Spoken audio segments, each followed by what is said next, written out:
Story 1. I stood there in our kitchen holding the phone, Mom's oncologist still on the line waiting for me to confirm the Tuesday appointment. Sarah didn't even look up from her laptop. Just kept typing, her French manicure clicking against the keys like tiny hammers. Sarah, she needs someone there. I can't take off work every single time. Then hire someone. She finally glanced at me, her expression flat as paper. Your mother. Your responsibility. The oncologist cleared her throat on the other end. I told her I'd figure it out and hung up. That should have been the first red flag I couldn't ignore anymore. But we'd been married 6 years by then, and I'd gotten good at collecting red flags and storing them in places I didn't have to look at them. Mom had always been the kind of woman who apologized for needing help. When Dad died of a heart attack 3 years earlier, she tried to handle the funeral arrangements alone until I physically took the folder from her trembling hands. She was only 62 when they found the tumor in her pancreas. Stage 4. They said it with the kind of gentle finality that makes you understand the numbers don't mean progression, they mean countdown. I started leaving work early for her appointments. My boss, Marcus, was understanding at first. Then understanding in that tight-lipped way that means your job is becoming a problem you're bringing to work. I'd spend 2 hours in waiting rooms that smelled like industrial cleaner and fear, holding Mom's purse while she changed into those gowns that somehow managed to strip away dignity along with clothing. You don't have to stay, she'd say every time, her voice small. I want to, I'd tell her. And I meant it. Sarah never asked how the appointments went. She'd be on the couch with her phone when I got home, scrolling through Instagram or texting her friends, Melissa, Jordan, Bree, that whole crew who seemed to exist in a permanent state of brunch and complaints. Sometimes she'd show me a post without context, just thrust her screen at my face. Look at this. Can you believe her hair? I'd nod. I learned early that engagement wasn't required, just acknowledgement of her sharing. Mom's house started to change in small ways that hurt to notice. She stopped watering the African violets on the kitchen windowsill. The fridge went from full of leftovers in labeled containers to mostly condiments and expired milk. I started bringing groceries every few days, easy things she could heat up. Soup. Those meal replacement shakes that taste like someone's idea of vanilla instead of vanilla itself. You're a good son, she'd say, and I'd feel this sharp twist in my chest because I wasn't good enough to make her better. 3 months in, I asked Sarah again. Not for all the appointments. Just the ones on Thursdays when I had the departmental meeting I absolutely couldn't miss without basically announcing I was job hunting. She was getting ready to meet the girls. That's what she always called them, even though they were all in their 30s. The girls. Like they were a brand. She was doing that thing where she'd put on lipstick, examine herself in the hall mirror, wipe it off, try a different shade. 4 tubes were already lined up on the console table. Sarah. Please. Just Thursdays. 2 hours. She turned to me, and I saw something in her face I'd been seeing more and more but kept trying to unsee. Contempt. That's the word for it. Like I was asking her to clean a gas station bathroom with her bare hands.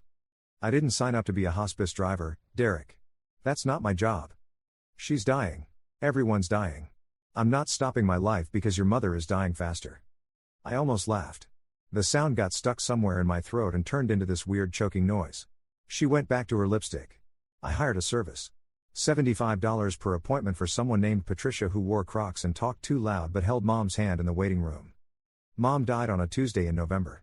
She'd been in hospice at home for 3 weeks. I'd taken family leave from work, sleeping on her couch, helping the nurse turn her every few hours, crushing pills into applesauce, pretending not to notice when she forgot my name and called me Paul, my father's name. When I called Sarah to tell her it had happened, that Mom had passed around 4:30 in the morning with me holding her hand, Sarah said, "Okay. Do you need me to do anything? Just be at the funeral on Saturday."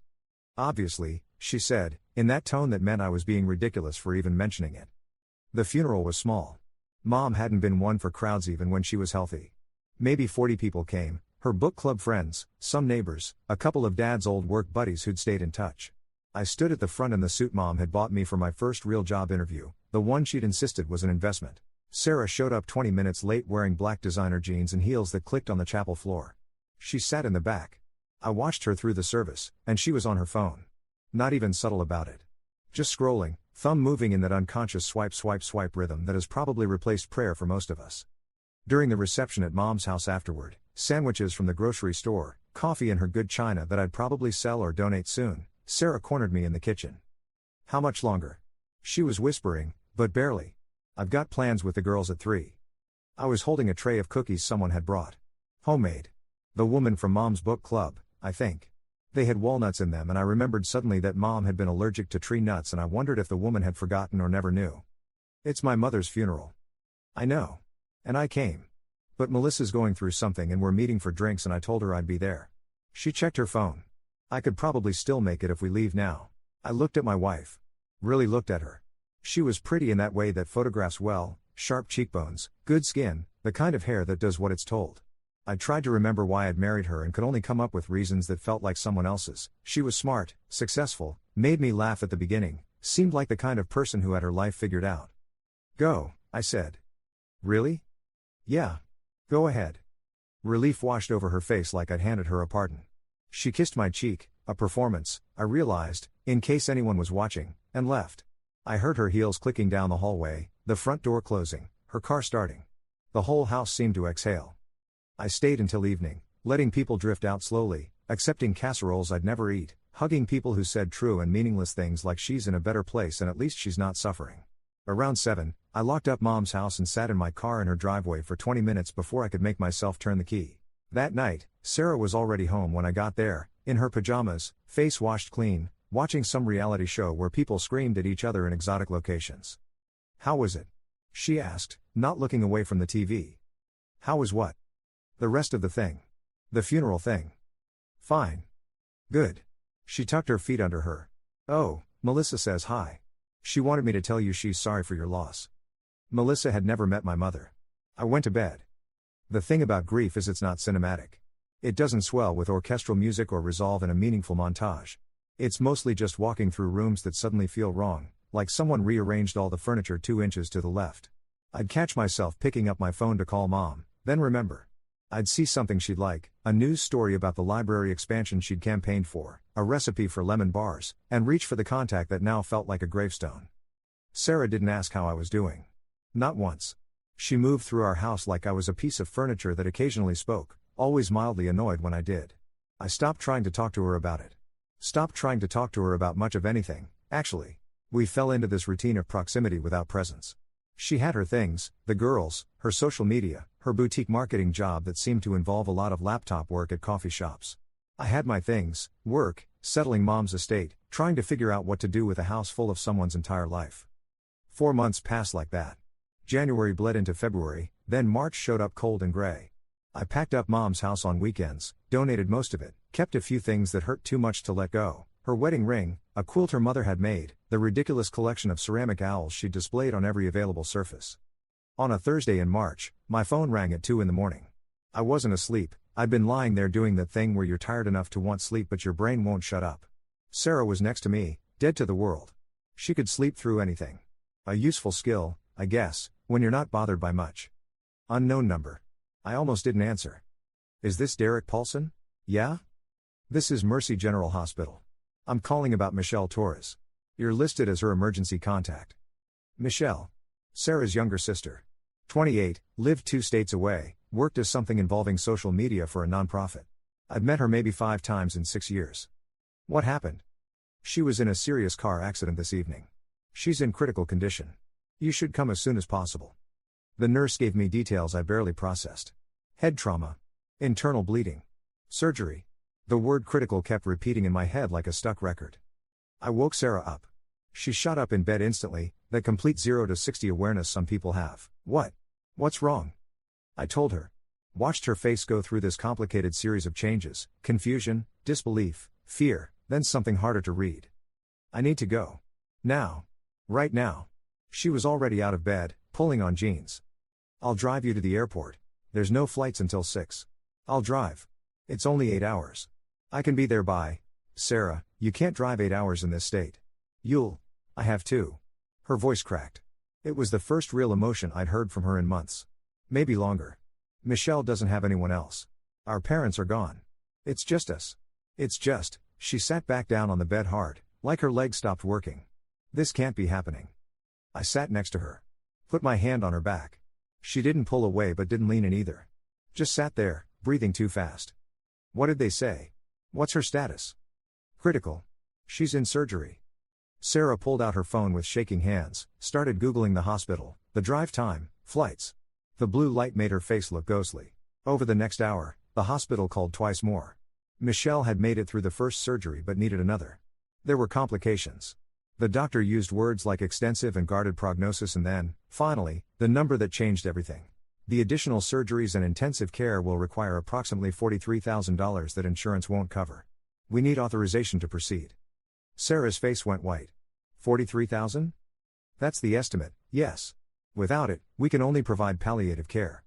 Sarah ended the call. Stared at her phone. Looked at me. We don't have that. We didn't. Sarah's boutique job paid well enough, but she spent what she made. My salary was decent, but Mom's medical expenses had drained my savings even with insurance. We had maybe $8,000 in our joint account. Her personal account, I had no idea. We can take a loan, I said. Against the house. Or, that takes weeks. She needs the surgery now. Like, now. Sarah was spiraling, her breathing getting shorter. I can't lose her. Derek, I can't. She's all I have left. All I have left. The phrase hung in the air between us. She started making calls. Her friends first. Melissa didn't answer. Jordan picked up but got weird and evasive when Sarah asked about borrowing money. I wish I could help, babe, but I'm totally tapped right now. You know how it is. Bree said she could maybe do $2,000 but would need to check with her husband. Sarah tried calling her boss, left a voicemail asking about an advance on her salary. Called her bank about a personal loan, denied, her credit wasn't good enough. I watched her unravel in real time, her perfectly composed exterior cracking like old paint. By dawn, she'd exhausted every option she could think of. She sat at our kitchen table, phone dead in front of her, makeup smudged under her eyes from crying. I'd made coffee. She hadn't touched it. What about your mom's house? She said suddenly. You haven't sold it yet. We could take a loan against it. I thought of that. But it'll take at least 2 weeks to process, and that's if we're lucky. We could ask the bank for emergency. Sarah, I tried. While you were making calls. They said no. She looked at me then, really looked at me, and I saw something I'd never seen in her face before, absolute desperation. The kind that makes people do things they wouldn't normally do. The kind that strips away all the performance and leaves just need. She stood up. Walked around the table. Knelt down in front of where I sat. Derek. Please. I know, her voice broke. I know I haven't been good. I know I wasn't there for you when your mom was sick. I know I was awful at the funeral. I know all of it. But please. Please, Michelle is all I have. She's my baby sister. I practically raised her after our parents died. Please. I looked down at my wife on her knees in our kitchen. Begging. Her hands were on my knees, gripping tight, like I was a life raft and she was drowning. I'll be better, she said. I promise I'll be different. I'll be the wife you deserve. I'll help more. I'll be there. I'll change. Just please, please help me save my sister. The words I'd been holding for 4 months, since the funeral, since the chemo appointments, since every small cruelty and casual dismissal, they all lined up in my throat like soldiers waiting for orders. I thought about Mom in that waiting room chair, trying to smile at Patricia the driver because she was too polite to show how scared she was. I thought about her calling me Paul in those last days, about how she'd apologized for being sick, for needing me, for dying. I thought about Sarah scrolling through Instagram at the funeral.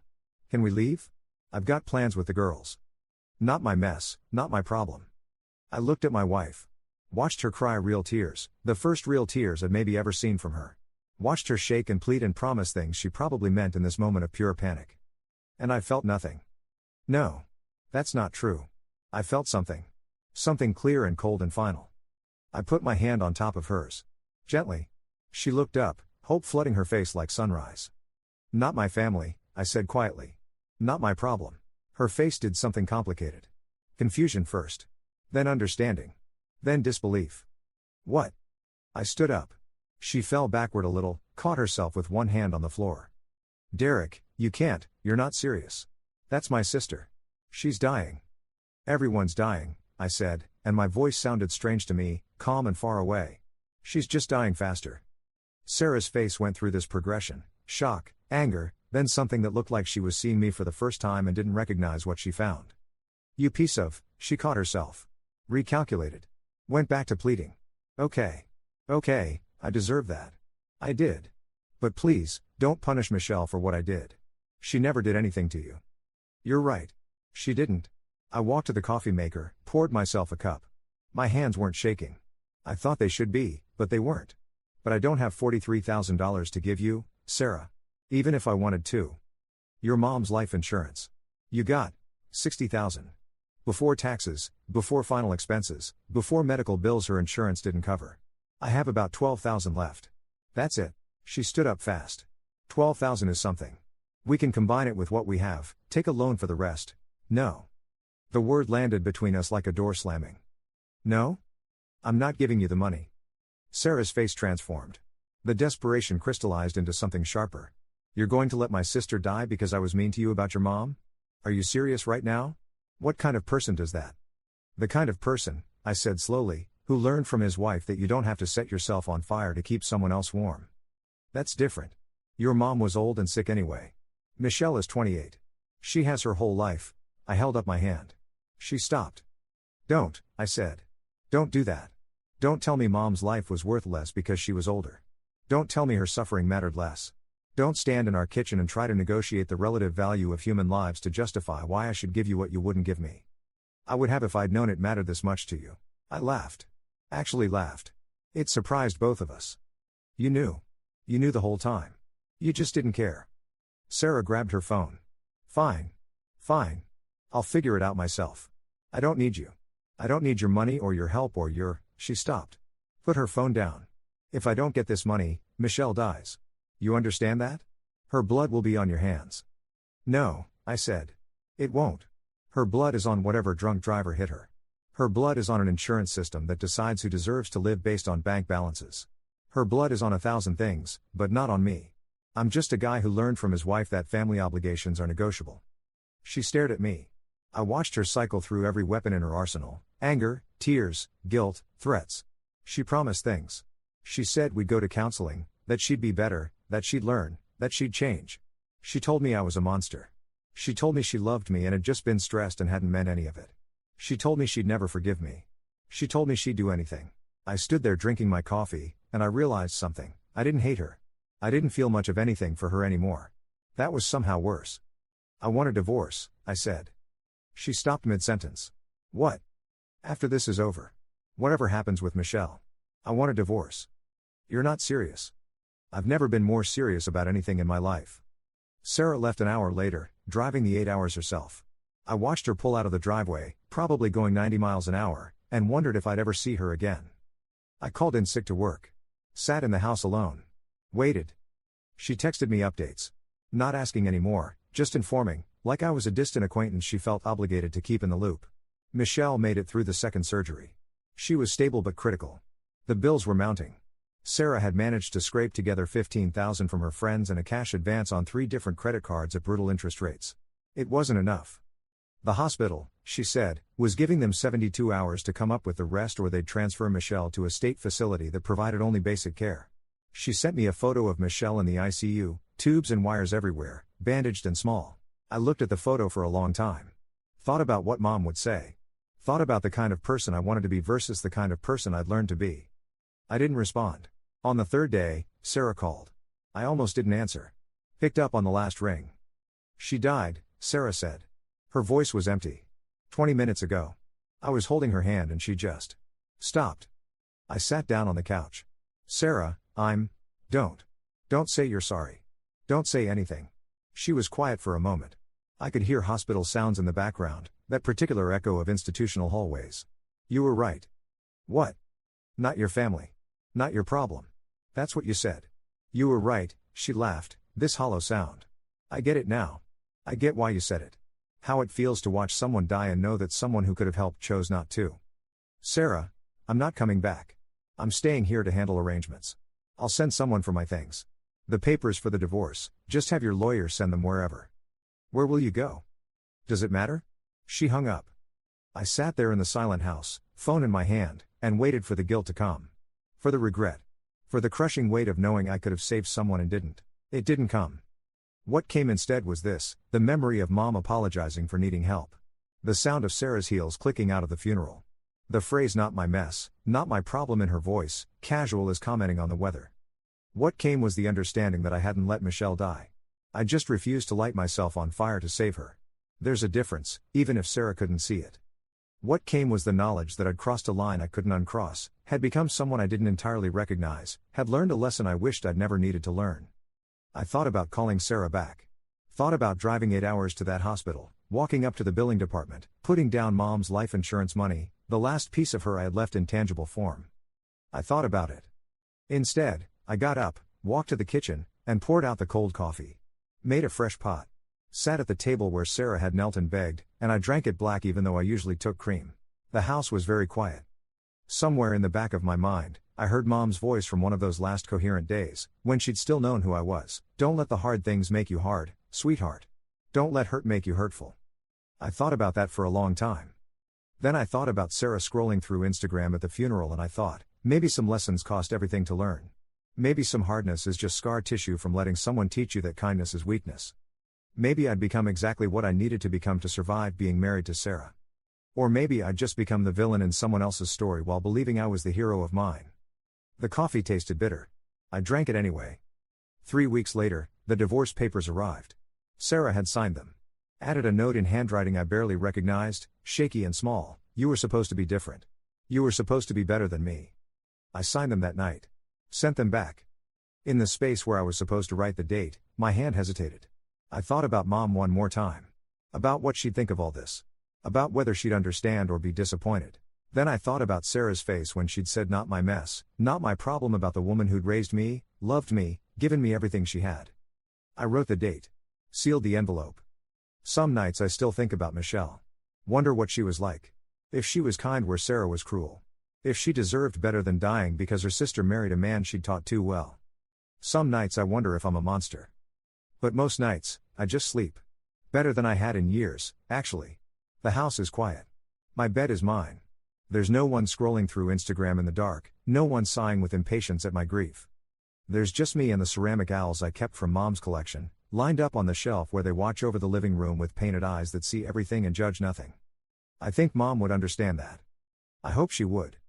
But on the nights when I'm not sure, when the doubt creeps in like cold air under a door, I hear Sarah's voice in my head clear as day, not my mess, not my problem. And I sleep just fine. Mostly. The thing nobody tells you about burning a bridge is that you still smell the smoke for months afterward. Sarah's things disappeared from the house in stages, first her clothes, hauled away by Melissa and Jordan who wouldn't make eye contact with me.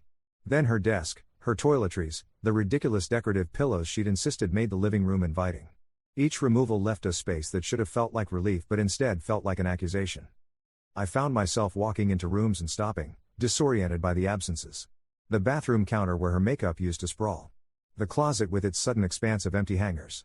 The side of the garage where her car used to be. Work became my escape, which was ironic because for months it had been the thing I was escaping from. Marcus called me into his office 3 weeks after Sarah left. You doing okay? He asked, in that careful way people do when they're not sure if they're supposed to know about your personal life. Fine. Why? You're here until 8 every night. You took 3 projects off Jenkins' plate. You volunteered for the Minneapolis trip nobody wants. He leaned back in his chair, studying me. That's not fine behavior. That's avoidance behavior. I almost laughed. Maybe I just care about the work. Derek, he said my name like a period at the end of a sentence. Take some actual time off. Not family leave where you're watching someone die. Real time off. Go somewhere. Do something that isn't drowning yourself in spreadsheets. I didn't take time off. I took the Minneapolis trip. Spent a week in a hotel room that looked like every hotel room, eating room service and reviewing contracts until the words blurred together. It was perfect. No one knew me there. No one looked at me with that mixture of pity and curiosity that had started following me around at home. On the second night, I called Mom's number. I knew it was disconnected, I'd canceled the service myself weeks ago. But I called anyway, just to hear the automated message. The number you have reached is no longer in service. It was something. A ritual. Proof that I hadn't forgotten, even if I'd failed in ways that kept me up at night. The hotel bar was the kind of place where business travelers went to feel less lonely without actually having to interact. I sat at the end nursing a whiskey I didn't really want, watching CNN on the screen above the bottles, when a woman sat down 2 stools away. She was maybe 40, tired looking in an elegant way, typing on her phone with the intensity of someone putting out fires remotely. Long day? She said without looking up. Long year. She glanced at me then, something like recognition in her expression. Not of me specifically, of the type. The kind of person sitting alone in a hotel bar on a Tuesday. Divorced? She asked. Getting there. Ah. She ordered a martini. The in-between stage. The worst one. We talked for an hour. Her name was Patricia, which made me think of the home health aide who'd driven Mom, though this Patricia was nothing like her. She was a corporate attorney, in town for a deposition, married 20 years before she caught her husband with his assistant in what she called the most cliché possible way. Do you hate him? I asked. She considered this, swirling her drink. I did. Now I mostly feel sorry for him. He gave up 2 decades of history, our kids' stability, everything we built, for someone who doesn't even know he snores or that he's terrified of heights or that his mother was cruel to him and that's why he can't accept criticism. Maybe she'll learn those things. Maybe. But it took me 20 years to collect all that information. That's the real thing you lose in a divorce, not the person, but the time. All those hours of learning someone. Gone. She looked at me. What did your wife do? I told her. Not everything, but enough. About Mom, about the funeral, about Sarah on her knees in our kitchen. Patricia listened without interrupting, which was a gift I hadn't known I needed. When I finished, she was quiet for a long moment. Do you think you did the right thing? She asked. I don't know. That's probably the most honest answer you could give. She finished her martini. My therapist says we're all just responding to our programming. Your wife taught you that compassion is optional. You learned the lesson. Now you get to decide if you keep it or not. What if I can't unlearn it? Then you live with it. We all have to live with what we've become. She stood, left cash on the bar. Good luck with the divorce. I hope you find whatever's on the other side of it. I went back to my room and couldn't sleep. Lay there thinking about programming, about lessons, about whether you can selectively unlearn cruelty or if it seeps into everything once you let it in. Back home, things got complicated in small ways. Sarah's friends stopped being neutral. I'd see them sometimes, this town wasn't big enough for complete avoidance, and they'd look through me like I was made of glass. Melissa, who'd been to our house dozens of times, who'd borrowed our Netflix password and never returned a serving dish, crossed the street when she saw me coming. Fine. Let them think what they wanted. Let them tell the story where I was the villain who let an innocent woman die for revenge. Maybe it was even true. The internet made it worse. Sarah had posted about Michelle's death, a long, emotional tribute that carefully avoided mentioning why the money for treatment hadn't materialized, but her friends filled in the gaps in the comments. I didn't read them all. I didn't need to. The ones I saw were enough. Her husband refused to help. Literally refused. He had the money and chose not to use it. Who does that? I hope justice destroys him. Justice. Always justice. Like life was keeping score, like suffering was a currency that balanced out eventually. I thought about Mom dying after a lifetime of kindness and patience, and I thought, justice is just something people say when they can't handle randomness. My phone rang on a Saturday morning 2 months after the divorce papers went through. Unknown number. I'd gotten cautious about answering. Derek Paulson? Speaking. This is Jennifer Watts. I'm Michelle Torres' estate attorney. My stomach dropped. I'm not sure why you're calling me. You're listed as a beneficiary in Ms. Torres' will. I sat down. That's impossible. I barely knew her. Nevertheless, you're listed. She specified that you should receive her savings account balance. It's $47,312. The number hung in the air like an indictment. Why? I managed. I'm not privy to her reasoning, Mr. Paulson. I'm just executing her wishes. The funds will be transferred once probate clears, probably 6 to 8 weeks. I'll send you the paperwork. She hung up. I stood there holding my phone, that number echoing in my head. $47,000. More than enough to have saved her life. Money she'd apparently had, squirreled away somewhere Sarah didn't know about. The laugh that came out of me sounded wrong. Harsh. Almost like crying. Michelle had the money. All that time, she'd had the money. Sarah's desperate calls, her promises, her threats, her grief, all of it for nothing. Michelle could have paid for her own surgery. She'd chosen not to tell Sarah, or Sarah had never thought to ask, or, I called the attorney back. Why didn't the hospital use her savings? I demanded when she answered. Excuse me? Michelle Torres had $47,000 in savings. Why didn't the hospital take that for her medical bills? Mr. Paulson, I can't discuss the details of. Please. I need to know. She sighed. Ms. Torres was unconscious. Her sister was listed as next of kin and medical power of attorney, but she didn't have access to Ms. Torres' financial information. The savings account was at a different bank, under her maiden name from before she got married and divorced. Her sister didn't know it existed. The hospital couldn't access funds they didn't know about. Sarah didn't know Michelle had been married? Apparently not. They'd been somewhat estranged for a few years. Reconnected recently but hadn't caught up on everything. She paused. Is there anything else? No. Thank you. I sat with this information for days. Turned it over like a stone, looking for meaning underneath. Sarah and Michelle had been estranged. Sarah, who'd said Michelle was all she had, who'd said she'd practically raised her, who'd knelt on our kitchen floor and begged, she'd lost touch with her sister for years. How much of Sarah's desperation had been genuine grief and how much had been performance? How well had she actually known Michelle as an adult? And the money? Michelle's money, coming to me. Why? We'd met maybe 5 times. Holiday dinners that were awkward and surface level. One wedding, Sarah's cousin, I think, where we'd talked for maybe 20 minutes about her nonprofit work and had made her laugh with some dumb joke I couldn't remember now. "You're the kind of person Sarah doesn't deserve," she'd said that night, a little drunk, smiling like it was a compliment and a warning at once. I'd thought it was just champagne talking. Maybe she'd meant it. The paperwork came. I signed it, sent it back. Told no one. What would I even say? Life had given me $47,000 from a dead woman I'd refused to save, even though she could have saved herself if anyone had known to look. It felt like a joke with no punchline. Cosmic absurdism. The kind of thing that made you question whether anything meant anything or if we were all just stumbling through chaos, assigning meaning to randomness because the alternative was too terrifying. I donated it. All of it. To a cancer research fund in Mom's name. Filled out the forms, hit submit, felt nothing resembling absolution. Sarah found out somehow. She always did. Called me from a number I didn't recognize, so I answered before I could think better of it. $47,000. Her voice was ice. Michelle left you $47,000. Sarah, she had the money the whole time. She could have saved herself and she left it to you. To you. The man who refused to help her. I didn't know. Nobody knew. Why you? Why would she leave anything to you?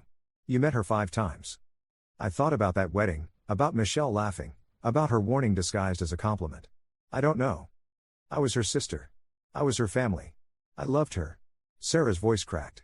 And she gave her money to you like a final message, like she was trying to tell me something even while she was dying. What did you do to her, Sarah? What? You said you were estranged for years. You said you reconnected recently. What happened? Why did she cut you off? Silence. Long enough that I thought she'd hung up. She said I was selfish, Sarah finally said, quiet. After our parents died, we fought about the inheritance. I wanted to sell their house immediately, invest the money. She wanted to keep it, said it was the last piece of them we had. We said things. She moved away. We didn't talk for 3 years. And you reconnected? 6 months ago. She called me. Said life was too short to hold grudges. We were supposed to visit each other. We kept postponing. And then Sarah stopped. She knew. About your mom. I told her during one of our calls. She asked how you were handling it and I said you were being dramatic, that you were making it all about you. What did she say? She told me I was wrong. That watching a parent die changes you. That I should be kinder. We fought. I told her she didn't understand because she wasn't married, didn't have the same pressures. She said marriage wasn't an excuse for cruelty. Sarah laughed, hollow. Our last conversation before the accident, we argued. Again. Always arguing. And now she's left her money to you like a final verdict on who I am. I didn't know what to say. Didn't trust myself to say anything that wouldn't make this worse. I hope you choke on it, Sarah said, and hung up. I stood there in my kitchen, just my kitchen now, no trace of Sarah left except the scratch on the floor from when she'd dragged her desk out, and I felt the weight of it all finally settle. Michelle hadn't left me the money because she knew me. She'd left it because she'd known Sarah. Had understood, maybe better than anyone, exactly who her sister was. And she'd made sure that when the end came, there would be one final proof that Sarah's version of events wasn't the truth. It was vindication I'd never asked for. Validation from beyond the grave. It should have felt good. Instead, I just felt tired. Spring came. The owls watched from their shelf. I sold Mom's house to a young couple with a baby, and I hoped they'd be happy there, hoped the walls would absorb different memories now. Good ones. The divorce was final. I got papers in the mail that said I was legally single again, as if 6 years of marriage could be undone with a judge's signature and some stamped documents. I went on a date. Emma, a teacher I'd met at a coffee shop. She was funny and kind and asked good questions. We had dinner. She told me about her students, about the kid who kept bringing her drawings of dinosaurs, about her sister who was getting married in June. What about you? She asked. Any siblings? No. Just me. Parents? My mom passed away last year. Cancer. I'm so sorry. She meant it. I could tell the difference now between people who meant it and people who were just saying words. Were you close? Very. That's good. That you had that time with her. Emma smiled, sad and genuine. My dad died when I was 12. Heart attack. I think about all the conversations we never got to have, you know? All the things I wanted to tell him or ask him. At least you had your mom for longer. I thought about Mom apologizing for dying. About her forgetting my name. About Patricia the driver holding her hand. Yeah, I said. At least I had that. The date ended pleasantly. Emma said we should do it again. I agreed. We didn't. I couldn't explain why. She was everything I should want, stable, empathetic, emotionally available. But sitting across from her, I felt like I was performing being a person who could date. Like I was pretending at normalcy, and any second she'd see through it. See that I'd let someone die. That I'd become the kind of man who could refuse help and sleep fine after. See that whatever Sarah had broken in me was still broken, and maybe always would be. Summer arrived. A year since Mom's diagnosis. I took flowers to her grave on the anniversary, sunflowers, her favorite. Stood there in the cemetery under a sky so blue it hurt to look at, and I tried to feel something other than numb. I don't know if I did the right thing, I told the headstone. I don't know if you'd be proud of me or disappointed. I don't know if I'm the person you raised or if I'm someone new. Someone harder. The stone didn't answer. The wind moved through the cemetery trees. Somewhere a bird sang. I thought about asking for a sign, for some kind of cosmic guidance, but that felt childish. Life didn't send signs. It just kept spinning, indifferent to whether we suffered or flourished, whether we made the right choices or destroyed ourselves with the wrong ones. I miss you, I said finally. Every day. Every single day. That much, at least, was uncomplicated truth. I left the flowers and drove home, and the house was still quiet, still mine, still full of spaces where other people used to be. The ceramic owls watched me with their painted eyes. And somewhere out there, Sarah was living whatever life came after ours. Carrying her own weight, learning her own lessons, becoming whoever you become when the worst thing you feared happens and you're still standing on the other side. I hoped she was okay. I hoped she wasn't. I hoped both things at once, and I knew that made me human in all the most complicated ways. The thing about crossing a line is you can't uncross it. You can only decide who you want to be on this side of it. Whether the hardness you developed becomes armor or cage. Whether the lesson you learned makes you protective or just closed off. I was still deciding. Maybe I'd be deciding for the rest of my life. But that night, I slept. The house quiet around me. The owls standing guard. The ghosts of everything I'd done and failed to do settling into the walls like dust. And in my dreams, Mom was alive and healthy, making lemon bars in her kitchen, and when I walked in she smiled at me with total recognition and said, "There's my sweet boy." In the dream, I wasn't hard at all. In the dream, I was still the person she'd raised me to be. I woke up and the dream faded, but the feeling lingered, that somewhere, in some version of events I'd never get to live, I'd made different choices. Been braver. Been softer. Been better. But this was the version I had. This was the person I'd become. And I had to find a way to live with him, this stranger wearing my face, carrying my memories, sleeping in my bed. One day at a time. One choice at a time. Hoping that eventually the accumulation of small, better decisions might add up to redemption. Or at least to something that looked enough like peace to pass for it in the dark. 3 months after the cemetery visit, I got a letter. Not email, not text, an actual letter, forwarded from Mom's old address to mine. The handwriting on the envelope was shaky, elderly. No return address. Inside was a single page, written in the same unsteady script. Dear Derek, you don't know me. My name is Helen Cartwright. I was in your mother's book club for 8 years. I was the one who brought the walnut cookies to her service, the one she was allergic to. I found out about the allergy after. I've felt terrible about it ever since, which is a silly thing to feel terrible about given everything, but grief makes us focus on strange details. I'm writing because I overheard something at the funeral. Your wife asking when you could leave. I'm a terrible eavesdropper, always have been. I heard other things too, over the months before. Your mother mentioned once that she took a car service to her appointments. When I asked why you didn't drive her, she changed the subject quickly. Too quickly. I'm 83 years old. I've buried a husband, 2 sisters, and more friends than I care to count. I know what it looks like when someone is protecting their child from an ugly truth. Your mother protected you until the very end. But I also know what it looks like when someone shows up. You were at every book club meeting that last year, picking her up, walking her to the car.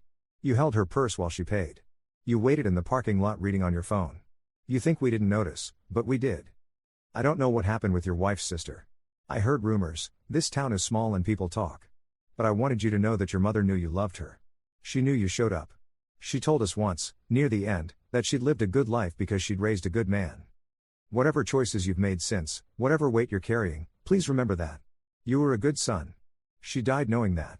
Not everyone gets to die knowing they were loved well. I hope you find peace. Helen. I read the letter 3 times. Then a 4th. Sat at my kitchen table with this piece of paper from a stranger who'd seen me at my best and somehow knew I needed reminding. Mom had protected me. Even from her own book club, she'd hidden Sarah's cruelty, made excuses, let people think I was just busy instead of letting them know my wife couldn't be bothered to help. That was the kind of person she was. Right until the end. And what kind of person had I become? I folded the letter carefully, put it in the drawer with Mom's death certificate and the funeral program. Documentation of endings and absences. But also this, proof that someone had noticed me trying. That the trying had mattered, even when it hadn't been enough. Even when I'd failed in all the ways that came after. That night, I did something I hadn't done in over a year. I called my old college roommate, James, who'd moved to California and who I'd ghosted during the worst of everything because talking to anyone had felt like performing a version of myself I could no longer access. Derek? He sounded shocked. Man, I thought you'd died or joined a cult or something. Sorry. It's been a rough year. I heard about your mom. And your divorce. I'm sorry I didn't reach out more. I didn't know what to say. Nobody does. We talked for an hour. I told him some of it, not everything, but enough. He listened without judgment, which was more than I deserved. You know what I think? He said finally. I think you're punishing yourself for becoming what you needed to become to survive. That's not the same as becoming a bad person. Isn't it? No. Bad people don't lie awake wondering if they're bad. They just sleep. After we hung up, I stood by the window looking out at the street. A couple walked by with a dog, laughing about something. Normal people doing normal things. I wondered what weights they carried that I couldn't see. What choices haunted them when they turned out the lights. We're all just trying to survive each other, I thought. Some of us just have more scars to show for it. The ceramic owls caught the lamplight, their painted faces serene and knowing. Mom had collected them for 40 years. Each one a small memento from some trip or gift or spontaneous purchase. A whole parliament of silent witnesses to a life fully lived. I picked up the smallest one, a tiny thing, no bigger than my thumb, with chips in the paint. She'd had it longest, she told me once. A gift from my father on their first anniversary. I'm trying, I said to it, feeling ridiculous and desperate and honest all at once. I don't know if I'm succeeding, but I'm trying. The owl didn't answer, but I kept it in my pocket for the rest of the week anyway. A talisman. A reminder that Mom had loved broken things and kept them anyway. Maybe there was hope for me yet. Story 2. The smell hit me first. Not the antiseptic hospital smell, though that was there too. It was the burned skin smell, like someone had left meat on a grill too long. My meat. My face. Emma was sitting in the plastic chair beside my bed, her backpack still on, school uniform rumpled. She wasn't crying. She'd stopped crying 2 days earlier, the nurse told me later. Now she just looked at me with these flat, dark eyes that belonged to someone much older. Mom, she said when I finally opened my eyes. Not a question. A statement. Like she was confirming I was still alive. My face was wrapped in gauze. So were my neck and left shoulder. The water had splashed. Patricia had good aim, I'll give her that. 43 years of practice throwing things at people who disappointed her, and she'd finally perfected her technique on me. Your father? I tried to ask, but my throat was raw from screaming. Emma shook her head. He said he had to stay home with Grandma. She's very upset. Of course she was upset. I'd bled all over her son's bedroom carpet. That was probably a nightmare to clean. The nurse came in then, a black woman in her 50s with kind eyes and no-nonsense hands. She checked my vitals, adjusted my asked Emma if she'd eaten. Emma lied and said yes. The nurse knew it was a lie but didn't push. Instead, she slipped a granola bar onto Emma's lap before leaving. They asked me what happened, Emma said quietly, peeling the wrapper with methodical precision. The police came. They asked if Grandma meant to hurt you or if it was an accident. My heart lurched. What did you say? I said I was asleep. I didn't see anything. She took a small bite, chewed slowly. Dad told me to say that. He said if I told the truth, they'd take me away. Put me in foster care. Said I'd never see you again. The machines beside me beeped steadily, measuring a heart rate that should have been racing but instead felt slow, sluggish, like it was moving through cold honey. He's lying, I whispered. I know. Emma looked up at me then, and I saw it. The thing I'd been trying to protect her from for 13 years. She knew. She'd always known. But I said it anyway. Because I didn't know if you'd wake up, and I needed to stay close in case you did. That's when I started planning. The first week in the hospital, no one came except Emma. She arrived after school every day, did her homework in the chair, ate dinner from the cafeteria, then took the bus home before 8. She never mentioned her father. Never mentioned Patricia. It was like they'd evaporated. The second week, I got a text from Marcus. Not a call. A text. Patricia feels terrible. Doctor says she's having a breakdown. Can you please drop the charges? I stared at that message for 20 minutes. Patricia feels terrible. Not I feel terrible for not protecting you. Not I'm divorcing my mother and checking her into a psychiatric facility where she belongs. Patricia feels terrible. I didn't respond. The third week, they sent Marcus's sister, Diane. She was the soft one in the family, the one who always apologized for Patricia's behavior with phrases like you know how she is and she doesn't mean it. Diane brought flowers. Grocery store flowers, the kind that come wrapped in plastic. You look so much better, Diane said, which was a lie. The bandages were off by then, and the burns had formed thick, red welts across the left side of my face and neck. The doctor said they'd fade to pink eventually. Maybe white. But they'd never disappear. Marcus is beside himself, Diane continued, arranging the flowers in a plastic vase. He can't eat. Can't sleep. He's just devastated by all this. He wasn't too devastated to tell our daughter to lie to the police. Diane's hands stilled. He's protecting his family. I'm his family. You know what I mean. She turned to face me, and her expression was so earnest it made me want to laugh. Patricia didn't mean to hurt you like this. She was just so stressed. You know how she gets when things aren't clean. And Marcus said you'd been letting things slide lately. Get out. Sophia, get out of my room. Now. She left. The flowers stayed. I threw them in the trash that night. Emma and I started texting in code after that. Not because we thought anyone was reading our messages, but because it felt safer. Cleaner. Like we were spies in our own lives. Are we still doing the plan?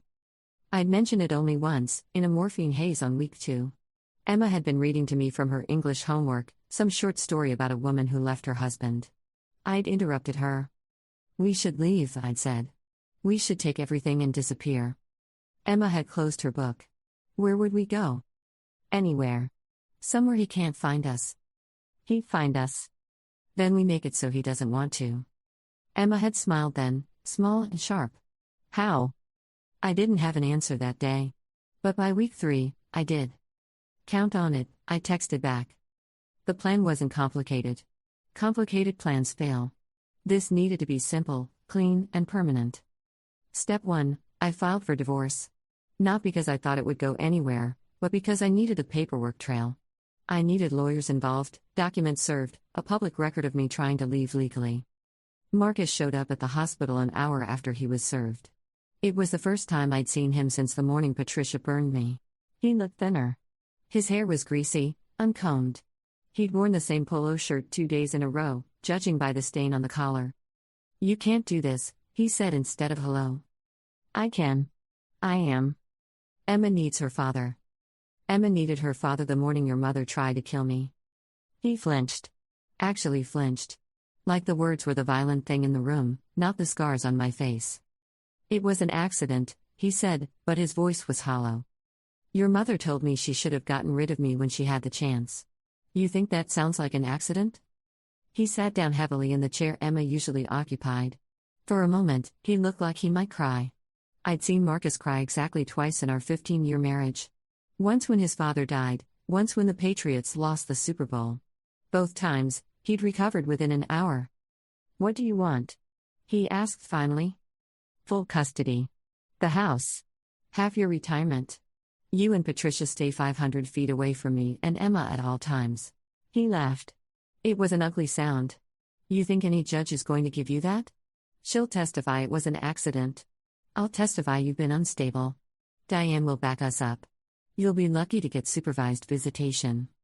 Then I guess we'll let the judge decide. He stood up. Leaned over my bed. For a second, I thought he might actually touch me, but he stopped just short. You're making a mistake, Sophia. You walk away from this family, you walk away with nothing. I'm already walking away with nothing. At least this way I keep my daughter. He left. Slammed the door hard enough that a nurse came to check on me. That was step 1. Step 2, I called my mother. We hadn't spoken in 6 years.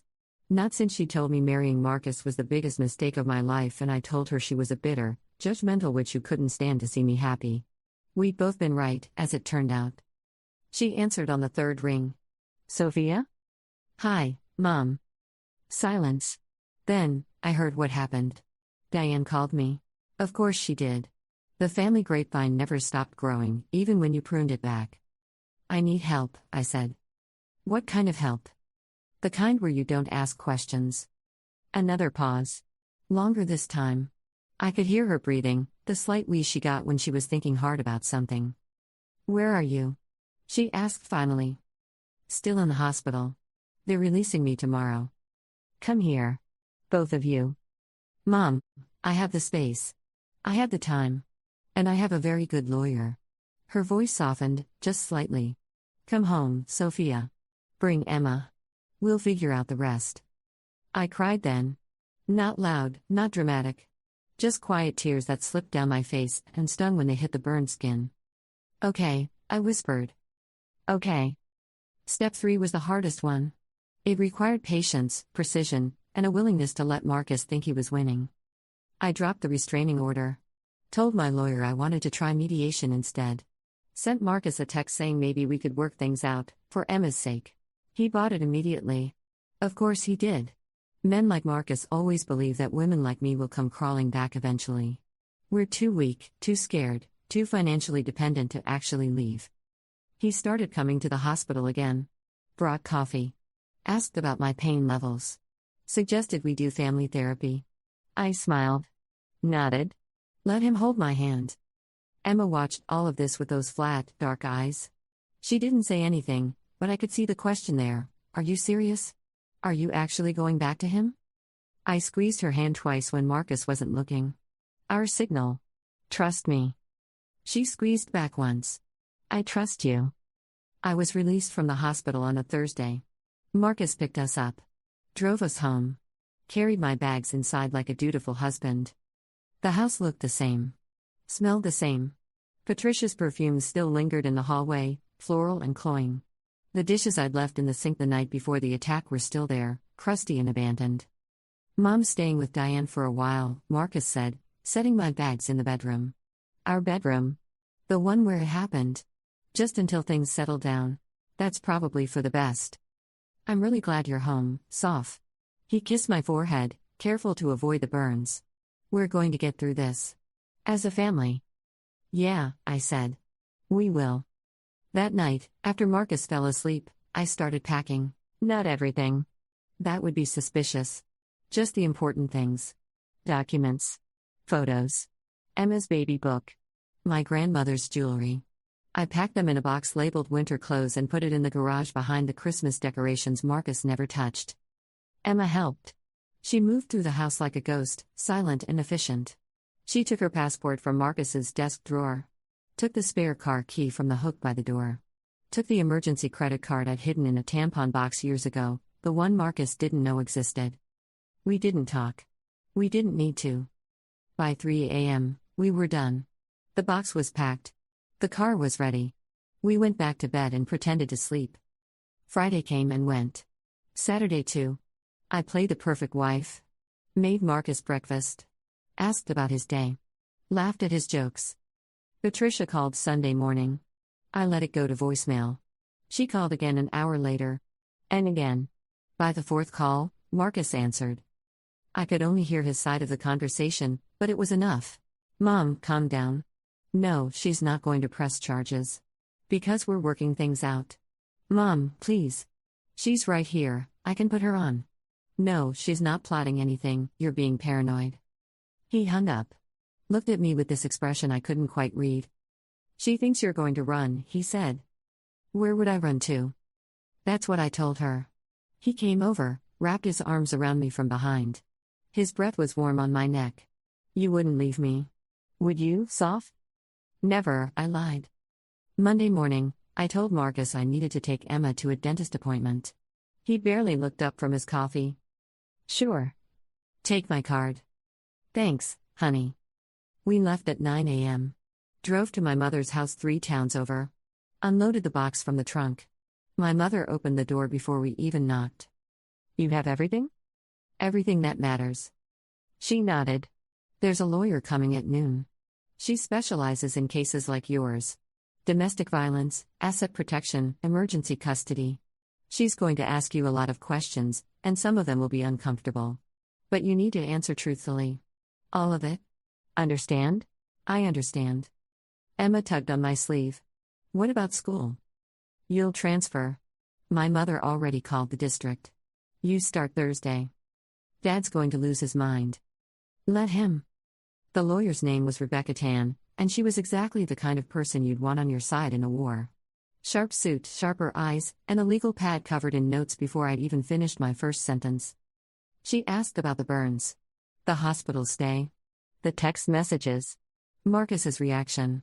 Patricia's history of violence. The financial accounts. The house deed. Emma's schooling. I answered everything. Showed her photos of my face, the ones the hospital had taken for documentation. Played her the voicemail Patricia had left the day before. You ungrateful little witch, after everything I did for you, after everything my son gave you. Rebecca's expression never changed, but her pen moved faster. This is good, she said when I finished. This is very, very good. In legal terms, you have an airtight case for full custody, a restraining order, and significant financial compensation. The assault alone is criminal. Add in the coercion, the intimidation, the pattern of abuse, we're talking potential jail time for Patricia, and your husband's complicity makes him equally liable. I don't want jail time, I said. Rebecca looked up. Why not? Because I want them to suffer longer than 6 months in county lockup. She smiled then. Small, professional, approving. I can work with that. The papers were served Tuesday afternoon.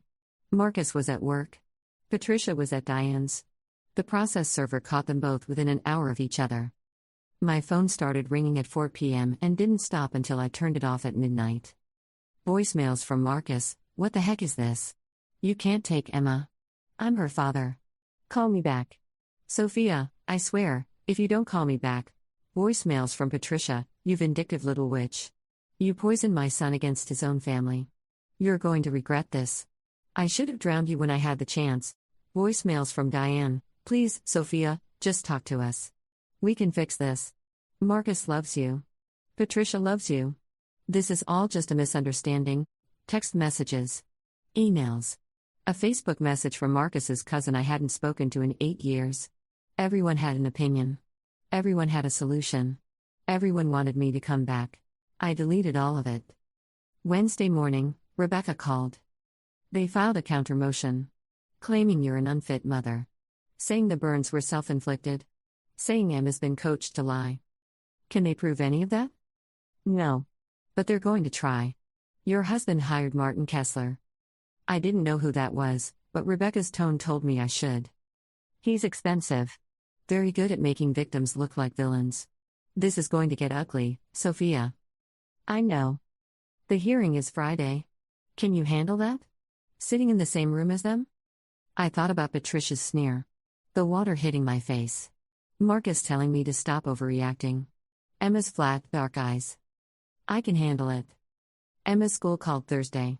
Said she'd been withdrawn, and they needed to process the paperwork. Did I have the new district's information? I gave it to them. Listened to the secretary cluck sympathetically about how hard transitions are for kids. How Emma was such a sweet girl. How she'd be missed. She'll be fine, I said. Of course she will. With a mother like you looking out for her. I hung up and cried for the first time since the hospital. Friday morning, I dressed carefully. Black pants. White blouse. A scarf to cover the worst of the scars. Emma wore her school uniform, the one from her old school. Rebecca said it would make her look younger, more vulnerable.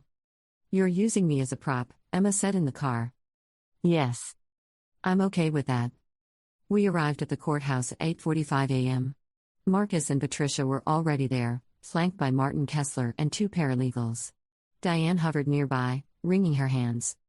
Patricia looked older. Thinner. Her hair was pulled back in a tight bun that made her face look skeletal. When she saw me, her lip curled. Marcus looked worse. Unshaven. Rumpled suit. Eyes red like he hadn't slept. He stared at Emma, and I saw the moment he realized she wasn't going to run to him. Wasn't going to hug him. Wasn't going to choose him. He looked at me then. Not angry. Not pleading. Just empty. Let's go inside, Rebecca said. The hearing took 3 hours. Marcus's lawyer painted me as vindictive, unstable, a woman who'd rather destroy her family than admit she was wrong.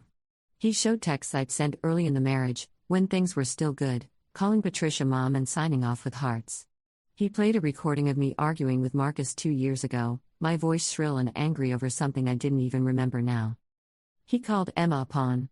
Said she'd been manipulated. Said 13-year-olds can't be trusted to know what's best for them. Then it was Rebecca's turn. She entered the hospital photos into evidence. Called the treating physician, who testified about the severity and pattern of the burns. Called the nurse who'd witnessed Patricia's phone call, the one where she'd screamed about me being a lying witch who deserved what I got. She played Patricia's voicemails. All of them. The judge's expression never changed, but the court reporter stopped typing twice. She called Emma to the stand.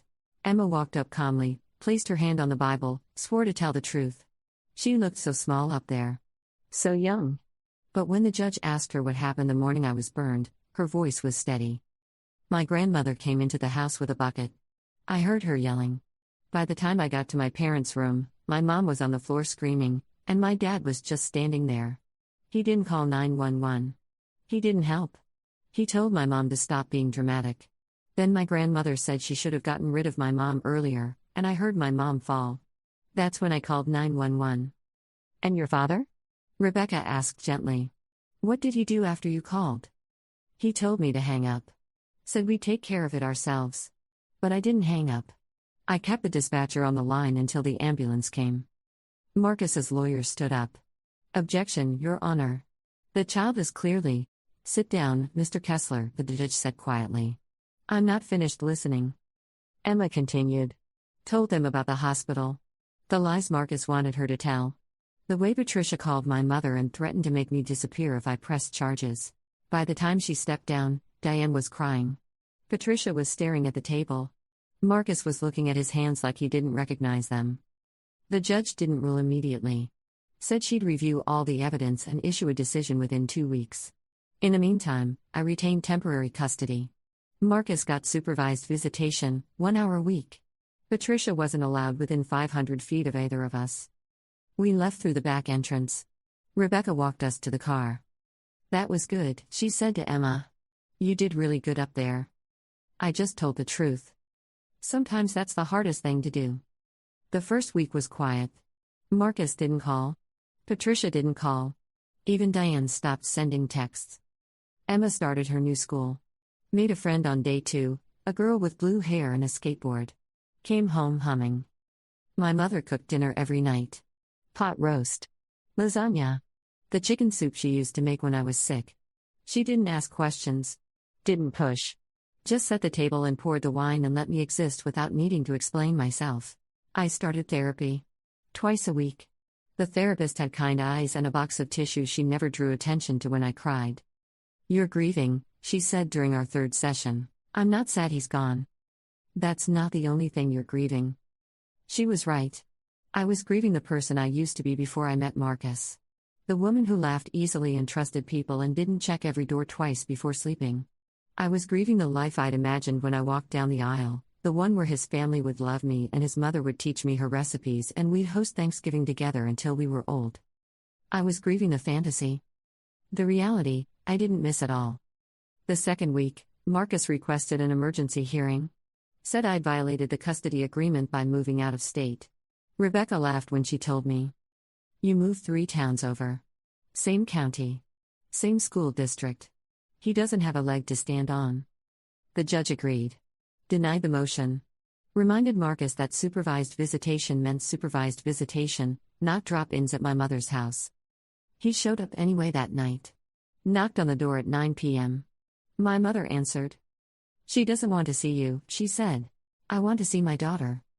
You had your hour this week. Come back next Saturday.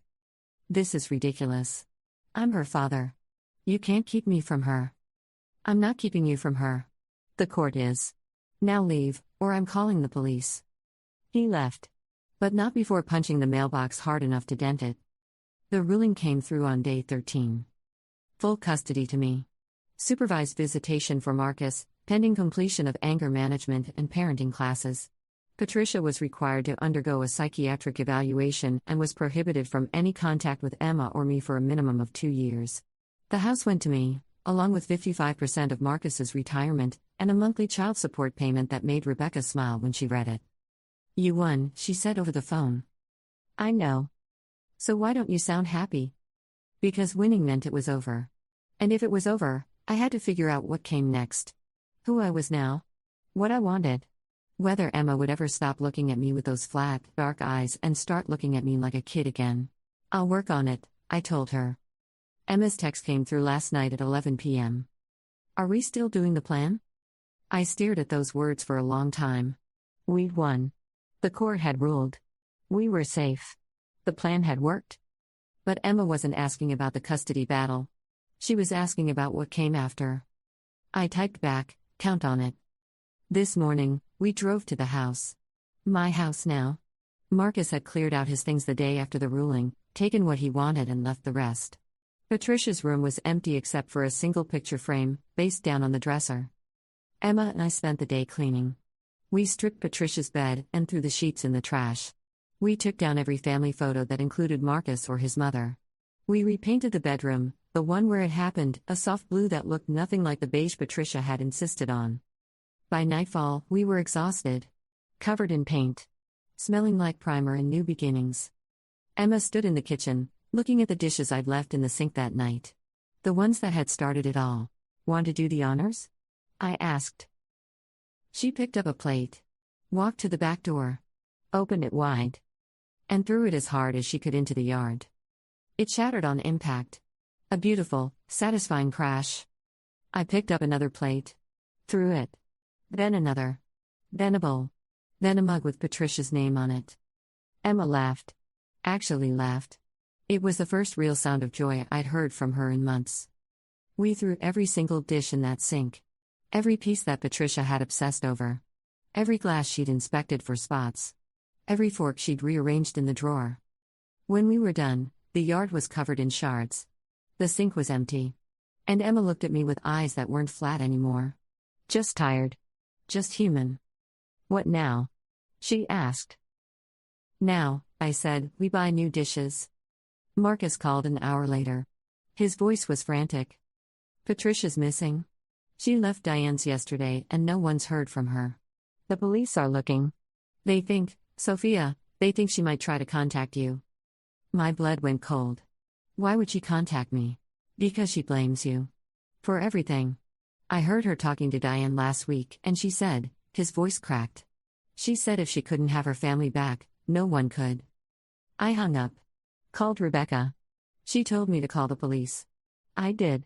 They sent a patrol car to sit outside the house. Emma watched from the window, her face pressed to the glass. She's coming, isn't she? I don't know. Yes, you do. She was right. I did know. Patricia wasn't the kind of person who accepted defeat. She was the kind who doubled down. Who fought until there was nothing left to fight with. Who burned the world before she let someone else win. We didn't sleep that night. Just sat in the living room with the doors locked and the lights off, waiting. She came at 3 a.m. I heard the car first.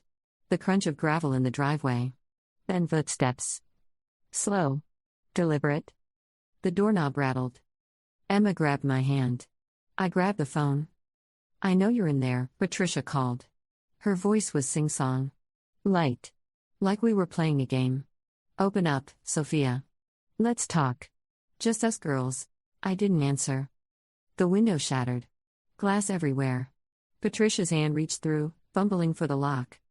I hit send on the 911 call. Grabbed Emma. We ran to the back door, but it was already open. Patricia had planned this. Cut the lock earlier. Waited until we were cornered. She stood in the kitchen, holding a knife from her own set, the fancy one she'd given us for our wedding. She looked wild.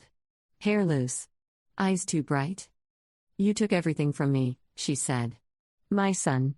My home. My family. You did that yourself. No. She stepped closer. You did. You poisoned him. You turned him against me. And now you're going to pay. Emma moved in front of me. Tiny, thin Emma with her school uniform and her blue-haired friends borrowed confidence. You're pathetic, Emma said. Patricia stopped. You're a sad, pathetic old woman who can't accept that your son chose someone else. And now you're trying to scare us because that's all you have left. But we're not scared anymore. We're just done. Sirens. Distant but getting closer. Patricia looked at the knife in her hand. At Emma? At me. For a moment, I thought she might actually do it. Might lunge forward and finish what she started. Instead, she dropped the knife, sank to the floor, and started crying. I just wanted to be loved, she whispered. Then you should have tried being lovable, I said. The police took her away 10 minutes later. Charged her with breaking and entering, criminal threatening, violation of a restraining order. The prosecutor said she'd likely serve time. Emma and I gave our statements. Answered the questions. Watched the sun come up through the broken window. You okay? I asked when they finally left. Yeah. Emma leaned against me. I'm okay. That was last night. This morning, Marcus called again. Begging. Crying. Asking me to drop the charges against his mother. I hung up without answering. Diane texted, "You've destroyed this family." I blocked her number. Rebecca called with an update. The prosecutor wanted to add assault charges from the original incident. With Patricia's arrest last night, they had enough for a strong case. What do you think? Rebecca asked. I looked at Emma. She was sitting at the table, eating cereal from a bowl we'd bought that morning. Plain white ceramic. Nothing fancy. Just ours. Do it, I said. Tonight, we're ordering pizza. The kind Patricia hated, with pineapple and ham. We're going to eat it straight from the box and leave the dishes in the sink. Tomorrow, we're getting a dog. Emma's been asking for years. Marcus always said no because Patricia was allergic. Next week, we're starting over. Not because the plan worked. Not because we won. But because we survived. And sometimes, that's enough. The pizza arrived at 7. The delivery guy took one look at the boarded-up window and the patrol car still parked at the curb and asked if everything was okay. I told him we were remodeling. He didn't believe me, but he handed over the pizza anyway. Emma opened the box and wrinkled her nose. It smells like Dad's disappointed face. I laughed so hard I almost choked. That was the thing about trauma. Sometimes it made you cry. Sometimes it made you laugh at things that shouldn't be funny. Sometimes it made you do both at once.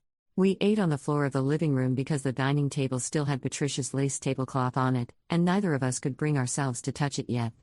Emma told me about her blue-haired friend, whose name was Kit and who had 3 older brothers and a mom who let her dye her hair whatever color she wanted. She asked me why we moved, Emma said, picking a piece of pineapple off her slice. I told her we were escaping a villain. What did she say? She said her family escaped one too. Her stepdad said it took 3 tries before her mom finally got them out. Emma looked at me then, really looked at me. She said the 3rd time, her mom stopped asking permission and just left. Took all the money from the joint account, packed everything they could fit in the car, and drove to her sister's house in Maine. That was 4 years ago. Did he come after them? Yeah. Showed up at the house. Made a big scene. Police came. Kit said it was the scariest night of her life, but also the best one because she finally knew her mom wasn't going back. I reached over and squeezed Emma's hand. I'm not going back. I know. She squeezed back. But it's nice to hear anyway. The next morning, we went to the animal shelter. It was one of those small, underfunded places that smelled like disinfectant and wet fur. Emma went straight to the dogs, and I followed, watching her light up in a way I hadn't seen in months. She stopped at a kennel in the back corner. Inside was a skinny black mutt with one floppy ear and a graying muzzle. The sign said his name was Duke, age 7, owner surrender. This one, Emma said. Don't you want to look at the others? No. This one. The shelter worker, a tired-looking woman in her 30s, came over. That's Duke. Fair warning, he's been here 8 months. People usually want puppies. What's wrong with him? I asked. Nothing, really. He's just old. Anxious. Doesn't like loud noises. Takes a while to trust people. She looked at Emma. He's got some baggage. Perfect, Emma said. So do we? We took Duke home. He sat in the backseat with his head on Emma's lap the whole drive, shaking slightly whenever we hit a pothole. At the house, he sniffed every corner, marked the yard twice, and then curled up on the couch like he'd always lived there. He's ours now, Emma said, scratching behind his good ear. Right? He's ours. Duke looked at me with those dark, wary eyes, and I understood exactly why Emma had chosen him. He was a survivor too. The arraignment was scheduled for the following Thursday. Rebecca called me Wednesday night to prepare me. Patricia's lawyer is going to argue diminished capacity. They'll say she had a mental break, that she wasn't in her right mind, that she needs treatment, not jail time. Will it work? Maybe. But here's what they can't argue away: she planned it. Cut the lock earlier. Waited until the patrol car changed shifts. Brought a weapon. That's premeditation, Sophia. That's not a mental break. That's attempted murder. My stomach turned. They're really going to charge her with that? The DA wants to. With your permission. I thought about Patricia's face in the kitchen. The knife in her hand. Emma stepping in front of me. The sirens. The way she'd crumpled when she realized it was over. Yes, I said. Do it. Marcus showed up at the house on Friday morning. No warning. No call. Just knocked on the door at 6 a.m. like he still lived there. I opened it with Duke growling low beside me. Marcus looked worse than he had at the courthouse. Unshaven. Clothes rumpled. Eyes bloodshot and hollow. I need to talk to you, he said. You need to leave. Please, Sophia. 5 minutes. That's all I'm asking. I should have closed the door. Should have called the police. Should have done anything except step aside and let him in. But there was something in his face, something broken and desperate, and I needed to hear it. Needed him to say the things he should have said 3 months ago. He sat on the couch. Duke positioned himself between us, still growling. New dog? Marcus asked.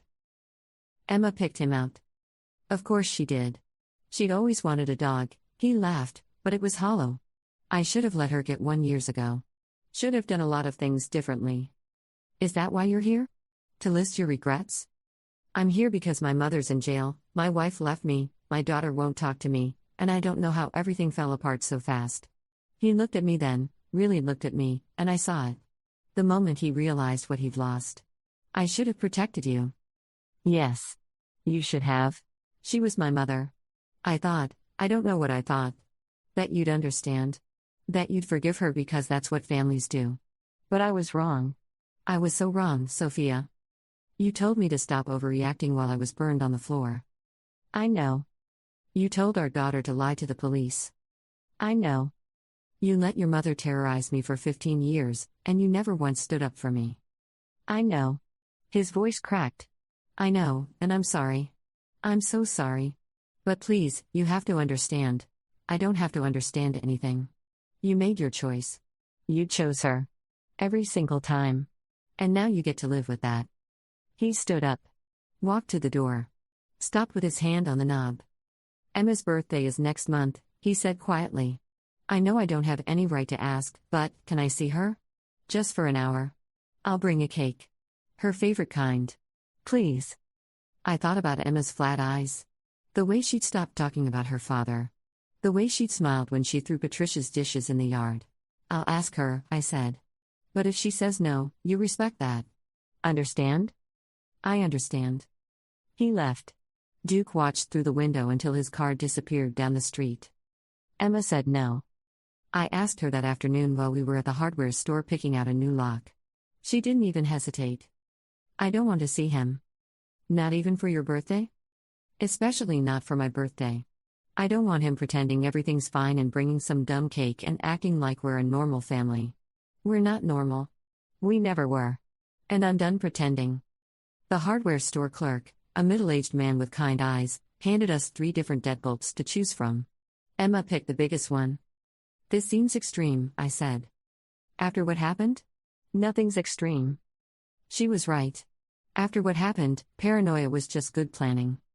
The week before Patricia's arraignment, strange things started happening. First, our mail went missing. Not all of it. Just the important things. The bank statements. The insurance documents. The lawyer's correspondence. Then the power went out. Twice. The electric company said there was no outage reported, no issue with the lines. It just went out. Then Duke got sick. Started vomiting in the middle of the night. The vet said it looked like he'd eaten something toxic. Possibly rat poison. Possibly something worse. Someone's messing with us, Emma said, watching Duke sleep off the medication. You think it's Patricia? Patricia's in jail. But Diane's not. I called Rebecca. She told me to document everything, install security cameras, consider moving temporarily. I did the first 2. We'd already moved too many times. The cameras caught her 3 days later. Diane. Coming through the back gate at 2 a.m. Dressed in black. Holding a bag of something I couldn't identify from the footage. I called the police. Showed them the video. They picked her up the next morning at her dental practice, mid-root canal. She confessed immediately. Said Patricia had called her from jail, crying, begging her to help. Said she couldn't bear to see her sister suffer. So she'd been sabotaging us. Small things at first. Then bigger things. The rat poison was meant for the flower beds, she swore. She didn't know Duke would get into it. The police charged her with criminal mischief, trespassing, animal cruelty. Patricia got additional charges for conspiracy. Marcus called that night. Sobbing. Why can't you just let this go? Why do you have to destroy everyone? I hung up without answering. Emma deleted his number from her phone. Patricia's arraignment was a circus. The local news showed up because someone had tipped them off. Diane's arrest had made the papers, and now everyone wanted to know about the family at war. A reporter tried to stop me on the courthouse steps. Mrs. Morrison, how do you respond to allegations that you've orchestrated a revenge campaign against your in-laws? I kept walking. Inside, Patricia sat at the defense table in an orange jumpsuit. She'd lost weight. Her hair was stringy and gray. When she saw me, she didn't sneer. Didn't glare. Just looked at me with empty eyes. The judge read the charges. Attempted murder. Assault with a deadly weapon. Violation of a restraining order. Conspiracy. The list went on. Patricia's lawyer stood up. Started his speech about mental health, about trauma, about a woman who'd lost everything and snapped under the pressure. The prosecutor stood up. Showed the footage of Diane. Played the recorded phone call between Patricia and Diane where Patricia explicitly told her to make their lives difficult. The judge denied bail. Patricia would stay in jail until trial. Minimum 6 months. Maybe longer. Outside, the reporter tried again. Do you feel vindicated? I feel tired, I said. And I did. So tired. Tired of fighting. Tired of looking over my shoulder. Tired of being afraid. But not tired enough to stop. Emma's birthday came 2 weeks later. She turned 14. We celebrated at my mother's house with Kid and her family, some kids from school, and Duke, who wore a party hat and ate cake off a paper plate. Marcus sent flowers. Emma threw them in the trash. Patricia sent the letter from jail. I burned it without reading it. At the end of the night, Emma blew out her candles. I asked her what she wished for. I wish that Dad would stop calling, she said. And that Grandma would stay in jail forever. And that we could just be normal for a while. 2 out of 3 isn't bad, I said. She smiled. It was small. Tentative. But real. Normal, it turned out, was harder than I expected. Normal meant enrolling Emma in therapy, watching her process everything that had happened in 50-minute increments. Normal meant going to my own therapy twice a week, unpacking 15 years of gaslighting and abuse. Normal meant learning to sleep without checking the lock 6 times. Learning to answer the door without panicking. Learning to trust that when someone said they loved me, they didn't mean until you become inconvenient. Normal meant teaching Emma that families could be safe. That men could be kind. That mothers-in-law didn't have to be monsters. Normal was exhausting. But it was also worth it. The trial was set for 6 months out. Rebecca said that was typical. The prosecution wanted to be thorough. Patricia's lawyer wanted time to build his defense. In the meantime, Marcus filed for joint custody again. And again. And again. Each time, the judge denied him. Each time, he came back with a new argument, a new lawyer, a new strategy. He's not going to stop, Rebecca said during one of our meetings. He's convinced he can wear you down, that eventually you'll give in just to make it stop. Then he doesn't know me very well. Good. Because this is about to get worse. He's filing for grandparents' rights on behalf of Patricia. I stared at her. She's in jail awaiting trial for trying to kill me. I know. It won't go anywhere. But he's going to try anyway. He tried. The judge laughed him out of court. Literally laughed. Mr. Morrison, your mother is facing multiple felony charges for attempting to harm the custodial parent. What possible argument could you make that she deserves visitation rights? Marcus's lawyer stumbled through something about family bonds and rehabilitation and second chances. The judge cut him off. Motion denied. And Mr. Morrison, If you file any more frivolous motions in my courtroom, I'll hold you in contempt. Do you understand? Marcus understood. He stopped filing motions. He didn't stop calling. 6 months after Patricia's arrest, the trial began. It lasted 3 weeks. The prosecution brought dozens of witnesses. Nurses. Police officers. Emma. Me. Even Diane, who testified against her own sister in exchange for a reduced sentence. Patricia's lawyer tried everything. Said she was a victim of empty nest syndrome. Said menopause had made her unstable. Said I had provoked her with my slovenly housekeeping. The jury deliberated for 4 hours. Guilty on all counts. The judge sentenced her to 12 years. Eligible for parole in 8. She'd be 76 when she got out. If she got out. That night, Emma and I sat on the porch with Duke between us. The stars were out. The air was cool. Somewhere in the distance, someone was grilling, and the smell of charcoal drifted through the neighborhood. It's really over, Emma said. It's really over. Do you think she'll appeal? Probably. But Rebecca says it won't matter. The evidence was too strong. Emma nodded. Scratched Duke's head. Do you think Dad will ever stop? I thought about Marcus.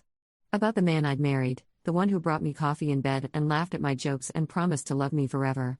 Then I thought about the man who stood by while his mother burned me. Who told our daughter to lie? Who chose his monster of a mother over his own family? I don't know, I said honestly. But it doesn't matter. Because we're done letting him dictate our lives. From now on, we decide what happens next. What does happen next? I looked at my daughter. 14 years old. Still carrying trauma she shouldn't have to carry. Still learning to trust that the world could be safe. Next, we live, I said. We finish fixing up the house. You keep going to school. I go back to work. We take Duke for walks. We order pizza and leave the dishes in the sink. We invite Kid over for sleepovers. We do all the normal, boring, beautiful things we never got to do before. That sounds nice. It does, doesn't it? We sat there until the stars came out fully, and for the first time in months, I felt something close to peace. Marcus filed for divorce a month later. Said he couldn't be married to someone who destroyed his family. I didn't fight it. Just signed the papers and sent them back. The divorce was finalized 90 days later. I got everything I'd asked for in the original custody hearing, plus more. He got weekend visitation with Emma, supervised until she turned 16. Then she could decide for herself. I already knew what she'd decide. 1 year after the burning, Emma and I drove to the beach. Just the two of us and Duke. We spent the day in the sand, letting the waves wash over our feet, eating ice cream that dripped down our hands. Emma looked different. Healthier. Her hair had grown out. Her smile came easier. She'd stopped checking the locks at night. Do you ever think about her? Emma asked, building a sandcastle with a concentration of someone much younger. Sometimes. Do you hate her? I thought about Patricia. About the woman who'd terrorized me for 15 years. Who'd burned my face. Who'd tried to kill me in my own home. No, I said. I don't hate her. I just don't think about her much anymore. She doesn't get to take up space in my head. That's good. Emma patted down a tower. Kit says holding on to hate is like drinking poison and expecting the other person to die. Kit's mom sounds wise. She is. She said she'll take us to Maine sometime if we want. Show us where they lived when they first escaped. I'd like that. We stayed until sunset, until Duke was covered in sand and Emma's castle was complete and the sky had turned pink and orange and gold. On the drive home, Emma fell asleep in the passenger seat with Duke's head in her lap. I looked at them in the rearview mirror and thought about how close we'd come to losing this. How close I'd come to believing Marcus when he said I was overreacting. How close Emma had come to growing up thinking this was what love looked like. But we hadn't lost it. We'd fought for it. Clawed our way out of hell with burned hands and broken hearts and came out the other side alive. And that was worth everything. Story 3. The coffee burned. That's what I remember most clearly. Not the humiliation of sprawling across polished marble in a dress I'd spent 3 paychecks on, not the collective intake of breath from 200 wedding guests, but the scalding liquid soaking through my hair, running down my neck, staining the cream silk dark as old blood. My mother's coffee cup clattered to the floor beside me, empty now, and I heard her heels click away like punctuation marks ending a sentence I'd never agreed to be part of. I should explain something first. I'm the oldest. 29 to Melissa's 26. Growing up, I was the one who braided her hair before school, who taught her to ride a bike in the driveway while mom worked double shifts at the hospital. Dad left when I was 8, and for a while, it felt like the three of us against everything. I used to think we were unbreakable. That illusion died slowly, the way trust does. Little fractures at first. The way mom started comparing us when Melissa hit high school and suddenly had the kind of easy beauty that made people turn their heads. The way my sister learned to weaponize that attention, collecting admirers like trading cards while I buried myself in law school applications. By the time I passed the bar exam, Melissa had dropped out of community college twice and was working as a hostess at an upscale restaurant downtown, where she met Connor Mitchell. Connor Mitchell, whose family owned half the commercial real estate in the city. Connor Mitchell, whose engagement announcement made the society pages.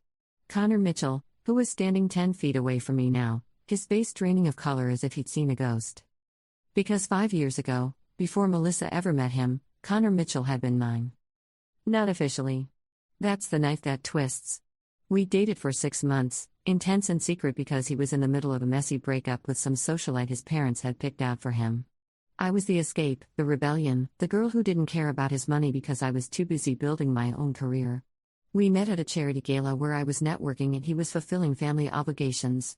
He grabbed 2 champagne flutes, handed me one, and said, "You look like the only person here who'd rather be literally anywhere else." He wasn't wrong. We fell into each other like people do when they mistake chemistry for compatibility. Late-night conversations in his car because we couldn't be seen together publicly. Stolen weekends at a cabin upstate where nobody knew his name. He talked about breaking free from his family's expectations. I talked about building something that was entirely mine. We made plans the way young people do, sketching futures on napkins and believing the world would rearrange itself to accommodate our dreams. Then he vanished. No explanation, no goodbye, just a text one Tuesday morning that said, "I can't do this. I'm sorry." I called 17 times. Every call went to voicemail. I showed up at his office building and was turned away by security. It took me 3 months to stop checking my phone every 5 minutes, another 6 to stop flinching when I saw expensive cars that looked like his. I moved on. Threw myself into work. Made junior partner at my firm by 27, which felt like vindication even if the victory tasted hollow.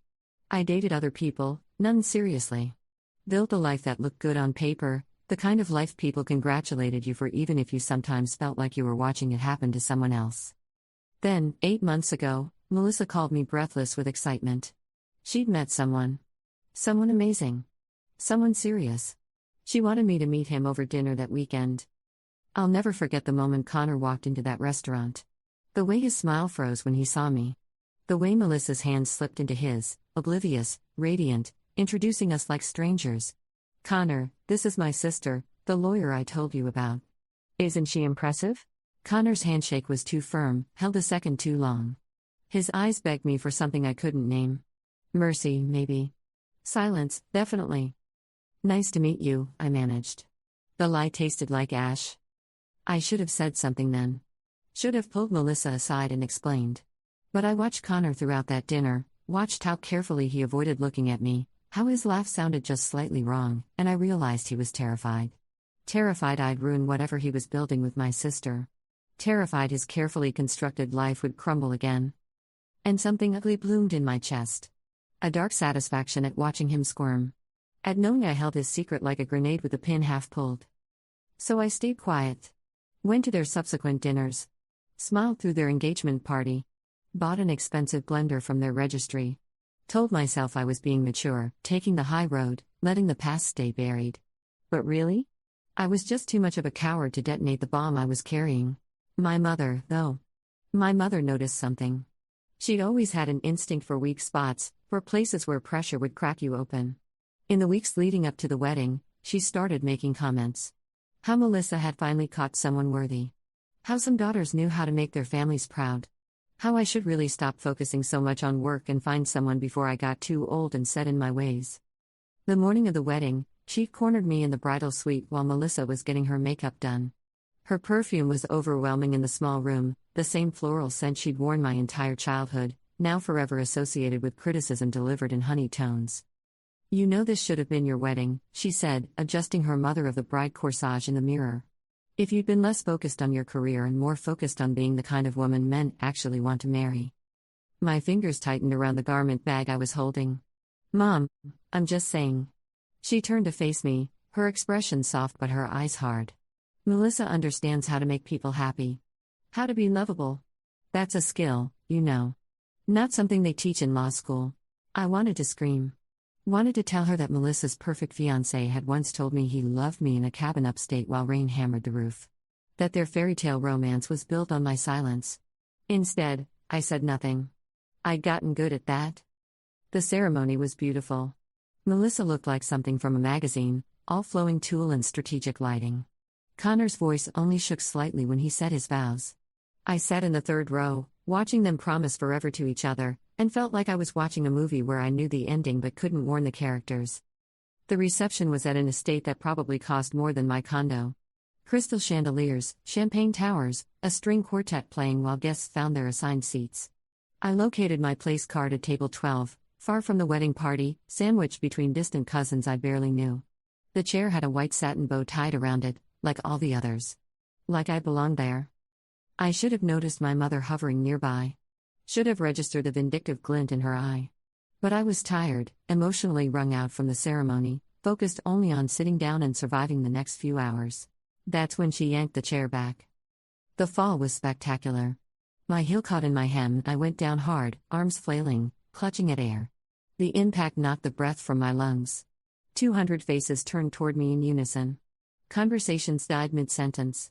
Even the string quartet faltered. My mother's voice cut through the silence like a blade. You don't count as family, so please do us a favor and get out. Then came the coffee. Still hot from the serving station. It drenched my hair, my face, my dress. I gasped, eyes burning, trying to process what was happening through the shock and pain. Guests were half standing from their seats, mouths open, a collective tableau of horror. I tried to push myself up, hands shaking against the marble. Melissa materialized beside me, her wedding dress a cloud of white in my peripheral vision.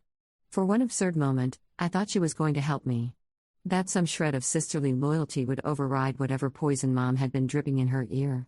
Then her fingers clamped around my arm, nails digging in. Mom's right. You're not worthy to be here. Her voice was cold. Decisive. Like she'd been waiting for permission to say it out loud. Security appeared, 2 men in dark suits who'd been stationed by the exits. One of them helped me to my feet with professional detachment while the other cleared a path through the gawking guests. I caught fragments of whispered conversations as they escorted me past the tables. What did she do? Family drama, how tacky. At her own sister's wedding, can you imagine? My face burned hotter than the coffee scalding my skin. This was it. This was how I'd be remembered. The sister who got thrown out. The family embarrassment. The woman not worthy to witness her own sister's happiness. We were almost to the exit when Connor's voice stopped everything. No way, is that? I turned. He was standing at the head table, wine glass frozen halfway to his lips, staring at me like I'd morphed into something monstrous. But he wasn't looking at my coffee-soaked dress or my humiliation. He was looking at my face with dawning recognition that seemed to go beyond simple acknowledgement. Then I understood. He told Melissa about us. Not everything, maybe. Not the depth of it. But enough. Enough that my presence had been a constant source of anxiety for him. Enough that he'd probably begged her to somehow exclude me from the wedding. Enough that Melissa had been looking for an excuse, any excuse, to cast me out with her mother's blessing. The security guard's hand was firm on my elbow. Ma'am, please. Connor's face wasn't just pale now. It was ashen. Melissa had turned to look at him, confusion creasing her perfect makeup. Around us, guests were putting pieces together, whispering theories, constructing narratives from incomplete information. My mother stood beside the head table, triumphant, probably believing she'd just protected her youngest daughter from some unnamed threat I posed. She had no idea what she'd actually done. None of them did. I could have walked out then. Could have let the silence speak for itself, let them wonder and worry and spin their theories in the dark. But I was so tired of being quiet. So tired of protecting everyone else's comfort at the expense of my own dignity. Connor and I dated, I said. My voice came out steady despite the trembling in my hands. 5 years ago. Before he met Melissa. He ended it without explanation and disappeared from my life. The whispers died. The room held its breath. Melissa's head snapped toward her new husband. What? I didn't say anything, I continued, because I thought it was in the past. Because I thought he'd moved on and deserved a fresh start. Because I loved my sister and wanted her to be happy. I looked at my mother. But apparently, keeping quiet and trying to do the right thing makes me unworthy of being here. Connor stood frozen, a statue in a rented tuxedo. Melissa's face was cycling through emotions too quickly to name: confusion, betrayal, rage, hurt, all of them flashing past like cards being shuffled. You knew? Melissa's voice was small. She wasn't looking at me anymore. She was looking at Connor. You knew she was my sister and you didn't tell me? Melissa, he reached for her. She stepped back. How long? The question came out sharp. How long did you know? Since we started dating. His admission fell like a stone into still water. I recognized her from your photos. The math was simple and damning. He pursued Melissa knowing exactly who I was. Knowing what we'd been to each other. Maybe that had even been part of the appeal, some twisted psychological working out of whatever he'd left unfinished with me. Or maybe he'd genuinely fallen for her and hoped the connection would stay buried. Didn't matter now. It was all burning down regardless. My mother was sputtering, trying to regain control of a narrative that had escaped her completely. This is ridiculous. She's trying to ruin your wedding, Melissa. Making up stories for attention. I'm not making up anything, I said quietly. And I'm leaving now, like you asked. But you should probably know that your daughter married someone who built your entire relationship on a lie. I turned and walked toward the exit. The security guards didn't stop me this time. Behind me, I heard Melissa's voice rising, Connor's attempting damage control, my mother's shrill protests. The string quartet, bless them, started playing again, trying desperately to restore some sense of normalcy to a reception that had transformed into a disaster scene. Outside, the evening air was cool against my coffee-sticky skin. The parking lot stretched out before me, rows of expensive cars glinting in the sunset.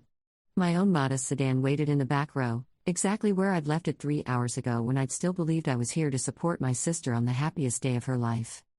I made it halfway across the parking lot before the nausea hit.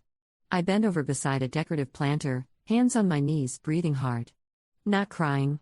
I was too angry to cry. Too wrung out. Too done with all of it. A car door opened behind me. Footsteps approached. You didn't have to do that. Connor's voice. Of course it was. I straightened slowly, turning to face him. He'd followed me out, loosened his bow tie, looked thoroughly wrecked in a way that might have satisfied me if I'd had any satisfaction left to feel. Didn't have to do what? I asked. Tell the truth? Defend myself when your wife and my mother humiliated me in front of 200 people? You could have told her privately. Months ago. Before it got to this point. The audacity. The sheer entitlement of it. I laughed, a sound like breaking glass. I could have told her privately? You could have told her before you proposed. Before you met her family. Before you showed up for dinner and pretended we were strangers. He ran a hand through his carefully styled hair, destroying it. I thought it would be easier if we just never acknowledged it. I thought we could all move forward. Moving forward requires honesty, Connor. It requires actually dealing with things instead of hoping they'll disappear if you ignore them long enough. I paused. That's what you did to me 5 years ago, remember? Just disappeared? I was engaged to someone else. The words came out flat. My parents had arranged it. I couldn't, I was too weak to fight them, to break it off properly with you. So I ran. I'm not proud of it. And then that engagement fell apart anyway, and instead of coming back or apologizing, you just found my sister and did it all over again. Except this time you made sure to keep the secret from the start. He looked at the ground. Had nothing to say to that because there was nothing to say. The truth was what it was. She loves you, I said, softer now. Melissa loves you in a way I'm not sure I ever did. We were too young, too caught up in the drama of it. But she sees you as her future. So you need to go back in there and fix this. Tell her everything. Every detail. Give her the choice you never gave me. She'll leave me. Maybe. That's her right. He stood there for a long moment, a man at a crossroads, trying to calculate which path led to less pain. Finally, he nodded it and turned back toward the reception hall. Connor, I called after him. He paused. For what it's worth? I'm sorry you felt trapped 5 years ago. I'm sorry your family made you feel like you couldn't choose your own life. But you're not trapped now. You're just scared. There's a difference. He walked back inside without responding. The glass doors swung shut behind him, cutting off the sound of music and conversation. I got in my car. Started the engine. Sat there for 5 minutes just breathing before I finally pulled out of the parking lot. The next 2 weeks were a blur of unanswered phone calls and cryptic social media posts. Melissa blocked me on everything. My mother left a voicemail calling me selfish and destructive, accusing me of jealousy and spite. Several wedding guests reached out with carefully worded messages asking if I was okay in a way that really meant tell me all the gossip. I deleted most of it. Talked to my therapist. Went to work. Functioned. Then, on a Wednesday evening 14 days after the wedding, someone knocked on my condo door. Melissa stood in the hallway, wearing sweatpants and one of Connor's old college hoodies. Her hair was pulled back, no makeup, eyes red-rimmed. She looked younger than I'd seen her in years. "Can I come in?" she asked. I stepped aside. We sat on opposite ends of my couch, an ocean of unspoken things between us. She picked at a thread on the cushion, not looking at me. "Connor told me everything," she said finally. "About you too. About how serious it was. About why he ended it." She paused. "About how he recognized me from your photos and pursued me anyway." I waited. Gave her space to say whatever she'd come here to say. "Mom knew," Melissa continued. Her voice was hollow. Not the details, but enough. Connor had mentioned to her once, early on, that he dated someone before me who happened to be from my family. Mom put it together. And instead of telling me, instead of warning me, she decided you were the problem. That you'd somehow try to ruin things for me. That tracked. My mother had always been better at constructing villains than acknowledging complexity. "She orchestrated the whole thing at the reception," Melissa said. "Told me you'd been making comments about Connor, trying to sabotage us, that you couldn't stand to see me happy.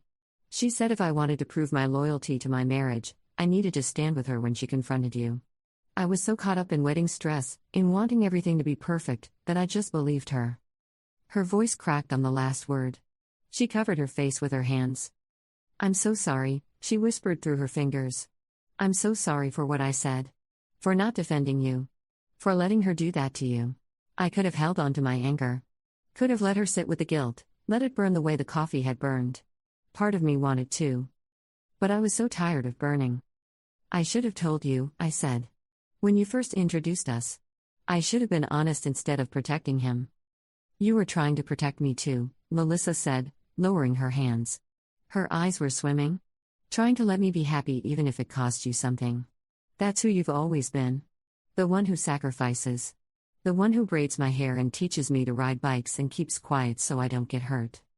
"Did you marry him?" I asked. "Are you still together?" She nodded. "We're trying. He's in therapy. We're in therapy together. It's hard. I'm angry at him for lying, for pursuing me knowing what he knew. But I also understand why he did it. Fear makes people do terrible things." "Yeah," I said. "It does." We sat in silence for a while. Outside my window, the city hummed with evening traffic, people going about their lives, carrying their own complicated histories. "I'm not asking you to forgive me," Melissa said. "I know what I did was unforgivable. But I needed you to know that I'm sorry. That I know Mom was wrong. That you," her voice broke again, "that you count. You've always counted. More than anyone." I reached across the couch and took her hand. She gripped it like a lifeline. "We're not okay yet," I said. "But we could be. Eventually." She nodded, tears spilling down her cheeks. "That's more than I deserve." "Probably," I agreed. "But family's not about deserve. It's about deciding who's worth the effort of repair." She left an hour later, after we talked through some of it, not all, that would take years, but enough to sketch the outline of a path forward. I didn't know if we'd actually walk it. Didn't know if Connor's therapy would stick, if my mother would ever acknowledge what she'd done, if Melissa and I could rebuild what had been shattered. But I knew I'd told the truth. Finally, publicly, without apology. And there was power in that.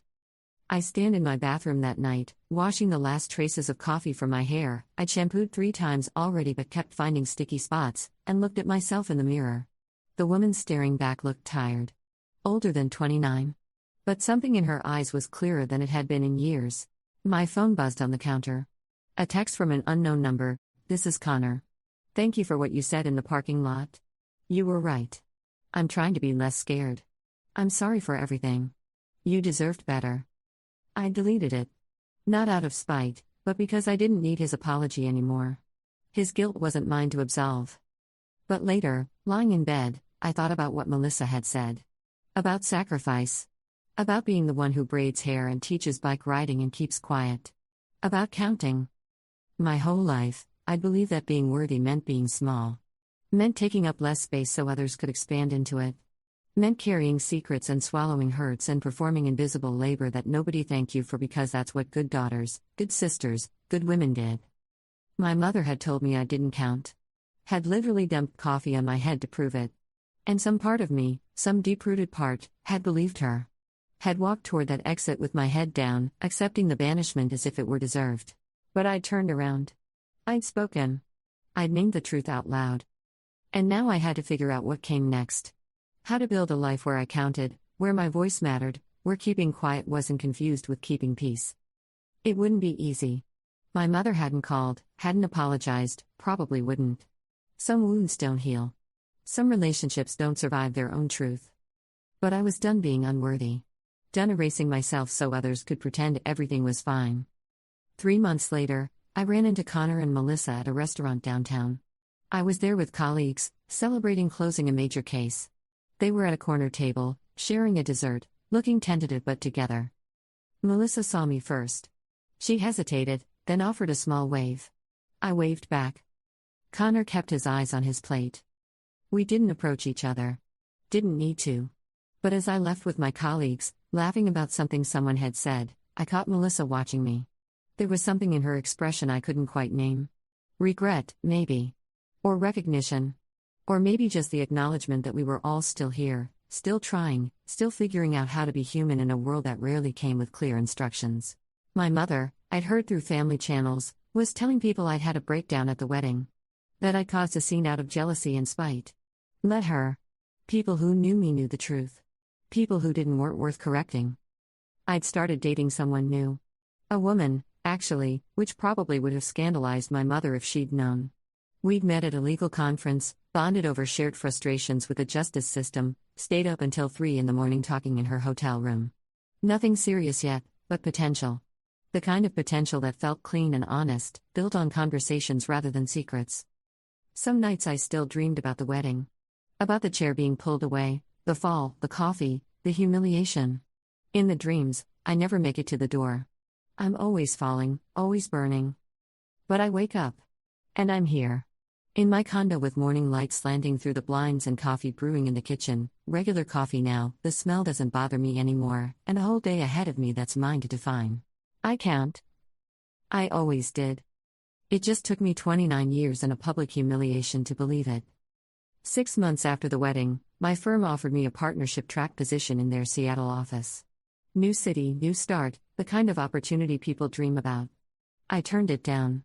Not because I was afraid to leave, but because running felt too much like what Connor had done to me 5 years ago.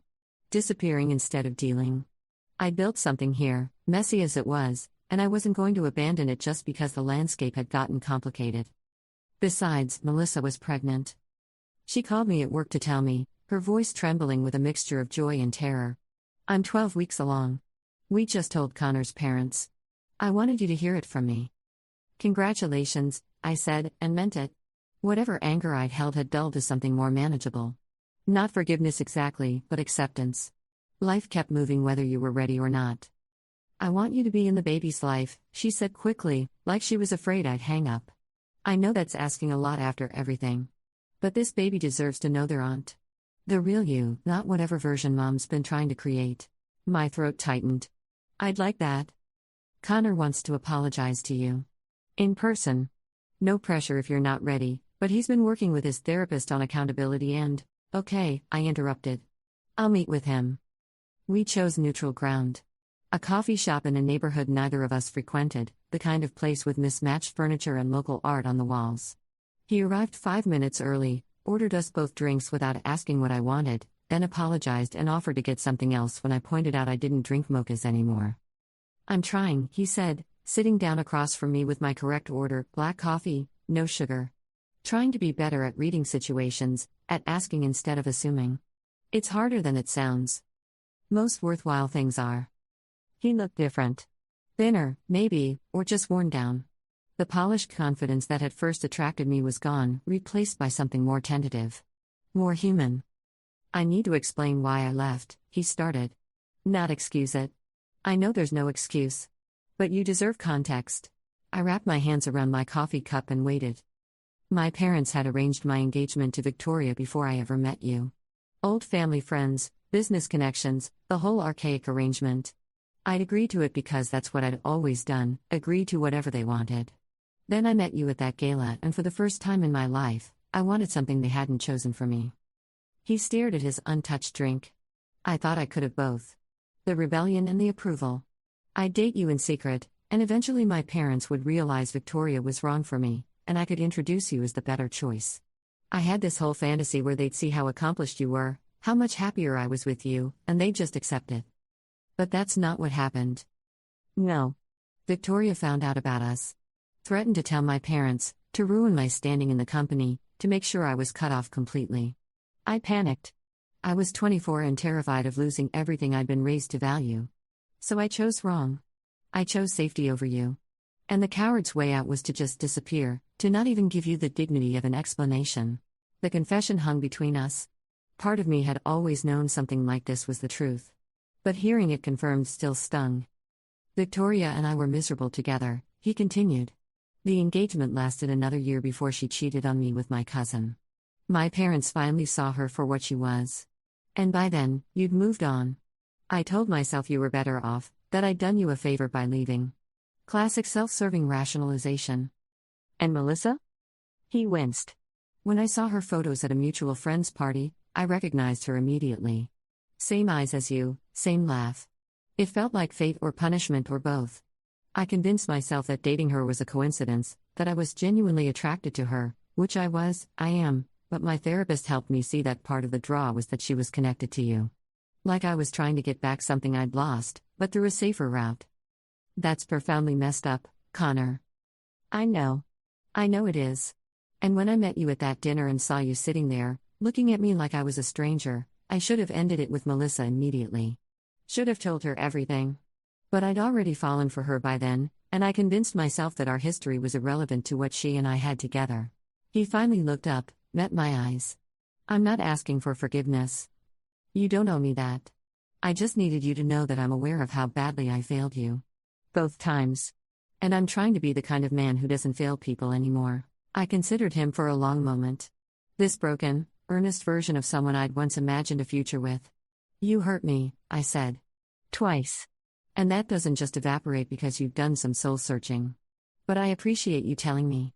I appreciate the honesty, even if it's 5 years late. Are we? He hesitated. Can we ever be okay? Not friends, I don't expect that. But civil? For Melissa's sake, for the baby's sake? We can be civil, I agreed. But Connor? If you hurt my sister the way you hurt me, if you run when things get hard, I will make your life extraordinarily difficult. I'm a lawyer. I'm very good at making things difficult. A ghost of a smile crossed his face. Noted. We finished our coffee in relative silence, the air between us cleared if not exactly comfortable. When we left, he shook my hand, a formal gesture that felt appropriately distant, and thanked me for listening. I watched him walk to his car, shoulders slightly hunched against the wind, and felt something release in my chest. Not forgiveness, not yet. But maybe the beginning of letting go. My mother, predictably, was a different story. She showed up at my office unannounced 3 weeks after my coffee with Connor. My assistant tried to stop her, but she pushed past with a kind of entitled determination she'd perfected over decades of getting her way. We need to talk, she announced, settling into the chair across from my desk as if she'd been invited. I saved the document I was working on and closed my laptop. About? About this ridiculous rift you're causing in our family. I almost laughed. The rift I'm causing. Melissa tells me you're going to be involved with a baby. That Connor apologized to you for some imagined slight. You're poisoning them against me, turning them into believing your version of events from the wedding. My version? I kept my voice level, professional. The same tone I used with hostile witnesses. You pulled a chair out from under me and poured hot coffee on my head in front of 200 people. That's not a version. That's what happened. You were causing a scene? I was sitting down. She waved a dismissive hand. You've always been dramatic. Ever since you were a child, creating problems where there were none. I was trying to protect Melissa from your jealousy. From the way you've always resented her for being more likable, more attractive. Stop. The word came out sharp. I'm not doing this. I'm not sitting here while you rewrite history to make yourself the victim. I'm not the one who showed up at my own sister's wedding and announced in front of everyone that I'd been sleeping with her husband. Connor and I dated 5 years before he met Melissa. You knew that. He told you. And instead of having an honest conversation with your daughter about it, you decided I was a threat and orchestrated a public humiliation to get rid of me. My mother's face flushed. I did what any mother would do to protect her child. You did what you always do. You chose Melissa over me because she's easier to control. Because she fits your image of what a daughter should be. Because I've never been good enough for you, no matter what I accomplished. That's not true. When I made partner at 27, you told me I should focus less on work and more on finding a husband. When I bought this condo, you said it was too small for what I paid. When I tried to tell you about the cases I was winning, the clients I was helping, you changed the subject to Melissa's latest boyfriend or hairstyle or whatever trivial thing you deemed more interesting than my career. The words were pouring out now, years of them, a flood I'd been holding back. You have never been proud of me. Not really. Because I made choices you didn't understand, built a life that didn't center around making you look good. And the coffee, Mom? That was just you finally saying out loud what you've been telling me my whole life. That I don't count. My mother stood abruptly, her chair scraping against the floor. I came here to mend fences. To try to repair what you've broken. But clearly, you're too stubborn and self-absorbed to see reason. Then leave, I said quietly. And don't come back until you're ready to acknowledge what you did. Not justify it. Not excuse it. Acknowledge it. She stared at me for a long moment, her expression cycling through anger, disbelief, hurt. For a second, I thought she might apologize. Might crack open enough to let something reel through. Instead, she picked up her purse and walked out, heels clicking against the tile in a rhythm that sounded like punctuation to our relationship. My assistant poked her head in after my mother left. You okay, boss? Yeah, I said, surprised to find it was true. I really am. Melissa had her baby on a Tuesday in March. A girl, 7 pounds 3 ounces, with Connor's dark hair and Melissa's nose. They named her Sophie. I met her when she was 2 days old, in a hospital room filled with flowers and balloons and the particular exhausted joy that comes with new parenthood. Melissa looked wrecked and radiant, her hair matted, no makeup, more beautiful than I'd seen her at the wedding. Want to hold her? She asked. I took Sophie carefully, supporting her head the way I remembered from babysitting jobs in college. She was impossibly tiny, warm and solid and smelling of that particular baby smell that's somehow sweet and clean at the same time. Her eyes were closed, face scrunched in sleep, completely unaware of the complicated family dynamics she'd been born into. She's perfect, I whispered. She is. Melissa's voice was thick with emotion. And I want her to grow up knowing her aunt. The real you. Not the version Mom tried to create, not some sanitized story. I want her to know about your work, about how strong you are, about what you've built. I looked up, surprised to find Melissa crying. I've been a terrible sister, she said. I let Mom pit us against each other for years. I believed her stories about you being jealous or difficult or cold. I didn't see what she was doing, how she was using me as a weapon against you. You were young, I'm not young anymore. And I have a daughter now. I need to figure out how to be the kind of mother who doesn't create the same poison between my children that our mother created between us. Connor stepped closer, put a hand on Melissa's shoulder. They looked at each other with a kind of shorthand that comes from working through hard things together. Whatever they were building, it was more solid than what I'd seen at that first dinner 8 months ago. We're not inviting her, Melissa said, turning back to me. To the baptism, to birthdays, to anything involving Sophie. Not until she apologizes to you. And I mean really apologizes, not that passive-aggressive thing she does where she's sorry you misunderstood her intentions. Melissa, you don't have to. Yes, I do. I'm choosing you. I should have chosen you at the wedding. I'm choosing you now. Something in my chest cracked open. The kind of break that lets light in instead of just bleeding out. I held my niece and cried, and Melissa cried, and Connor quietly excused himself to get coffee because he was terrible with emotional women and at least had the self-awareness to admit it. She'll try to make you feel guilty, I warned when I composed myself. She'll make this about you punishing her, about being cruel, about keeping her from her grandchild. Let her. I'm done caring more about her comfort than about doing what's right. Sophie stirred in my arms, making little mewling sounds. I rocked her gently, watching her tiny face scrunch and relax. This small person who'd somehow become the catalyst for change none of us had been brave enough to initiate. My mother did exactly what I'd predicted. She called Melissa sobbing, called Connor's parents to complain about being excluded, showed up at the hospital and had to be turned away by security. She sent letters, long rambling things about betrayal and disrespect and how we'd all regret this when she was gone. Melissa held firm. I was proud of her for that. Proud in a way I'd never been able to be before, when pride felt too tangled up in comparison and resentment. The woman I'd started dating, Rachel, her name was Rachel, came to Sophie's baptism as my +1. It was the first time I'd brought her around family, and I was nervous about it in a way that felt both ridiculous and entirely justified. So that's the sister, Rachel murmured as we watched Melissa navigate the church's receiving line with practiced grace. She looks exhausted. 3-month-old baby, I explained. Sleep deprivation is real. And that's the guy? Connor was holding Sophie, looking uncomfortable in his suit, trying to keep her from grabbing the priest's vestments. That's him. Rachel studied them for a moment. You know what's weird? I can't see you with him at all. Like, I'm trying to picture 24-year-old you dating 24-year-old him, and it doesn't compute. We were different people then. Maybe. Or maybe you were always too good for him, and it just took you a while to see it. I kissed her temple. Have I mentioned I like you? Once or twice. Usually right before you're about to do something emotionally vulnerable and need the reinforcement. She knew me too well already. It should have been terrifying. Instead, it felt like relief.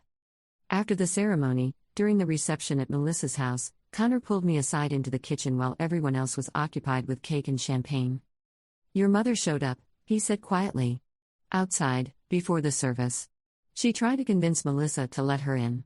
When that didn't work, she turned to me. Said I should make Melissa see reason, that excluding her was cruel, that families should forgive. What did you say? I told her that forgiveness requires acknowledgement of wrongdoing, and until she was ready to actually apologize to you for what she did at our wedding, she wasn't welcome around our family. He paused. Then she said some things about you that I won't repeat.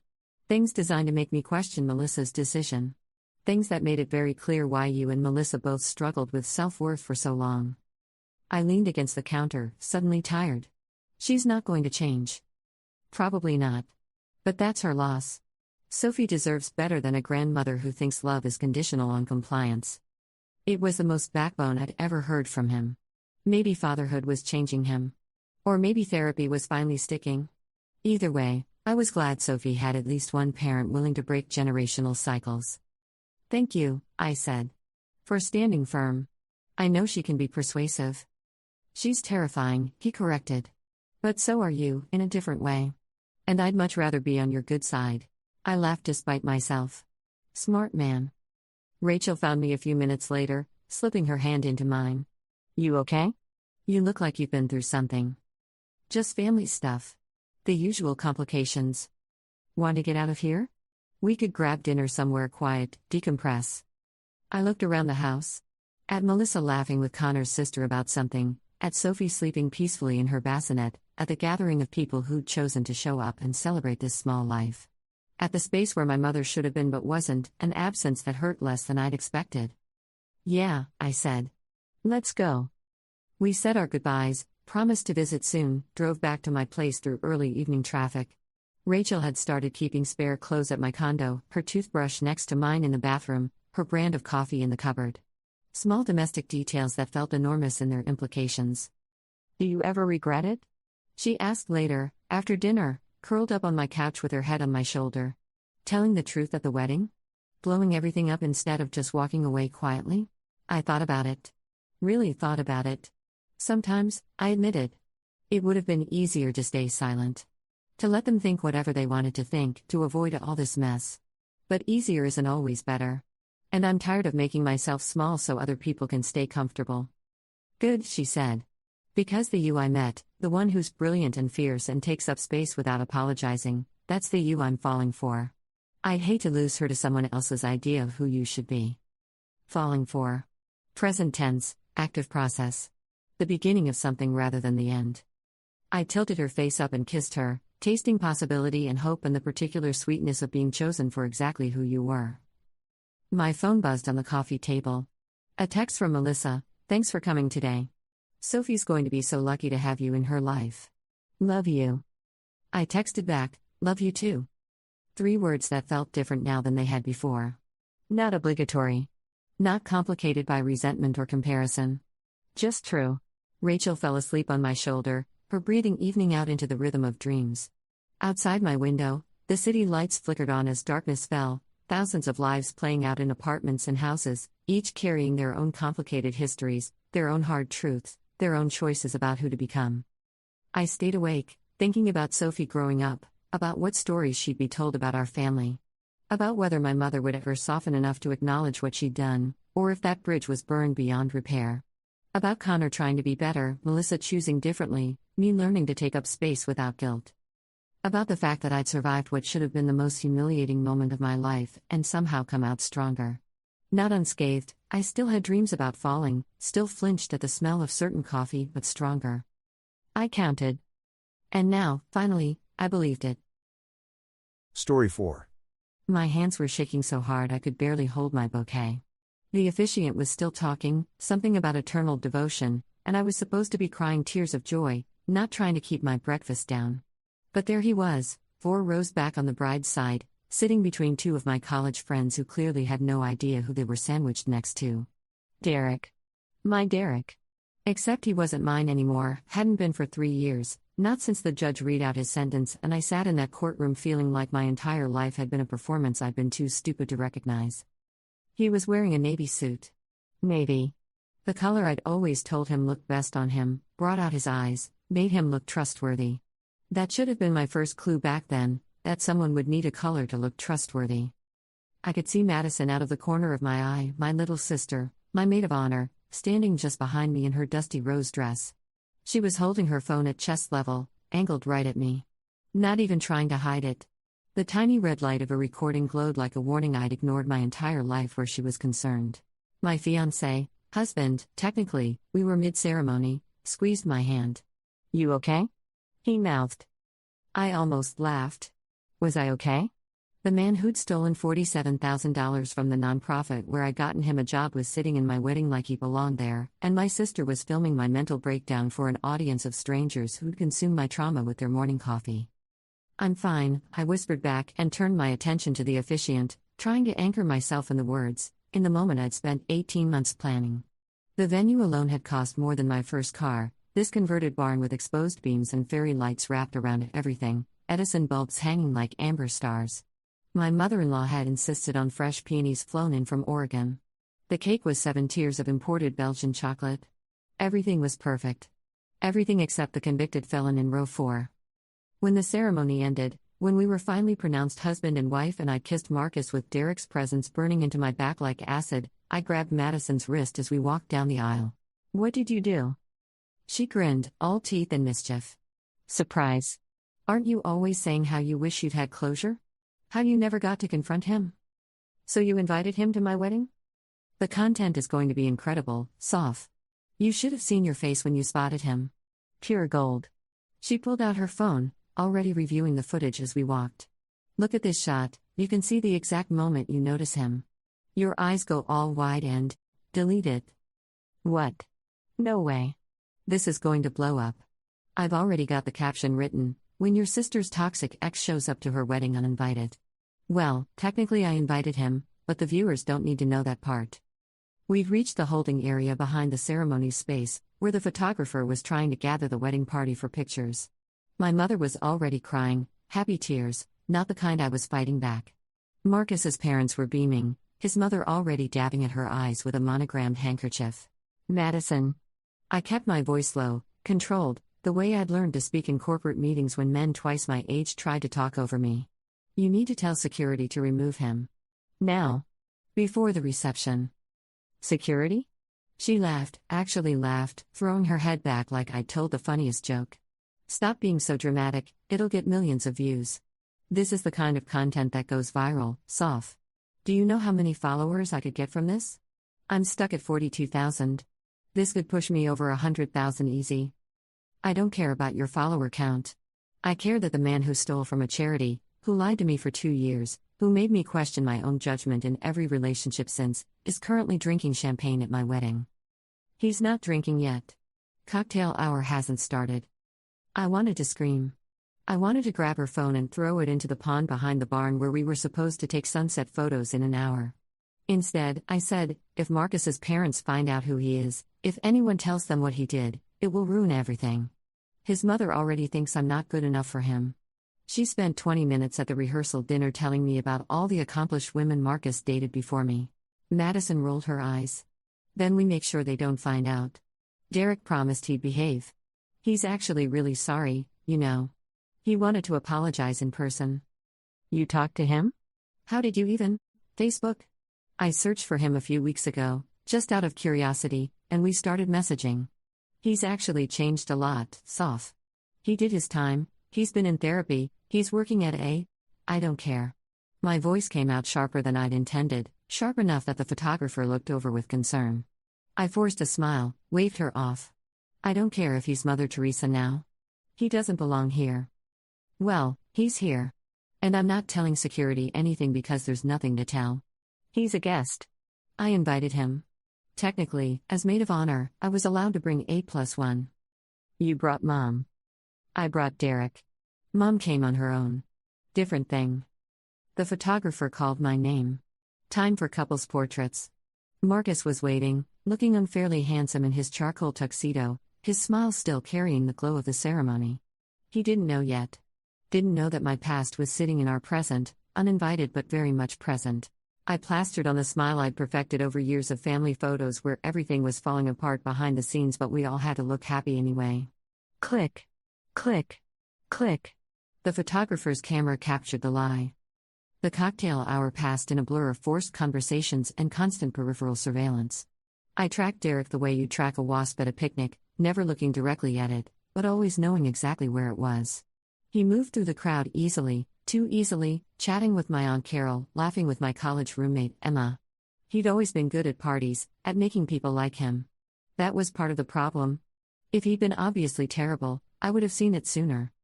He was careful not to approach me directly, which I appreciated and resented in equal measure. The appreciation made me angry at myself. Why should I be grateful for basic decency from someone who'd demonstrated so little of it? Madison was still filming. I'd catch glimpses of her phone pointed in various directions, capturing behind-the-scenes content for her followers. She'd been building her social media presence for 2 years now, ever since she dropped out of college to become a content creator. Our mother had been devastated. I'd been quietly relieved I was no longer the family disappointment. You're tense, Marcus murmured as we made our way to the reception hall. The barn had been transformed, long tables with cream linens, gold flatware catching the light, centerpieces of peonies and roses that probably cost more than my monthly rent. Is everything okay? Everything's perfect, I said, and squeezed his hand, trying to transmit normalcy through my palm. The reception started smoothly. Speeches happened. My father made everyone cry with his toast about watching his little girl become a woman. Madison made everyone laugh with stories from our childhood that were mostly embarrassing for me. Marcus's best man told the obligatory jokes about marriage. Food was served. The band played. We had our first dance. I was starting to believe we might actually pull this off. That Derek would remain a ghost at the periphery, that Madison's terrible decision wouldn't blow up our perfect day, that I could relax into being a bride instead of being a woman managing a crisis. Then, during the third dance, when the floor was crowded enough that I'd stopped trying to track everyone's positions, the wedding planner appeared at my elbow. Meredith was the kind of woman who could smile while delivering devastating news, and she was smiling now, but her eyes were wrong. Too wide. Too urgent. Mrs. Chen? Could I borrow you for just one moment? Marcus and I had been swaying to something slow and romantic, his hand warm on my lower back. I didn't want to let go. Some primal part of my brain was screaming that if I let go, if I followed Meredith away from the safety of the dance floor and my new husband's arms, everything would change. It's fine, Marcus said, misreading my hesitation. I'll grab us drinks. I followed Meredith toward the back hallway, past the bathrooms, into a small office that the venue used for storage. She closed the door. I need you to stay calm, she said, which was the absolute worst way to start any conversation. What happened? The gift table. The cards, the cash box, all of it. She pressed her lips together. It's gone. The room tilted. I grabbed the edge of the desk. Gone? Vanished. I went to move everything to the secure room like we'd planned, to do it after dinner service, before the dancing got too chaotic, and it wasn't there.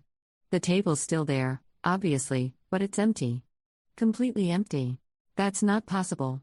There were 200 guests. Someone would have seen. That's what I thought. But I've been asking around, being discreet, and no one saw anything unusual. Whoever took it knew exactly when to strike. Probably during the toasts, when everyone was focused on the speeches, my brain was struggling to process the information, trying to calculate how much had been on that table. My grandmother had given us $5,000 in cash. She didn't trust banks. Marcus's father had handed us an envelope that felt thick enough to be substantial. My boss had gifted us a check for $1,000. And all those cards, all those envelopes from 200 guests who'd traveled and bought gifts and brought money to celebrate our marriage. How much?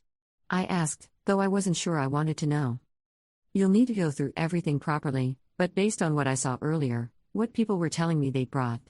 Meredith paused. I'd estimate somewhere over $80,000. The number hit me like cold water. $80,000. Gone. We need to call the police, I said, already reaching for my phone. Already done? They're on their way. But Mrs. Chen, Sophie, there's something else. She looked uncomfortable now, actually uncomfortable, not just concerned. I pulled the security footage from the hallway cameras. The table isn't in direct view, but the approaches are. And I saw who was near it during the time frame when it must have disappeared. She pulled out her tablet, opened a video file, and turned it toward me. The timestamp showed 47 minutes ago. The hallway was empty for a few seconds, then a man in a navy suit walked past, paused, looked around. Derek. I watched him glance toward where the gift table must have been, just out of frame, then disappear from view for exactly 3 minutes and 17 seconds. When he reappeared, he was walking faster, one hand in his pocket, the other carrying what looked like a garment bag that definitely hadn't been there before. That's not conclusive, I heard myself say, even though it absolutely was. Maybe he just. I checked the guest registry. His name isn't on it. He wasn't invited. Meredith's voice was gentle. Professional. She'd probably dealt with wedding drama before, but this had to be a new tier. Do you know who he is? My ex-boyfriend. The words tasted like ash. My sister invited him. Without telling me. I was going to throw up. Or scream. Or both. Instead, I did what I always did when the world was ending, I compartmentalized. Pushed the emotion down into a box. Dealt with the practical. The police? I asked. Should be here in 15 minutes. I didn't tell anyone else yet. I wanted you to see the footage first, to prepare. Marcus doesn't know. No one knows except us. And the thief, obviously. I laughed, couldn't help it. A sharp, brittle sound. Obviously. I found Madison at the bar, taking a selfie with her cocktail, probably adding it to her story with some caption about sister of the bride duties. She saw me approaching and her smile widened. Sophie. Oh my gosh, isn't this amazing? Everyone's having such a. I grabbed her arm and pulled her toward the same back office where Meredith had just destroyed my world. Madison stumbled in her heels, laughing like this was part of some game. Whoa, aggressive. What's going on? I closed the door. Showed her the tablet with Derek's image frozen on screen. What's that? Security footage. From about 45 minutes ago. See that man? She squinted at the screen. I watched her face as recognition hit. The smile didn't fade immediately, it sort of melted, dripping away like wax until what was left was something uncertain, almost childlike. Okay, so Derek walked past the gift table. So what? The gift table is gone, Madison. All of it? Over $80,000 in cash and checks. Vanished. And your surprise guest is the only person on camera anywhere near it during the time it disappeared. That's not, he wouldn't, she was shaking her head, backing away from me like I was the threat. No. No, you're wrong. Derek's changed. He told me he's changed. This is just a coincidence. A coincidence. I felt something cold settling over me, something beyond anger. You invited a convicted thief to my wedding without telling me, and you think it's a coincidence that the gift money disappeared while he was near it? He was in prison. He paid his debt. You're always saying people deserve second chances, that the criminal justice system is too harsh, that. Not at my wedding. The words came out louder than I'd intended. I took a breath. Not with my wedding gifts. Not with my grandmother's money. Not with everything that Marcus's family gave us. Madison's face was doing something complicated. The smugness was completely gone now, replaced by something that looked like panic. Real panic. The kind that comes when you realize you've broken something you can't fix. Maybe someone else took it, she said, but her voice was weak. There were 200 people there. It could have been anyone. The police are on their way. They'll want to talk to everyone who is near that area. They'll want to talk to you about why you invited him. They'll want to talk to Derek, but I'm guessing he's already gone. Am I right? Check his Facebook. See if he's still active. She pulled out her phone with shaking hands, opened the app. I watched her scroll, search, her face going paler with each second. His account. She looked up at me. It's deleted. His whole profile. It's just gone. When did you last message him? This morning. He said he was looking forward to seeing you, that he hoped you'd give him a chance to apologize. I thought. She trailed off. You thought what? That this would be good content? That my trauma was worth your views? I thought I was helping. Her voice cracked. You're always talking about closure, about unfinished business with Derek. I thought if you could face him, if you could see that he wasn't this big scary thing anymore, you'd finally move on. I thought I was being a good sister. A good sister would have asked. A good sister would have considered that maybe, just maybe, I didn't want to see the man who stole from a children's literacy program at my wedding. A good sister would have cared more about my feelings than her follower count. Tears were streaming down her face now, taking her mascara with them. I didn't know he'd do this. I swear, Sophie, I didn't know. But you knew what he'd done before. You knew exactly who he was. And you brought him here anyway. The door opened. Marcus stood there, his expression cycling through confusion and concern. Behind him, I could see 2 uniformed police officers talking to Meredith. Sophie? What's going on? Meredith said something about the gifts being stolen? I looked at my new husband, at my crying sister, at the disaster that my perfect wedding had become. There's something I need to tell you about Madison's +1. The police interview took place in the venue's main office, away from the guests who were still dancing, still celebrating, still completely unaware that the bride and groom were currently explaining to 2 officers how a convicted embezzler had ended up at their wedding. Marcus was very quiet. Dangerously quiet. The kind of quiet that meant he was processing, calculating, deciding how angry to be. His parents were in the hallway. His mother had insisted on being present once she'd learned what was happening, and I'd watched her face transform from concern to cold fury when she'd learned that Madison had invited Derek. So your sister invited your ex-boyfriend, who served 18 months for embezzlement, without informing you or anyone else in the family, the older officer, Detective Barnes, was saying, writing notes in a small pad. And you didn't know he'd be here until you saw him during the ceremony? Correct, I said. And the subject, Derek Matheson, he didn't attempt to contact you directly? Didn't speak to you at all during the event? No. I tried to avoid him. I was in shock. I asked Madison to have him removed, but she refused. The detective looked at Madison, who was hunched in her chair, tissue pressed to her face. Is that accurate? I thought. Madison's voice was barely audible. I thought Sophie was overreacting. I thought she was being dramatic for the content, being dramatic. I didn't think he'd actually do anything. But you knew about his criminal history? Yes, but he said he changed. We'd been talking for weeks. He seemed genuine. Weeks? I stared at her. You'd been talking to him for weeks? I told you, I found him on Facebook. We just talked. About you, mostly. He asked questions about your life, about the wedding. I thought he was just trying to reconnect, to make amends. He sent me money for my car payment last month when I was short. He seemed really nice, Sophie. He sent you money. Marcus spoke for the first time since we'd sat down. His voice was flat, emotionless, which somehow made it worse. Your sister, who invited a criminal to our wedding, was accepting money from said criminal. It was just $300. I paid him back. Well, I was going to pay him back. He said I didn't have to, that he wanted to help. Detective Barnes exchanged a glance with his partner, a younger woman who'd been mostly silent. Miss Reeves, did Derek ask you anything specific about the wedding? About the layout of the venue, timing of events, number of guests? Madison went very still. I could see her mentally scrolling through their conversations, finding the red flags she'd missed. He asked about the schedule. When dinner was, when speeches were. He asked if we had good security. I thought he was just making conversation. He was gathering intelligence, the female officer said. Her name tag read Officer Park. This was premeditated. He used your relationship with your sister to gain access to the venue and obtain information about the best time to strike. The social engineering is textbook. But his profile is deleted now? Detective Barnes asked. Madison nodded miserably. Did you have his phone number? Any other way to contact him? Just Facebook Messenger. And that's gone too. The detective closed his notepad. We'll need the security footage, guest lists, anything that might help us identify his vehicle or determine his direction of travel. We're issuing a warrant for his arrest, but given that he's already violated parole by leaving the state, I'm assuming you're aware his release conditions restricted him to Oregon?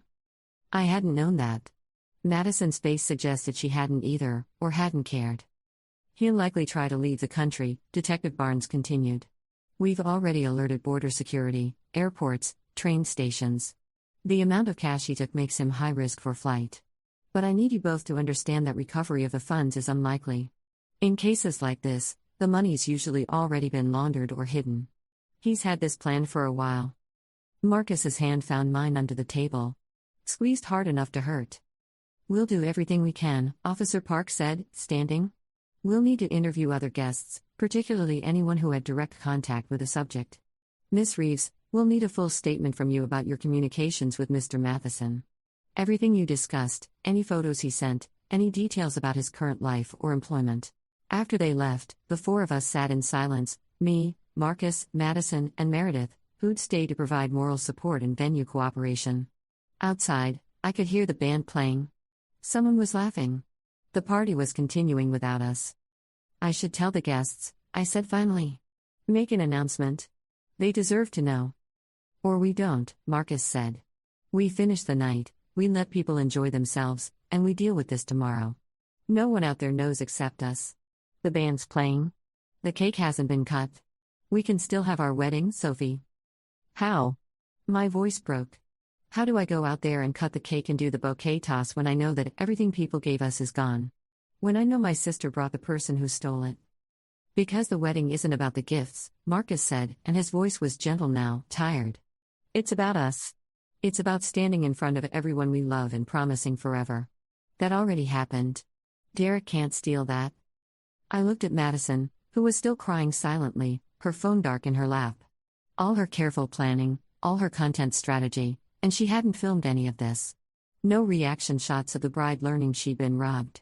No dramatic confrontation footage. Just real, ugly consequences. I'm sorry, she whispered. Sophie, I'm so sorry. I'll pay you back. I'll get a job, a real job, I'll pay back every cent, I promise. You don't have $80,000, I said. I'll get it. Somehow. I'll fix this. But we both knew she couldn't. Some things, once broken, stay broken. We went back to the reception. Marcus insisted, and I didn't have the energy to argue. Meredith helped me fix my makeup, retouch my lipstick, smooth down my hair. I looked at myself in the bathroom mirror, the bride in the expensive dress, the woman who was supposed to be having the best day of her life, and I barely recognized her. When we stepped back onto the dance floor, everyone cheered. They thought we'd been off having some romantic moment, some stolen kisses away from the crowd. My mother rushed over, beaming, telling me how beautiful everything was. Marcus's father clapped him on the back, made a joke about married life already pulling him away from the party. We cut the cake. Did the bouquet toss. Danced to all the required songs. I smiled until my face ached, laughed at jokes I didn't hear, accepted congratulations for a day that had turned into a nightmare. And the whole time, I was hyper-aware of Madison standing at the edge of everything, no longer filming, no longer performing. Just watching with red-rimmed eyes as I lived through the consequences of her choices. The band played our last dance, The Way You Look Tonight, and Marcus held me close, swaying slowly as the lights dimmed and the crowd circled around us. We're going to be okay, he whispered against my hair. I promise.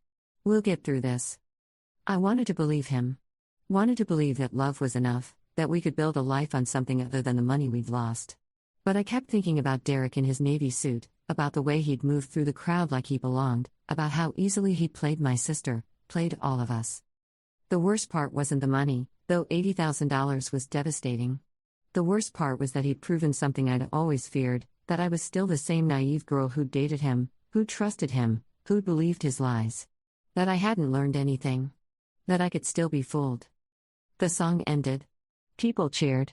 Rice was thrown, biodegradable, Marcus's mother had insisted, and we ran through the tunnel of raised hands toward the vintage car that would take us to our hotel. Away from the scene of the crime. Away from Madison and her regrets. Away from the party that was still happening, would keep happening until midnight, everyone drinking and dancing and having no idea what had been stolen from right under their noses. In the car, Marcus pulled me close. I talked to my father during the last dance. He's covering it. All of it? I pulled back to look at him. What? The money. He's writing us a check for $80,000. He says we shouldn't start our marriage in financial crisis because of someone else's crime. Marcus, we can't. We can. He insisted. And before you argue, he also said it's not charity. It's a gift, same as what he'd already given us. Just adjusted for circumstances. I should have felt relief. Gratitude. Instead, I felt something cold and complicated. His parents were saving us, the way they'd save Marcus from every mistake he'd ever made.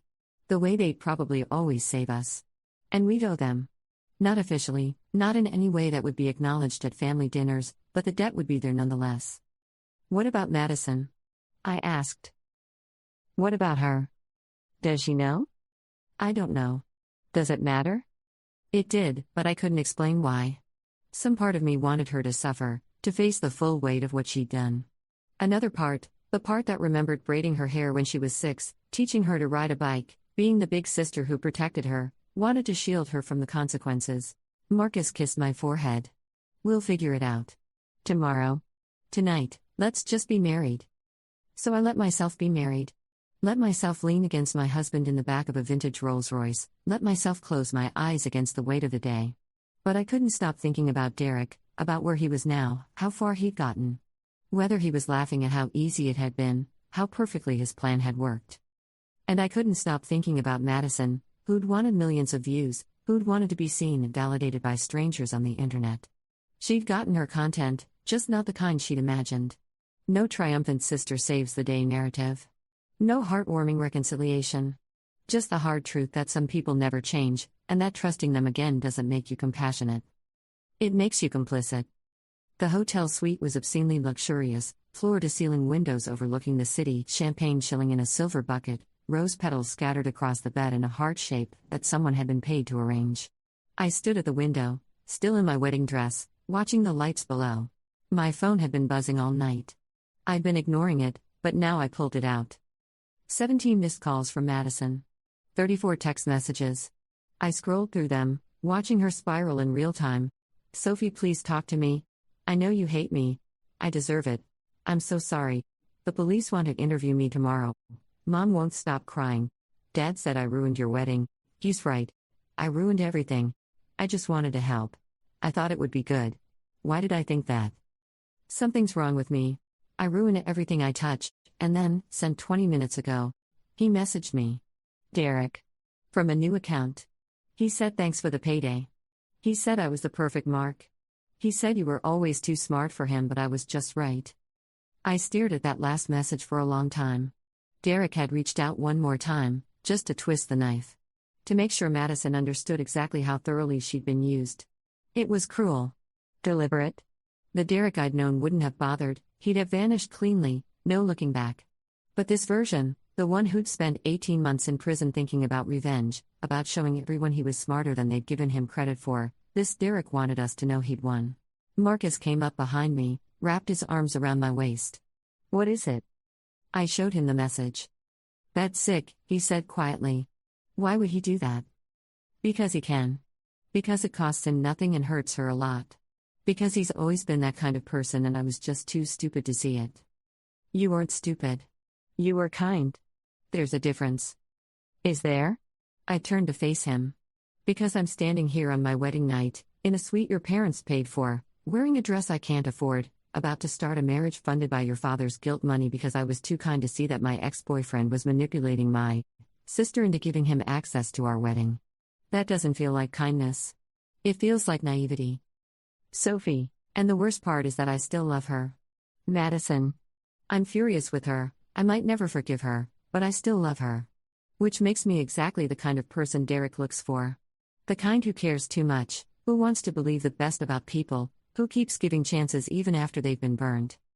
Marcus was quiet for a moment, just holding me, his chin resting on top of my head. Then, my father told me something once, after my brother stole from his business. He said that loving someone doesn't mean trusting them with everything. It means knowing their limits and protecting yourself accordingly. You can love Madison and still keep her at a distance. You can forgive her eventually and still remember what she did. Did your brother ever pay him back? No. But he also never asked to borrow money again. Because Dad made it clear the bank of family was closed for him. I thought about that. About boundaries in love and whether they could coexist. About whether I'd ever be able to look at Madison across a Thanksgiving table without seeing Derek in that navy suit, without feeling the shock of spotting him during my ceremony. I need to respond to her, I said. Tonight? If I wait, I'll say something worse. Or nothing at all. And she needs to hear this from me. I stepped away from Marcus, sat on the edge of the enormous bed, and typed, I got your messages. I'm not ready to talk yet. What Derek said to you is designed to hurt, so don't let it. You made a mistake, a huge, terrible mistake, but you're not a mark. You're someone who wanted to help and didn't think it through. We'll talk after the honeymoon. Until then, let me be angry and let yourself sit with what you did. Real consequences. Real growth. No content. Just the hard truth. I hit send before I could second guess it. Marcus sat beside me, took my hand. That was good. Honest but not cruel. I don't want to be cruel to her. I just want her to understand. She will. Eventually. He paused. Do you think they'll catch him? Derek? I don't know. The detective said probably not. People like Derek, they plan their exits as carefully as their entrances. He's probably already in Mexico or Canada. Somewhere without extradition for his particular charges.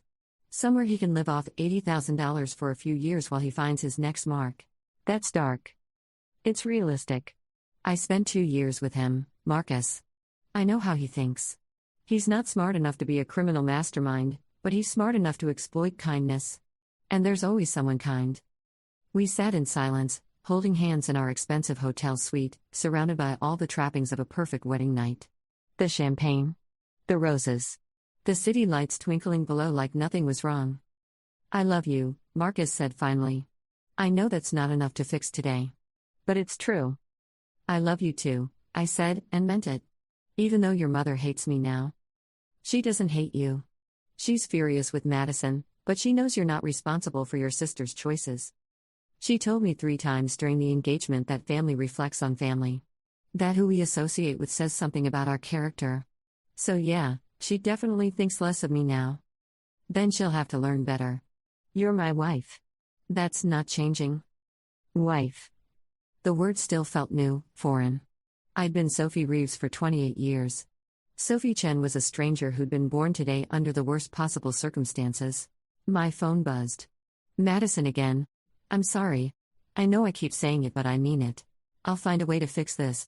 I didn't respond. I'd said what I needed to say. Anything more would just be feeding her need for immediate absolution, and I wasn't ready to give her that. Come on, Marcus said, standing and pulling me up with him. Let's at least open the champagne. Might as well get something good out of this night. So we did. Popped the cork, poured 2 glasses, toasted to survival instead of happiness. The champagne was excellent, Dom Perignon, because Marcus's mother believed in only the best, but it tasted like grief. 3 days into our honeymoon in Maui, the police called. They'd found Derek. Not arrested him. Found him. Detective Barnes's voice was carefully neutral as he explained that Derek Matheson had been located in a motel outside Vancouver, dead from an apparent overdose. Heroin. The medical examiner estimated he'd been dead for approximately 36 hours, which meant he died the day after our wedding. We found some of the cash in his room, Barnes continued. About $22,000. The rest is unaccounted for. Could have been spent, could have been hidden elsewhere, could have been taken by whoever sold him the drugs. We're investigating it as a potential homicide. The amount of heroin in his system was enough to kill someone twice his size. Could be accidental, could be intentional, could be someone else made the decision for him. I was sitting on our hotel balcony, watching the ocean. Marcus was in the shower. I could hear the water running, could picture him under the spray, unaware that the man who'd stolen from us was now a body in a morgue. "Do you need me to come back?" I asked. "For identification or, no? We have his prints on file from the original conviction. We know it's him. I'm calling because you're listed as next of kin in our records. From before. I wanted you to hear it from me instead of seeing it on the news." "Thank you." There was a pause. "I'm sorry this happened, Mrs. Chen. For all of it. The theft, the wedding, now this. You didn't deserve any of it." After we hung up, I sat there for a long time, watching the waves.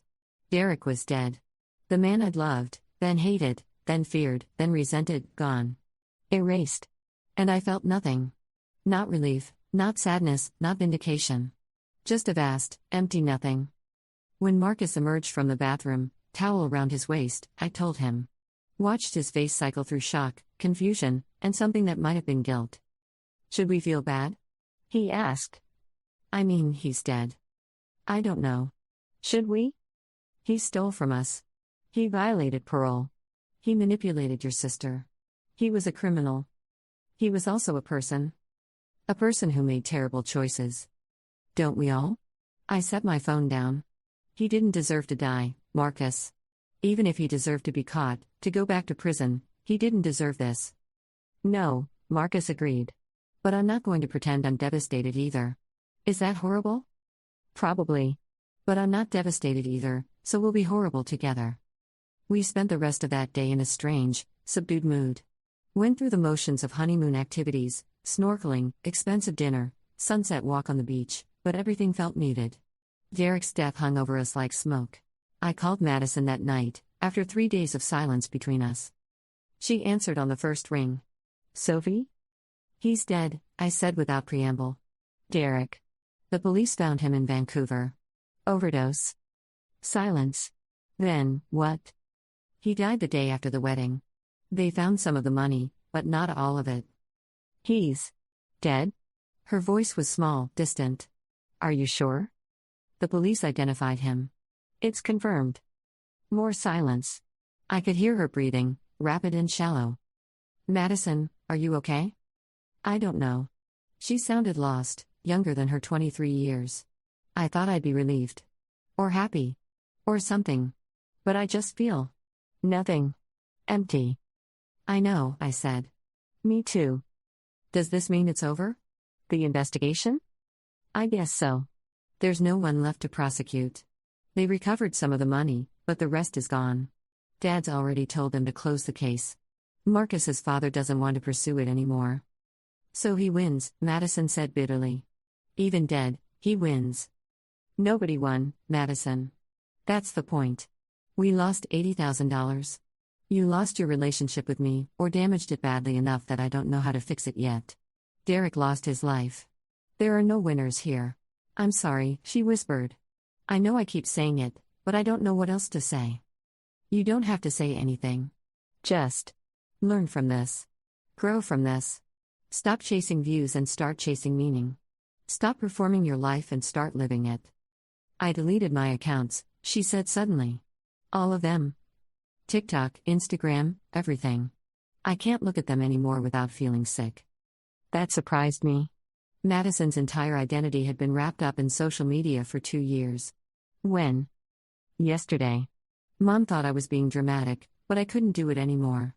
Every time I opened the apps, I'd see the drafts I'd made for the wedding content. The captions I'd written. The hashtags. And I'd think about how I planned your trauma like it was a marketing campaign. How I literally staged a disaster for content. I made myself sick. "That's good," I said, and meant it. Not the sick part. The realization part. "Are you ever going to forgive me?" "I don't know yet. Ask me in a year." "A year?" "These things take time, Madison. You can't fast-track forgiveness any more than you can fast-track growth. You did something terrible. I'm allowed to be angry about it. And you're allowed to sit in that discomfort until I'm ready to move past it." "That's fair," she said quietly. "That's more than fair."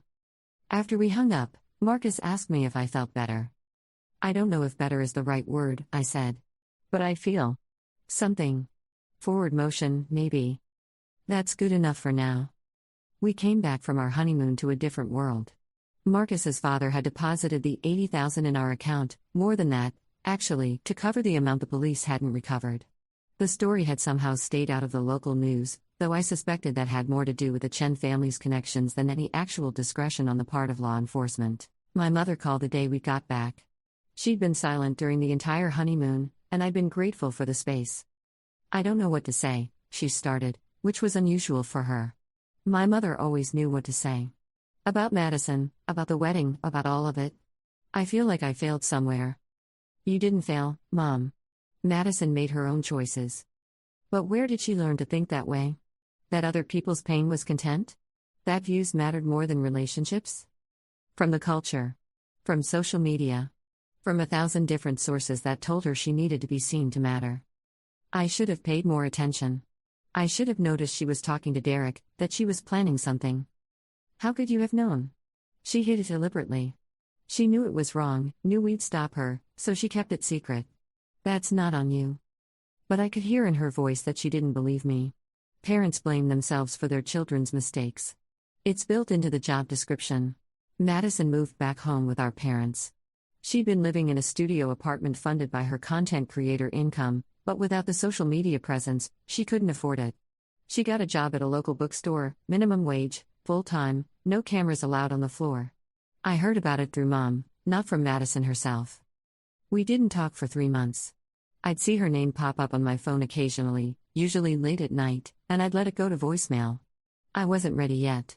Wasn't ready to hear more apologies, more promises to change, more desperate attempts to fix what she'd broken. Marcus and I started marriage counseling in October.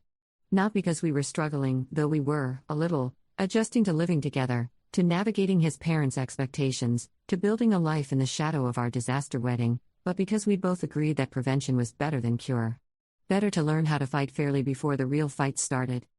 Our therapist, Dr. Rosen, was a woman in her 60s who'd been married 3 times and spoke about relationships with the weary wisdom of someone who'd earned every scar. "Trauma bonds," she said during our 4th session, when I'd been explaining about Madison. "That's what you have with your sister. Not just love, not just family obligation, but a shared history of pain that ties you together in complicated ways. The wedding theft is just the latest chapter." "So what do I do about it?" I asked. "You decide what kind of relationship you can sustain with her. Not the relationship you wish you had, not the relationship she wants, but the one that's actually possible given who you both are. Maybe that's close. Maybe that's distant. Maybe it changes over time. But you get to decide. Not her, not your parents, not social expectations. You." That felt both liberating and terrifying. Permission to protect myself, but also responsibility to make the choice. In November, Madison sent me a letter. Actual paper, actual handwriting, delivered through the mail like we were characters in a period drama. I almost threw it away unopened. Almost. "Sophie, I'm not asking you to forgive me. I know I don't deserve that yet, maybe never will. I'm writing because my therapist, yes, I'm in therapy now, said I need to take accountability without expecting anything in return. What I did was unforgivable. I invited a criminal to your wedding for content. I valued views over your safety, your happiness, your peace of mind. I ignored every red flag because I wanted to believe Derek had changed, because his redemption arc fit the narrative I was building. I treated your trauma like a storyline. And then I got defensive when you called me out. I made excuses. I blamed you for being dramatic instead of recognizing that I'd done something cruel. Derek's death doesn't absolve me. If anything, it makes it worse, because now I can't even confront him about how he used me. Can't get closure. Can't demand answers. He's just gone, and I'm left with the weight of knowing I helped him hurt you one last time. I'm working at the bookstore now. It's quiet. No cameras, no followers, no performance. Just books and customers and the occasional angry person mad that we don't carry their obscure title. It's humbling. I'm broke. I'm nobody. And it's the healthiest I've been in years. I think I needed to lose everything to understand what mattered. That sounds like something someone would post on Instagram with a sunset photo, which is how I know I'm not healed yet. Still thinking in captions. Still performing even in private moments. But I'm trying. I'm reading books about narcissism and social media addiction and family systems. I'm showing up to work on time. I'm learning to sit with discomfort instead of documenting it. I miss you. I miss being your sister. But I understand if that's over. I understand if you never want to see me again. You protected me my whole life, and I repaid you by destroying your wedding. That's not something that gets fixed with apologies. If you ever want to talk, I'm here. If you never want to talk again, I understand that too. Love, Madison. I read it 3 times. Then I put it in my desk drawer and didn't respond. Christmas came. My parents invited both of us to dinner, separately asked if we were okay with being in the same room. I said yes because I was tired of punishing Madison through absence. Marcus came with me, protective, ready to leave if I gave the signal. Madison looked different. Thinner, paler, older somehow. She'd cut her hair short, probably because it photographed badly, which meant she wasn't thinking about photos anymore. She wore jeans and a sweater instead of the carefully curated outfits that used to define her style. We didn't hug.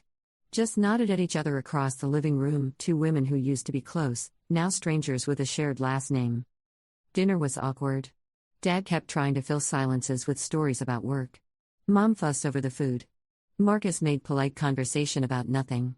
And Madison and I sat across from each other, not speaking, not looking, just existing in the same space for the first time since the wedding. After dinner, while Dad and Marcus were watching football and Mom was in the kitchen, Madison found me on the back porch. I got your silence, she said. In response to my letter. I understand. I don't know what to say to you yet, I told her honestly. I'm not angry anymore, not really. But I'm not okay either. I'm just tired. That's fair. She leaned against the railing, looking out at the yard where we used to play as kids. Do you ever think about him? Derek? Sometimes. Usually when I'm trying not to. I think about him constantly. About the last message he sent me. About how he called me the perfect mark. About how right he was. You weren't a mark, Madison. You were someone who wanted to believe people could change. Same thing, isn't it? Marks are always optimists. Always people who want to believe the best about others. That's what makes them vulnerable. I didn't have an argument for that. She wasn't wrong. The police called me last week, she continued. Final report. They ruled it an accidental overdose. Said Derek had a history of drug use in prison, that he probably celebrated his successful heist by getting high and misjudged the dosage. Case closed. How do you feel about that? Hollow. Like there should be more to the ending. More justice, more resolution, more something. But there's just nothing. He's dead, we're damaged, and life keeps going. That's usually how it works. I hate it. Me too. We stood in silence for a while, 2 sisters who'd once shared everything, now struggling to share even this moment. I'm thinking about going back to school, Madison said finally. Maybe studying psychology or social work. Something that actually helps people instead of just performing helping. That's good. You'd be good at that. You think so? I think you understand manipulation because you've been manipulated. And you understand the need for validation because you've chased it. That's valuable. If you can turn it into something useful. Is this forgiveness? She looked at me hopefully. Are we okay now? No, I said, not unkindly. But we're something. We're talking. That's more than we were last week. I'll take it, she said. New Year's Eve, Marcus and I hosted a small party at our apartment, the first real event since the wedding. Just close friends, just people we trusted. No drama, no surprises, no ex-boyfriends showing up uninvited. Madison wasn't there. I hadn't invited her. Hadn't not invited her either, just let the silence speak for itself. She didn't ask. Didn't push. Just sent a text at midnight, Happy New Year. Hope this one's better than the last. I didn't respond immediately. Let the message sit there while I kissed my husband, while I toasted with friends, while I tried to believe that this year could be different. At 2 a.m., after everyone had left and Marcus was asleep, I finally texted back, me too. Thanks for not pushing. Her response came instantly, like she'd been waiting, I'm learning boundaries. Even if it kills me. Good, I typed. Keep learning. In February, 8 months after the wedding, Marcus and I had our first real fight. Not about Derek, not about Madison, not about the wedding, about something stupidly mundane like whose turn it was to do dishes and why I always left my shoes in the entryway. It was glorious. Normal. Healthy. We yelled, we said things we half meant, we stormed into separate rooms. Then we came back together, apologized, talked it through. Found compromise. This is what marriage actually is, Dr. Rosen said when I told her about it. Not perfect days or dramatic gestures. Just two people choosing each other even when they're annoyed. I thought it would be easier, I admitted. After everything we survived. I thought the hard part was over. The hard part is never over. It just changes shape. That felt true in ways I was still learning to accept. In March, I invited Madison to coffee. Just the two of us. Neutral ground, a Starbucks halfway between her bookstore and my office. She showed up early, nervous, clutching her cup like it was a life raft. "Thank you for coming," she said, which was wrong. I invited her. She should have been thanking me for that. "I wanted to see how you're doing," I said. "Really doing?" "I'm okay. Some days better than others. I got accepted to community college for fall semester. Psychology program. I'm terrified." "You should be. It's hard work." "Yeah, but good hard work. The kind that matters." We talked for an hour. About her therapy, my therapy, Marcus's parents, her job at the bookstore. About everything except the wedding, except Derek, except that day that had cracked both our lives open. When we were leaving, she hugged me.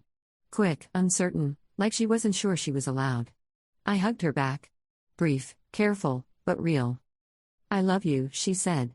"I know I ruined things, but I love you." "I love you too," I said. "We're not fixed yet. But we're not broken beyond repair either." "That's enough," she said. And maybe it was. Maybe that's all healing ever is, not fixed, not whole, but functional enough to keep moving forward. 1 year after the wedding, Marcus and I went back to the venue. Not for an anniversary party, that felt too soon, too raw, but just to see it. To reclaim the space, maybe. The barn looked different in daylight. Smaller. Less magical. Just a building where events happened, where people celebrated or grieved or, in our case, both. "Do you regret it?" Marcus asked as we stood in the space where we'd been married. Marrying me, I mean. On that day, in that way? "No," I said, and surprised myself by meaning it. The day was terrible. The theft was terrible. What Madison did was terrible. But marrying you? That was the only good decision in the whole disaster. Even with everything that happened after? Especially with everything that happened after. I got to see who you were in crisis. How you handled your parents, how you protected me, how you fought for us. I got a crash course in who I married. Not many people get that. That's an optimistic take on trauma. I'm trying out optimism. Seeing if it fits. He pulled me close, kissed my temple. "How's it feel?" "Uncomfortable. But maybe that means I'm growing." We stayed for an hour, walking around the property, remembering. The good parts and the bad parts. The ceremony and the reception. The speeches and the theft. All of it, together, the whole complicated truth of what had happened here. Before we left, I took a single photo. Just the barn, just the light, no people. Posted it to my private Instagram, the one with 30 followers, all people I actually knew, with a caption, 1 year later. Still standing. Madison liked it within 5 minutes. Commented, "Proud of you." I liked her comment back. Didn't respond, didn't need to. Just acknowledged. Small gestures. Tiny steps forward. The money was never recovered. The remaining $58,000 vanished with Derek, probably spent on drugs, possibly stolen by whoever sold them to him, maybe hidden in a place no one would ever find.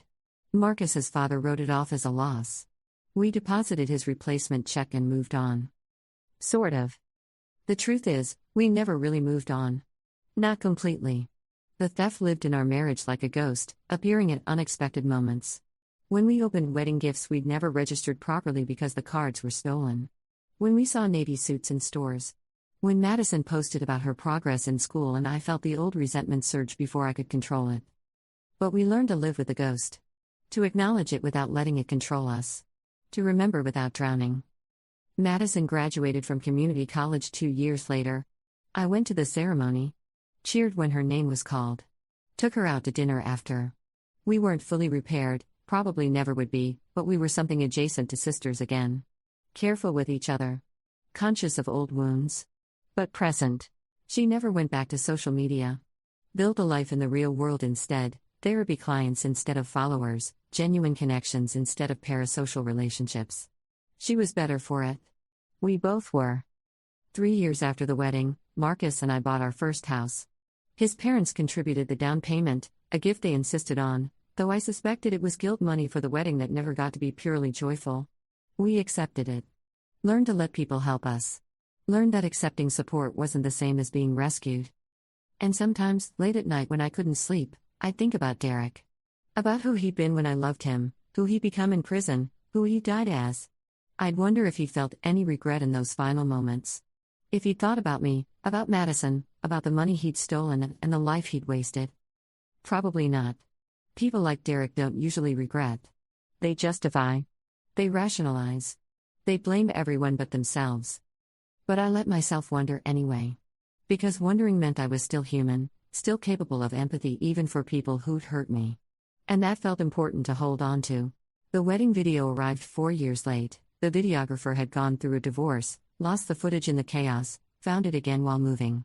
We almost didn't watch it. Almost threw it away unopened. But curiosity won. We invited Madison over, the three of us gathered in our living room, and pressed play. There we were, younger versions of ourselves, promising forever. I watched my face when I spotted Derek, saw the exact moment the joy drained away, replaced by shock, then panic, then forced composure. Saw Madison filming, oblivious or deliberately ignorant. Saw the whole tragedy unfolding in real time. When it ended, Madison was crying. "I'm so sorry," she said, for the 1,000th time, but this time I believed she'd never stop being sorry. That she'd carry this forever. "I know," I said. "I know you are." We never watched the video again. But we kept it. Evidence of survival. Proof that we'd endured something terrible and come out the other side, different but intact. And maybe that's the real ending. Not justice, not revenge, not even complete forgiveness. Just survival. Just the complicated, messy reality of people who hurt each other and choose to keep showing up anyway. Madison still works as a therapist now, specializing in addiction and family trauma. She's good at it. Uses her own wreckage to help others navigate theirs. Marcus and I are still married. Still choosing each other. Still working through the legacy of a wedding day that taught us more about commitment than any ceremony could have. And sometimes, when I'm feeling generous, I think that maybe Derek gave us something after all. Not the money, that's gone, irretrievably lost. But the truth. The hard, ugly truth about who people really are when everything's on the line. That knowledge cost us $80,000 and a perfect wedding day. But it bought us something too. Wisdom. Resilience. The understanding that love isn't just the good moments. It's also the disaster moments, the betrayal moments, the moments when everything falls apart and you choose to keep building anyway. We don't talk about Derek anymore. Don't mention the wedding except in the vaguest terms. But he's there, always, just beneath the surface. The ghost at every future celebration. The reminder that trust is fragile and people are complicated, and sometimes the worst days teach us the most important lessons. My sister destroyed my wedding for TikTok views she never posted. My ex-boyfriend stole everything and died alone in a motel room. And I survived. We survived. That's not the ending anyone would have written. But it's the one we got. And we're learning, slowly, to be okay with that. Story 5. The gravy was scalding. I felt it soak through the cotton of my blouse, burning against my collarbone, spreading down toward my ribs. My breath caught, not from the pain exactly, but from the shock of it. From the realization that this wasn't an accident at all. Emma stood there, 7 years old with her mother's eyes, holding the empty gravy boat like it was evidence she hadn't meant to do it. But I saw the way she glanced at my aunt before she spoke. That flicker of permission-seeking. "Grandma says you're only here out of pity." The words hung in the air like grease smoke. I looked down the table. 14 people. My brother wasn't there, he never was anymore, but his wife Susan sat at the head with that expression she always wore around me. The one that said I was something stuck to the bottom of her shoe. My mother, the grandma in question, dabbed her lips with a cloth napkin and looked away. Not at me. Never at me. The snickering started small. My cousin Brad first, then his wife. Then the kids picked it up because kids always know when cruelty is being rewarded. My aunt, Susan's older sister Patricia, leaned back in her chair with her wine glass dangling from 2 fingers. "Maybe now you'll take a hint and stop showing up where you're not wanted." I stood up slowly. The gravy was still burning, my skin going red and angry underneath. My heart sank, but not the way you'd think. It dropped like a stone into a well, and when it hit bottom, something cold and clear echoed back up. I smiled. "It's fine," I said, and my voice came out steady. "Just an accident. I'll help clean up." I went to the kitchen and ran cold water over a dish towel. Behind me, conversation resumed. Someone laughed about the Cowboys game. Someone else asked about pie. I pressed the towel to my chest and stared at my reflection in the window over the sink. 32 years old. I looked tired. I looked like someone who kept showing up to places they weren't wanted because they couldn't quite believe that the rejection was real. I should have been the first one to leave. That should have been the first red flag, all those years ago when Susan married my brother and suddenly family dinners had sides to choose from. When my mother chose Susan's side without hesitation, because Susan gave her grandchildren, and I gave her nothing but disappointment. I helped clean the tablecloth. I offered to wash dishes. I made myself small and useful and polite, the way I always did, because some stupid part of me still believed that if I was just good enough, kind enough, helpful enough, they'd remember I was family too. I left at 9, after the pie, after the coffee, after my mother hugged everyone goodbye except me. I drove home to my apartment, the one bedroom in the complex with a broken security gate, and I sat on my couch in the dark. Then I pulled out my phone. The thing about being the family disappointment is that people forget you're competent. They forget that you have a degree in finance, that you work for a mortgage company, that you know exactly how these things work. They forget that 6 years ago, when Susan and my brother bought that beautiful 4-bedroom colonial in the suburbs, they needed someone with better credit to co-sign. Someone they could sweet talk into helping them out. Someone stupid enough to say yes because it was family. I pulled up my bank's app and navigated to the loan documents. My name was right there, neat and legal, tying me to a debt I've never agreed to in my heart. Only on paper. My hands were shaking. Not from anger, from something clearer than anger. From the cold, hard certainty of someone who'd finally stopped flinching. I called the bank's 24-hour line. The representative was polite, professional. Yes, as a cosigner I had certain rights. Yes, I could request removal from the loan. No, that would trigger an immediate review since the primary borrowers likely couldn't qualify without me. Yes, that might result in acceleration of the loan. What's acceleration? I asked, even though I already knew. The full amount becomes due immediately. If they can't pay, the property enters foreclosure proceedings. How fast? Depends on the state. In yours, we can initiate lockout within 24 hours if there's evidence of default risk.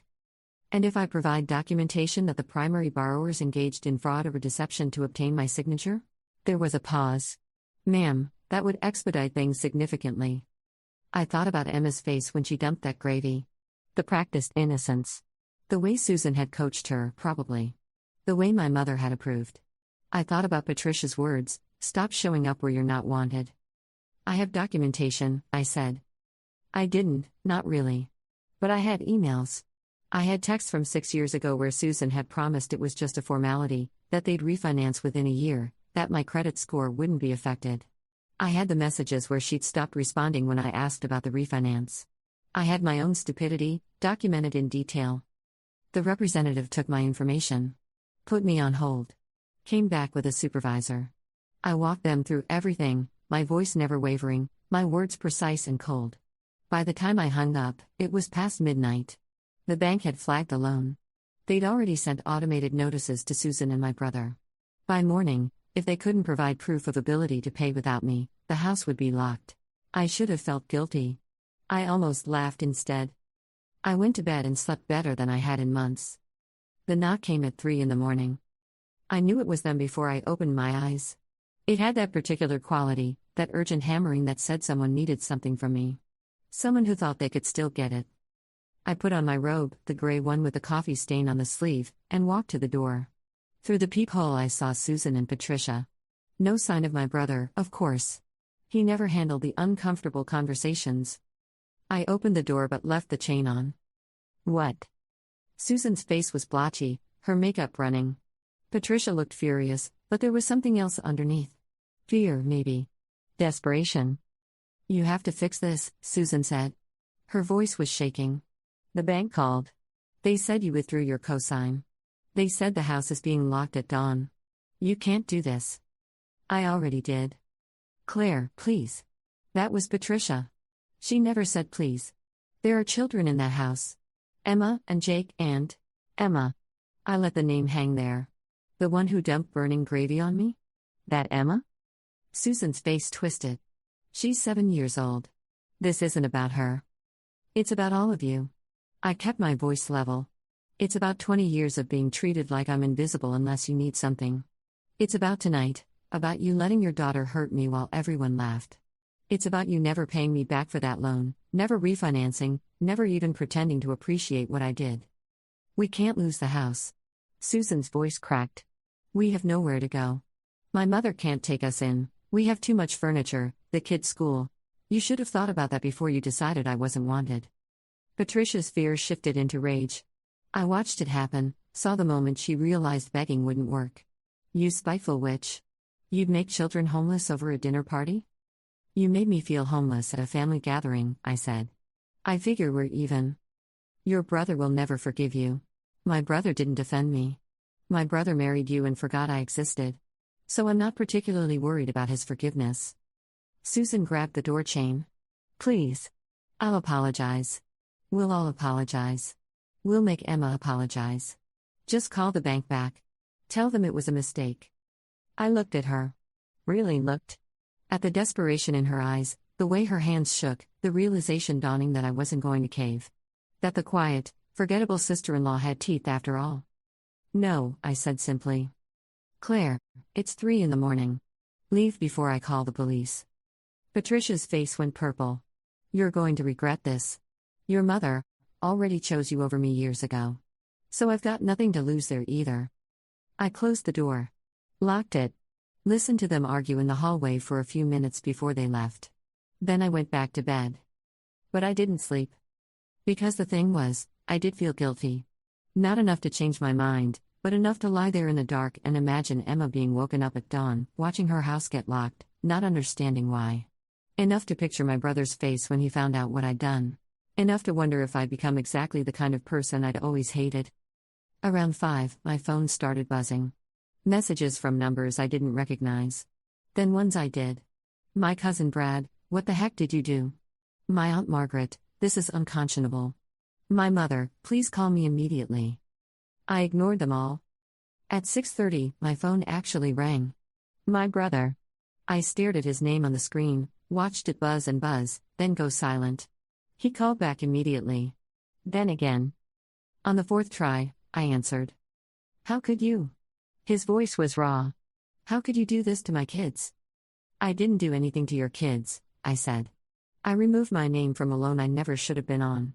That's all. You knew what would happen. You knew what happened last night. You weren't there, but Susan told you. I know she did. Silence. Then, Emma didn't mean it. Yes, she did. Susan taught her to mean it. And you let her. So you're punishing children because your feelings got hurt? That should have made me angrier. Instead, I just felt tired. I'm protecting myself from people who've been using me for years. If that punishes you, I'm sorry. But not sorry enough. Mom's on her way over there. Good. I have some things to say to her too. He hung up. I made coffee. My mother arrived at 7:15, letting herself in with the spare key I'd forgotten she had. She looked older than I remembered, smaller somehow, standing in my doorway in her church coat and her disappointed expression. You need to fix this, she said. Good morning to you too. Claire Louise, this isn't funny. That house has your niece and nephew in it. You're a family. My family dumped hot gravy on me and laughed. She waved that away like it was smoke. Emma is a child. Children do thoughtless things. Susan is 43. Patricia is 50. You're 69. What's your excuse? My mother's face tightened. I didn't raise you to be cruel. You didn't raise me to be a doormat either, but here we are. If you don't call the bank right now and fix this, I will never speak to you again. The words should have hurt. 5 hours ago, they would have. But standing there in my kitchen, in my coffee-stained robe, looking at the woman who'd spent 2 decades choosing everyone else over me, I felt something break loose. Something that had been holding me underwater. Okay, I said. She blinked. Okay? You haven't really spoken to me in years anyway. So okay. Don't speak to me. I'll survive. Claire, you need to leave now. I have work in an hour. You're being selfish. I'm being done. I held open the door. You can see yourself out. Leave the key. She stared at me like I was someone she'd never met. Then she took off her keychain, removed my apartment key with shaking fingers, and set it on the counter. She left without another word. I locked the door behind her and leaned against it, my heart hammering. My hands were shaking. I almost laughed again, that same unhinged sound from last night, but it came out more like a sob. Then my phone rang again. Unknown number. I almost didn't answer, but something made me pick up. Claire Henderson? A man's voice, professional, unfamiliar. Yes? This is Detective Mike Reeves with the county police. I need you to come down to the station to answer some questions. My stomach dropped. Questions about what? About a property on Maple Ridge Drive. A house that was locked this morning by the bank. The residents have filed a complaint claiming you engaged in fraudulent behavior regarding the mortgage documents. Of course they had. I didn't engage in fraud, I said carefully. I co-signed a loan 6 years ago and legally withdrew my name last night. That's what we need to discuss. Can you come in this morning? Am I under arrest? No, ma'am. Just routine questions. Nothing about this felt routine. I called my own lawyer, a guy I'd gone to college with who did property law. He said he'd meet me at the station. I got dressed, put on my work clothes, my armor. Black slacks, white blouse, blazer. I looked at myself in the mirror and barely recognized the person looking back. She looked harder than I felt. The police station was everything you'd expect. Fluorescent lights, uncomfortable chairs, the smell of old coffee and stress. Detective Reeves was in his 40s, tired eyes, wedding ring worn thin. He led me to an interview room where my lawyer, Marcus, was already waiting. So, Reeves said, settling into his chair with a folder. Tell me about last night. I told him. The dinner, the gravy, the comments. The phone call to the bank. My legal right to remove myself from the loan. Marcus jumped in with specific statutes and case law. Reeves listened, taking notes, his expression giving nothing away. The complainants say you've been threatening them for weeks, Reeves said. That you told them you'd ruin them if they didn't pay you money you claimed they owed. That's a lie. They have texts. My blood went cold. What texts? He slid his phone across the table. A screenshot. My number. Messages I'd never sent. You better pay up or you'll regret it. I can destroy you with one phone call. Your precious house will be gone by morning. I never sent those, I said. My voice sounded far away. Someone faked them. You're saying they doctored evidence? I'm saying they're desperate and they're lying. I looked at Marcus. Can they tell if texts are fake? Sometimes, he said carefully. But it requires subpoenaing phone records, digital forensics. That takes time. Reeves leaned back. Here's where I'm at. You've got motive, means, and opportunity. You removed yourself from a loan in the middle of the night, causing immediate financial harm to your family. They've got evidence suggesting you threatened them. That looks like extortion to me. Or, Marcus said, it looks like a family dispute where my client exercised her legal rights and the other parties are trying to weaponize the police because they're facing consequences. Reeves sighed. I'm going to need you to stay available. Don't leave town. We'll be investigating further. Am I being charged? Not yet. We left. Outside, in the parking lot, Marcus turned to me. Did you threaten them? At all? Even casually? No. I barely spoke to them in months before last night. Then someone's manufacturing evidence. Which means they're escalating. You need to be careful, Claire. I drove home, my hands numb on the wheel. When I pulled into my apartment complex, there was a news van in the parking lot. A reporter spotted me, started walking over with a cameraman. I got inside before they reached me, but through the window I could see them setting up, waiting. My phone buzzed. A text from a number I didn't know. We told you you'd regret it. Then another, you're going to lose everything, just like you tried to make us lose everything. Then photos. My car. My apartment building. The coffee shop I went to every morning. They were watching me. I called Marcus back. They're threatening me now. Document everything. Screenshots, times, dates. And Claire? Maybe it's time to reach out to the bank, see if there's a way to walk this back. You mean give up? I mean survive. If they're willing to fake texts, what else will they do? I hung up and sat on my couch in the dark. Again. Like I was back where I started, except everything was worse now. I burned down my family, nuked my relationship with my mother, and somehow ended up looking like the villain. The knock came again around 8 that night. Different knock this time. Softer. Almost apologetic. I looked through the peephole and saw my brother. He was alone. He looked like he hadn't slept. I opened the door, left the chain on again. "I'm not here to yell," he said. "Can I come in?" I hesitated, then let him. He walked past me into my living room, looked around like he'd never seen it before. Maybe he hadn't. I couldn't remember the last time he'd visited. "Susan's lost her mind," he said quietly. "The text, the police complaint. That wasn't my idea." "But you didn't stop it." "I tried." He sat on my couch, put his head in his hands. "I'm not good at standing up to her. I never have been." I noticed. He looked up at me, and for the first time in years, I saw my actual brother in there. The one who used to build pillow forts with me. The one who taught me to ride a bike. Before Susan. Before choosing sides was necessary. "I'm sorry," he said. "For last night. For all of it. You were right to do what you did." I sat down across from him. "Then why did you let it happen?" "Because it's easier to go along than to fight. Because Susan makes decisions and I just nod. Because somewhere along the way I forgot how to be anything except what she wanted." He rubbed his face. "The house is gone. The bank's not budging. We've got 2 weeks to clear out." "Where will you go?" "Susan's mother's, probably. She's got a basement. It'll be tight, but..." He shrugged. "Maybe it's what we need. A reset." "What about Susan? She's not just going to let this go." "I talked to her. Told her if she doesn't drop the police complaint and leave you alone, I'm filing for divorce." He saw my expression. "I'm serious. I saw those texts she faked.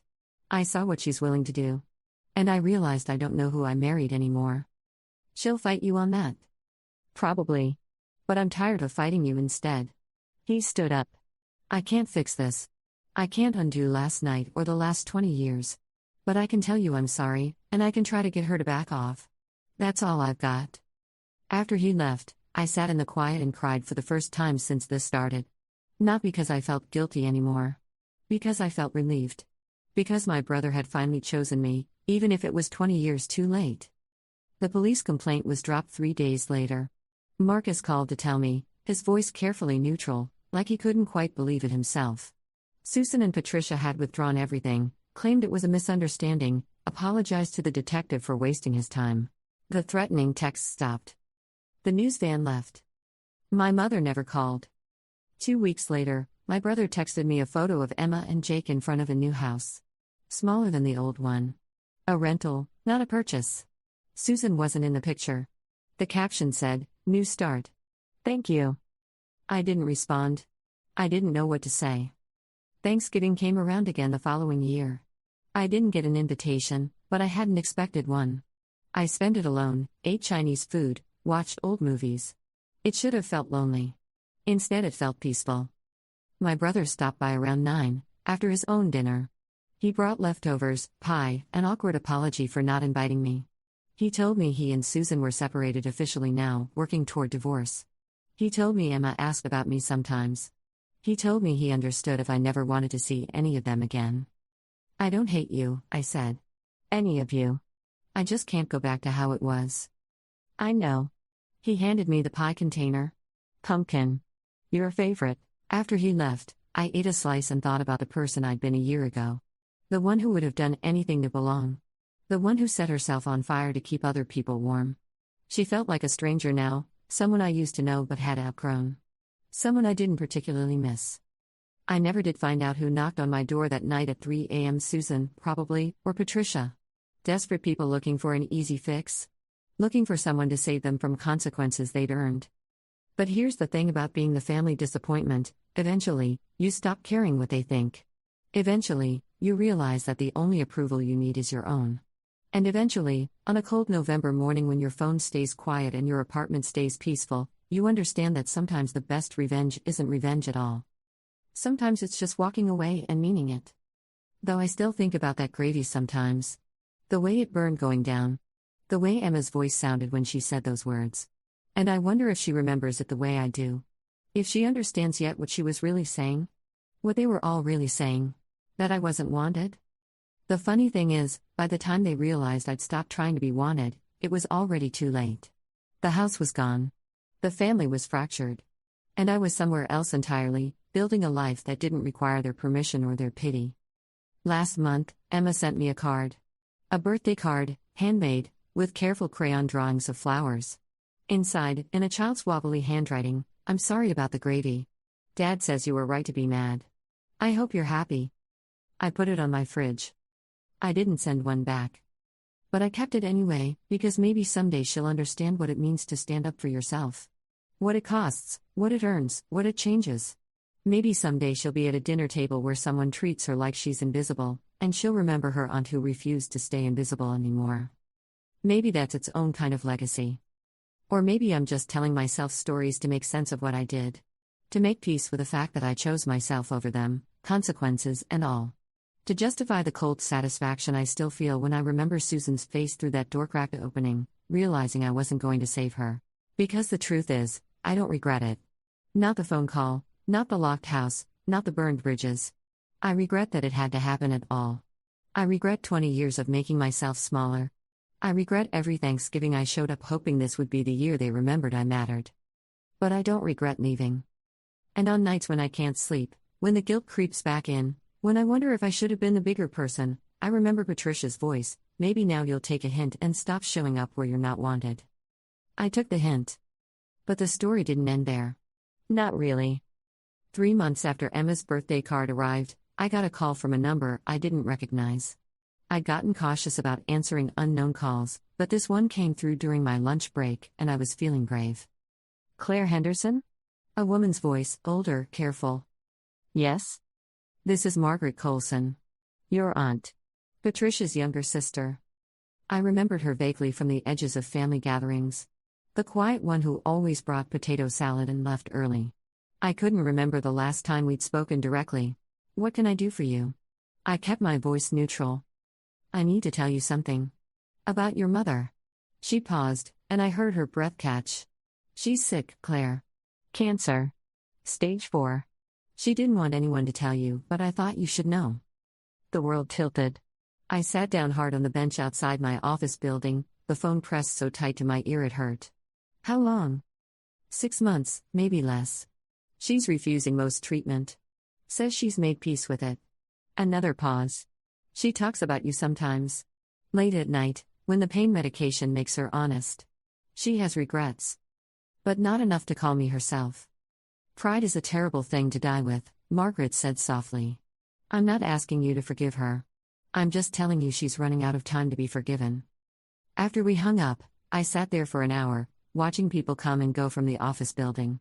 Normal people with normal families who probably called their mothers on Sundays and didn't have to decide whether a dying woman deserved their presence. I didn't go see her. Not that day, or the next, or the week after. I told myself it was because she'd made her choice, and I'd made mine. That deathbed reconciliations were cheap emotional theater. That I didn't owe her my grief just because she was finally facing her own. But the truth was simpler and uglier. I was afraid. Afraid that if I saw her dying, I'd forgive everything. That my anger would dissolve in the face of her mortality, and I'd be left with nothing but the hollow ache of lost time. I'd spent a year building a life that didn't revolve around their approval, and I was terrified of losing that hard-won piece. Marcus, my lawyer, who'd become something like a friend, told me I'd regret it if I didn't go. My therapist, the one I'd started seeing after the police complaint, said I needed to do whatever felt right for me, not what felt right for everyone else. My coworker Jenny, who'd listened to the whole story over too many lunch breaks, just said, "Life's too short to punish dying people." I hated that she was right. I went on a Tuesday afternoon, 3 weeks after Margaret's call. The hospice facility was nicer than I'd expected, all pale blue walls and soft lighting designed to make death feel gentle. My mother was in a room at the end of a quiet hallway, and I stood outside her door for 10 full minutes before I could make myself knock. "Come in," she said, and her voice sounded like paper rustling. She looked small in the hospital bed. Shrunken. The woman who'd loomed so large in my life, who'd wielded disappointment like a weapon, was now just a sick old lady with tubes and monitors and eyes that widened when she saw me. "Claire." My name came out like a prayer. "You came." Margaret called me. I stayed by the door, one hand on the frame, ready to leave. I almost didn't. I wouldn't have blamed you. She tried to sit up, winced, gave up. I don't blame you. You should. I made your granddaughter homeless. I destroyed your daughter-in-law's life. I walked away from all of you and didn't look back. The words came out harder than I'd meant them to. Isn't that what you wanted to say to me? How terrible I am. No. She closed her eyes. I wanted to say I'm sorry. I wanted to say I was wrong. About everything. About choosing Susan over you. About letting them treat you the way they did. About teaching Emma that you were less than. But you did all those things anyway. I did. She opened her eyes and looked at me directly for the first time in years. Really looked. I told myself I was keeping the peace. That Susan was difficult and you were strong, so it was easier to let you take the hits. That you'd understand because you always understood. But the truth is I was just being lazy. And cruel. And a coward. I felt something crack in my chest. Not forgiveness, not yet, but something close to it. The beginning of it. Why? My voice broke on the word. Why was it always so easy to choose everyone else? Because you reminded me of myself, she said it simply, like it was obvious. And I hated myself. Still do. I was the disappointing daughter too, you know. My mother wanted me to marry rich, settle down, be quiet and pretty. Instead I married your father, who had nothing but a good heart and big dreams that never quite came true. She never forgave me for that. Never let me forget I'd chosen wrong. So you did the same thing to me. I did worse. Because at least my mother was cruel on purpose. I was cruel because I didn't think about it. I just let it happen. Let them diminish you until you were practically invisible, and I told myself it was fine because you were strong enough to handle it. She coughed, a wet rattling sound. You were strong enough. But you shouldn't have had to be. I sat down in the chair by her bed. Not close enough to touch, but close enough to matter. I ruined Susan's life. Susan ruined her own life by being mean to someone who was holding up her house. A ghost of a smile. You just stopped holding it up. There's a difference. I don't know how to forgive you, I said honestly. I don't know if I want to. I know. She reached for my hand, and after a moment, I let her take it. Her fingers were cold and thin, papery skin over bird bones. I'm not asking you to. I'm just asking you to know that I see you now. I see what I did. And I'm sorry I wasted so much time not seeing it before. We sat like that for a while, her hand in mine, the monitors beeping their steady rhythm. Eventually a nurse came in to check her vitals, and I used the interruption to leave. I told my mother I'd come back. I didn't know if I meant it. I did go back, though. Not every day, but enough. Enough to hear stories about her own mother, her own disappointments. Enough to understand that hurt gets passed down like inheritance, that she'd been invisible once too. Enough to realize that understanding someone doesn't mean excusing them, but it does mean seeing them whole. She died 6 weeks later, on a Sunday morning while I was at her bedside reading her the newspaper. She just stopped breathing mid-sentence, like she'd been waiting for permission to go. I held her hand and cried, not because I'd forgiven everything, but because she was my mother and she was gone, and those two things could be true at the same time. The funeral was small. My brother came, brought the kids. Susan didn't. Emma stood next to me during the service, her small hand finding mine, and I let her hold it. She didn't say anything. Didn't need to. Patricia showed up late, sat in the back, left without speaking to anyone. Margaret gave me a hug that lasted too long, whispered, "She loved you, you know." She just didn't know how to show it. I nodded because it was easier than arguing. Afterward, back at my apartment, my brother helped me sort through the boxes of my mother's things. Photos, mostly. Documents. A jewelry box with costume pearls and broken watches. At the bottom of one box, I found a folder with my name on it. Inside were report cards from elementary school. Drawings I'd made in crayon. A newspaper clipping from when I'd won a math competition in 6th grade. A program from my college graduation. Letters I'd sent her from my first apartment, back when I still thought we could be close. She'd kept everything. Every piece of evidence that I'd existed, that I'd mattered, tucked away in a folder like a secret she couldn't bring herself to share. She talked about you all the time at the end, my brother said quietly. He was holding a photo of the two of us as kids, gap-toothed and sunburned. Told me I needed to fix things with you. That she'd wasted too much time, and I shouldn't make the same mistake. You're trying, I said. That's more than she did. I'm sorry it took me so long. I'm sorry I had to blow up your life to get your attention. He laughed, sad and tired.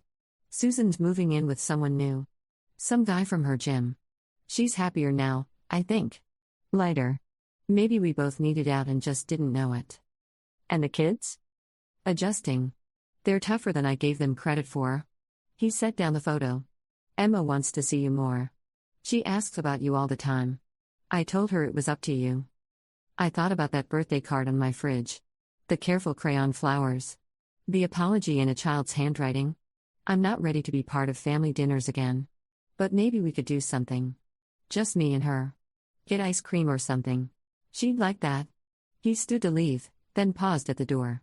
For what it's worth, I think you did the right thing. That night. With the house. I needed to lose everything to figure out what actually mattered. After he left, I sat with a folder of memories and wondered what it meant that my mother had saved all of this but never showed me. That she'd loved me in secret, in the margins, in ways too small to matter when she was alive. It felt like being given a gift after the store had closed. Like finding out you'd won a game you'd already stopped playing. I took Emma for ice cream the next Saturday. She ordered chocolate with rainbow sprinkles and talked nonstop about her new school, her new friends, how their rental house had a tree in the backyard perfect for climbing. She didn't mention Thanksgiving, didn't mention the gravy, didn't apologize again. She was just a kid eating ice cream, happy to have company. Dad says you're still mad at us, she said eventually, scraping the bottom of her cup with a plastic spoon. I'm working on not being mad, I told her honestly. It takes time. Grandma said you were too sensitive. That you couldn't take a joke, she said it matter-of-factly, like she was reciting something she'd heard but didn't quite understand. Grandma was wrong about a lot of things. Dad says that too. She looked up at me with Susan's eyes, but there was something different in them now. Something questioning. Did I hurt you? That night? Yes.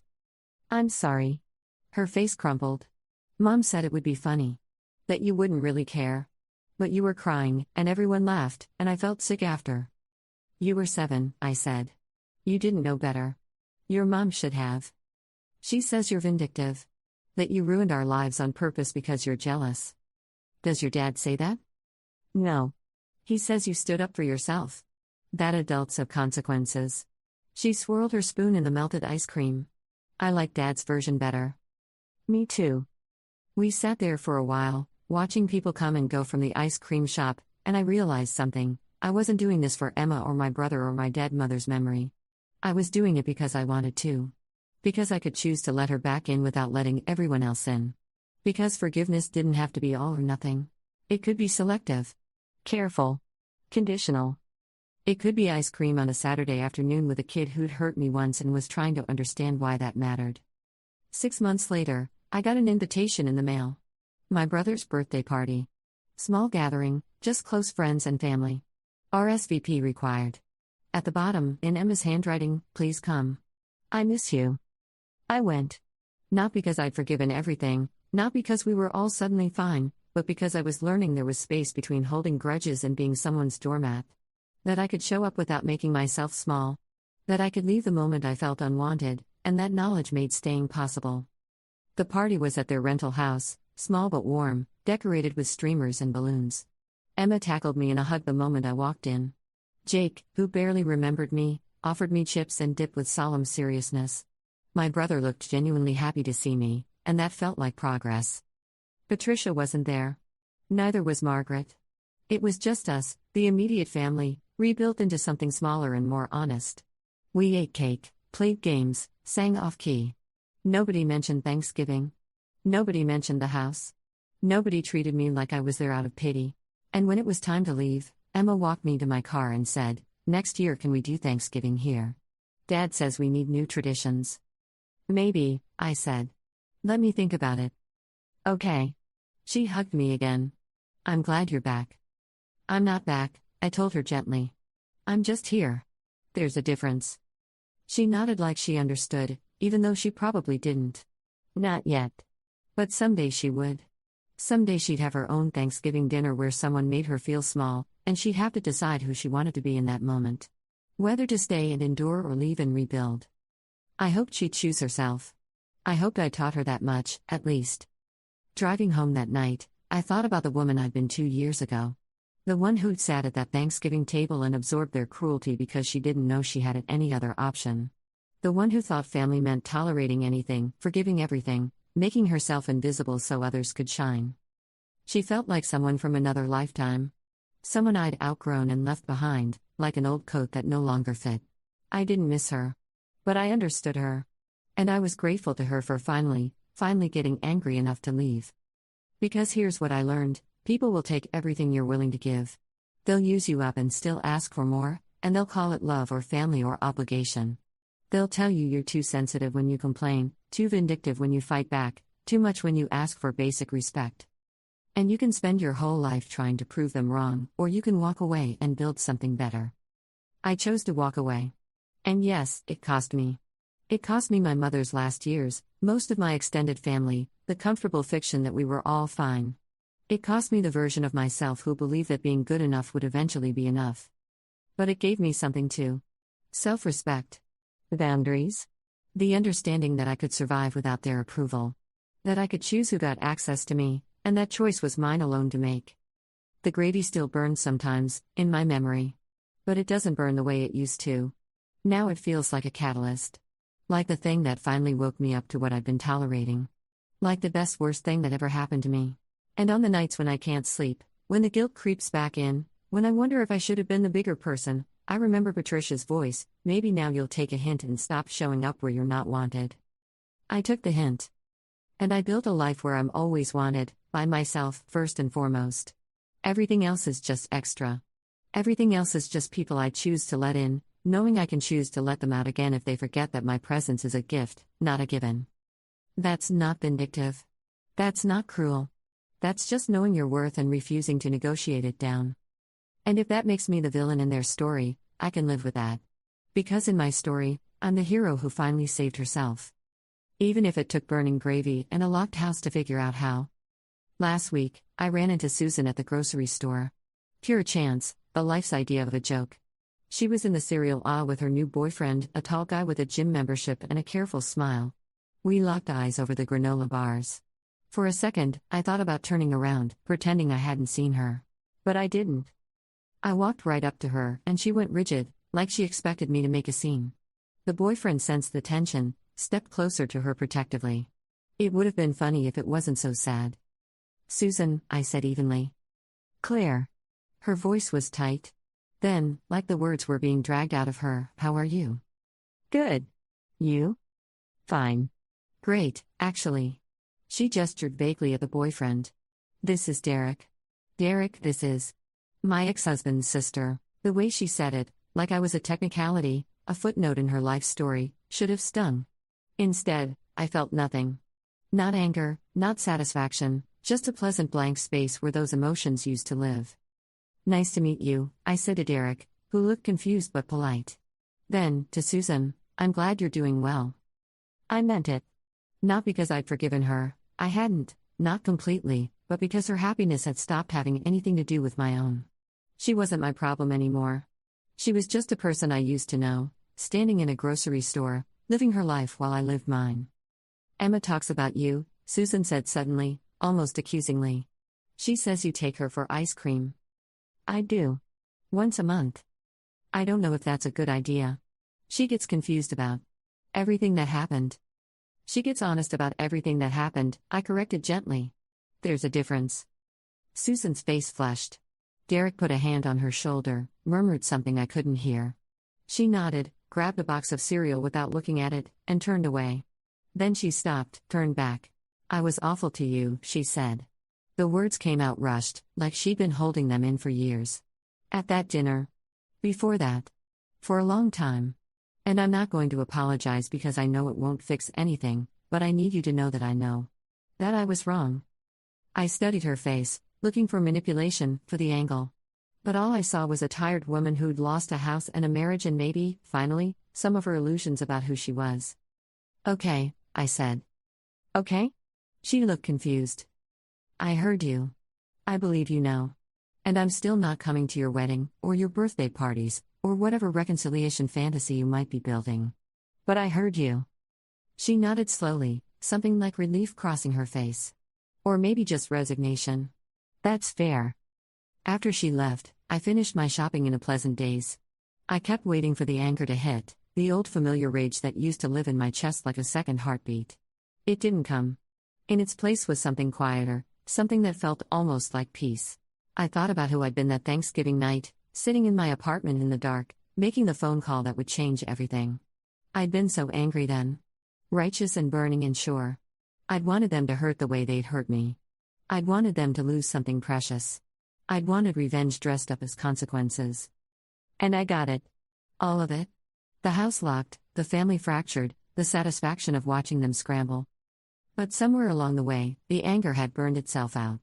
What was left wasn't bitterness, it was just distance. The kind of distance that lets you see people clearly without needing to punish them anymore. Without needing anything from them at all. That's the part they don't tell you about revenge, about standing up for yourself, about finally fighting back. It works, and then it's over, and then you have to figure out who you are when you're not angry anymore. When you're not proving anything. When you're just living your life, buying groceries, taking your niece for ice cream, existing in a world where the people who hurt you are also just existing, smaller and more human than they seemed when they had power over you. I don't know if that's forgiveness. I don't think it is. I think it's something better and harder and more honest than forgiveness. It's acceptance. Not of what they did, but of what I did about it. Of the price I paid and the person I became. Of the fact that I can run into Susan in the grocery store and feel nothing but mild relief that we're both okay, separately, in our separate lives. The gravy still burns in my memory. But these days, it feels more like a scar than a wound. Something that happened, something that changed me, something I carry but no longer bleed from. And maybe that's all healing ever is, learning to carry your scars without letting them define every step you take. I paid for my groceries, drove home, put everything away. Made dinner, ate it alone, didn't feel lonely. Later, Emma texted me a meme about ice cream. I sent back a laughing emoji and told her I'd see her Saturday. My life is small now and quiet and entirely my own. No big family dinners, no complicated obligations, no walking on eggshells to keep the peace. Just me and the people I choose, on terms that work for everyone. It's not the life I thought I wanted. But it's the life I fought for. And some nights, when I'm falling asleep in my apartment with all the locks turned and all the bridges burned, I think about that woman at Thanksgiving dinner 2 years ago, and I whisper to her across time, "You did good. You got out. You survived becoming someone they couldn't use anymore." And that burning gravy? That locked house? That 3 a.m. knock on the door? Best decision you ever made. Story 6. I should have hung up. Instead, I sat there on my couch, bone vibrating against my palm like an angry wasp, watching her name flash across the screen over and over. Marissa. Each buzz felt like a tiny victory, a drumbeat confirming what I'd known for months. She'd finally realized what she'd lost. But let me back up, because you need to understand how we got here. You need to know why I smiled at her that day in the coffee shop when she dropped that ridiculous demand on me like it was the most natural thing in the world. Marissa and I met in college, freshman year, during orientation week. She had this way of lighting up a room, this magnetic energy that made everyone want to orbit around her. I was quieter, more careful with my words, the kind of person who watched from the edges before deciding whether to step in. She pulled me into her world without asking permission. Within a month, we were inseparable. We studied together, went to terrible parties together, shared our first heartbreaks over cheap wine on her dorm room floor. She was the sister I never had. That's what everyone said. That's what I believed. For 8 years. The thing about Marissa was that she had this gift for making you feel special, chosen. When she looked at you, really looked at you, it was like you were the only person who mattered. She remembered the small things, how you took your coffee, which songs made you cry, the names of your childhood pets. She'd show up at your door with soup when you were sick, send you paragraphs of encouragement before big presentations, celebrate your wins like they were her own. But there was another side. A side that emerged slowly, so gradually I didn't see it happening until I was already tangled in it. It started with small requests. Could I pick up her dry cleaning on my way home? Could I cover her portion of the dinner bill because she'd forgotten her wallet? Could I help her move apartments even though she'd hired movers who mysteriously never showed up? Each time, I said yes. Because that's what best friends do. That's what I told myself, anyway. Then the requests got bigger. 2 years ago, she asked me to co-sign her apartment lease because her credit was, in her words, temporarily compromised. I signed. 6 months later, when she was late on rent 3 months in a row, I got the calls from the landlord. I covered it. She promised to pay me back.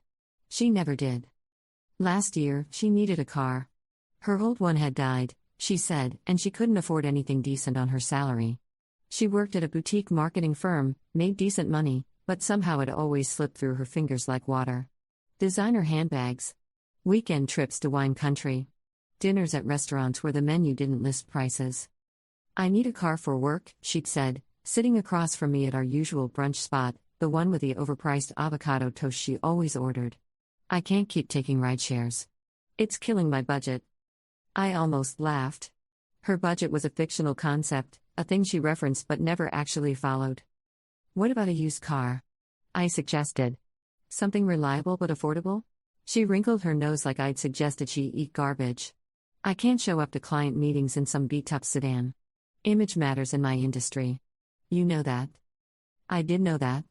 I worked in finance, had my own concerns about professional presentation. But I also knew how to live within my means, how to save, how to plan for the future. "I'll help you look," I said. "We can find something nice that won't break the bank." She reached across the table and squeezed my hand. That's when she hit me with it. "Actually, I was hoping you might co-sign a loan for me. Just to help me get approved for something better. You have great credit and I'm still rebuilding mine. It would mean everything to me." My stomach twisted. I should have said no. Should have told her I'd already put myself on the line for her once and couldn't do it again. But she was looking at me with those wide, earnest eyes, and I could feel the weight of our history pressing down on me. 8 years of friendship. How could I say no? I co-signed the loan. She drove off the lot in a sleek black sedan with leather seats and a premium sound system, and I told myself it would be fine. She had a steady job. She was responsible when it mattered. This time would be different. For the first 6 months, she made every payment on time. I actually relaxed.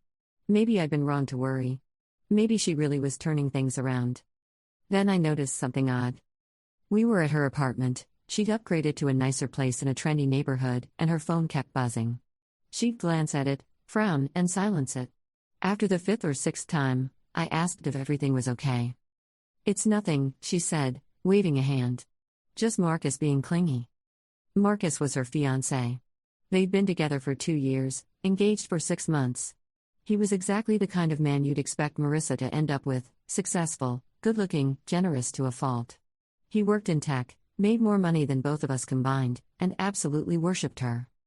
I'd liked him at first. He seemed genuine, the type who'd bring her flowers for no reason and remember her mother's birthday. But lately, something felt off about them. The way she talked about him had shifted. Less affection, more annoyance. She complained constantly, he was too clingy, too boring, too predictable. "Maybe he just misses you," I said carefully. She rolled her eyes. "He needs to learn to give me space." I didn't push it.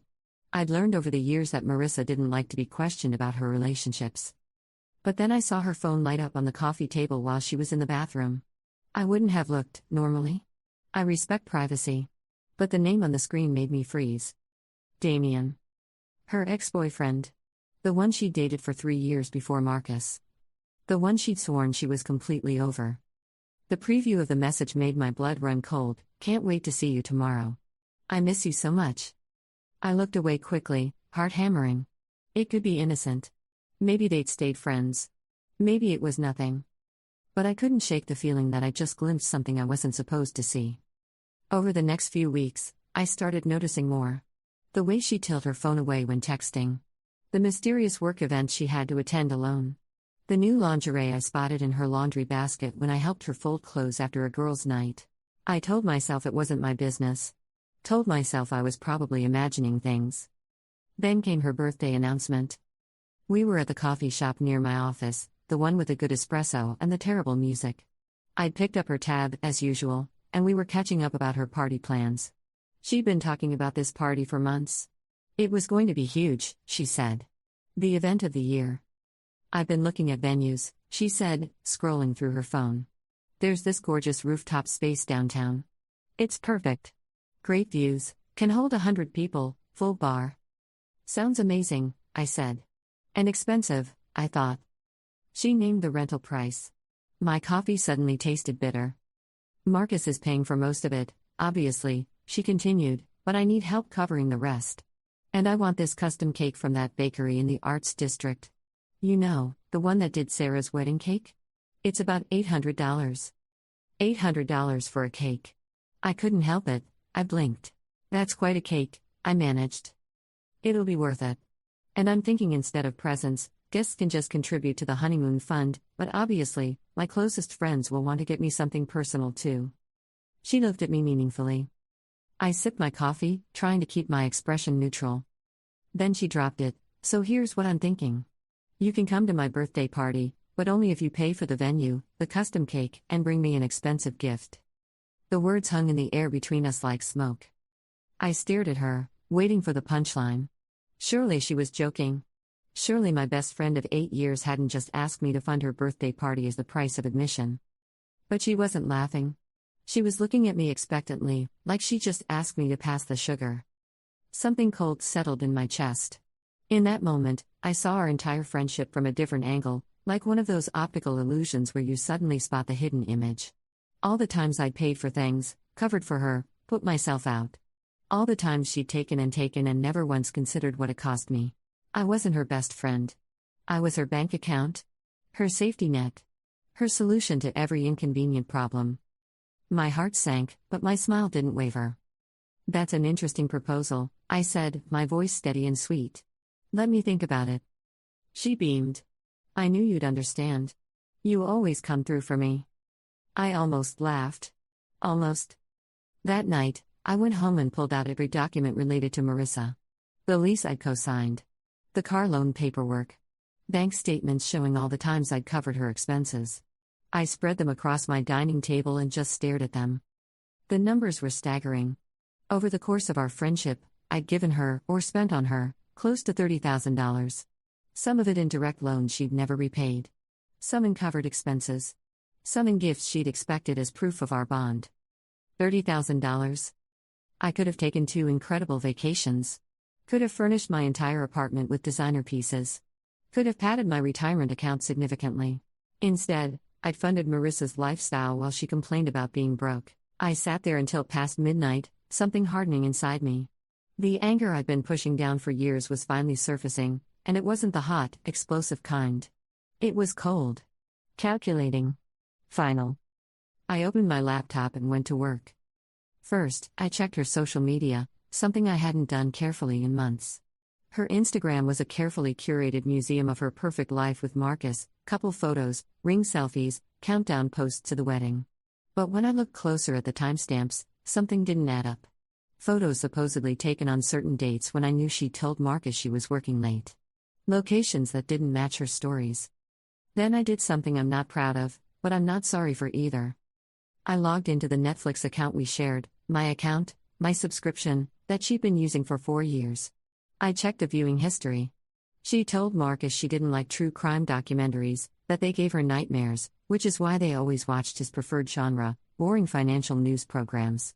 But the viewing history told a different story. True crime marathons. Watched from Damien's apartment. I recognized the street name from the location settings on her phone that she'd shown me once. I dug deeper. Old emails. Shared calendar access she'd given me years ago and forgotten about.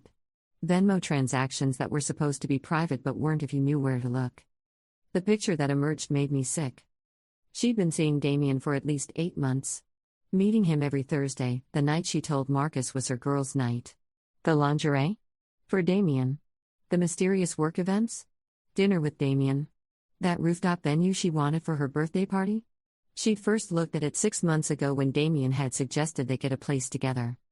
She was running a full double life, funded by Marcus's money and my support, while planning a wedding to one man and a future with another. But it was the messages that destroyed any remaining sympathy I had. I found them through a shared cloud backup, another thing she'd set up on my account years ago to save money and had never bothered to change. The messages between her and Damien were explicit, yes, but that wasn't what gutted me. It was the way she talked about Marcus. About me. Marcus is so gullible. I swear I could tell him I'm going to Mars and he'd believe me. My best friend just agreed to co-sign another loan for me.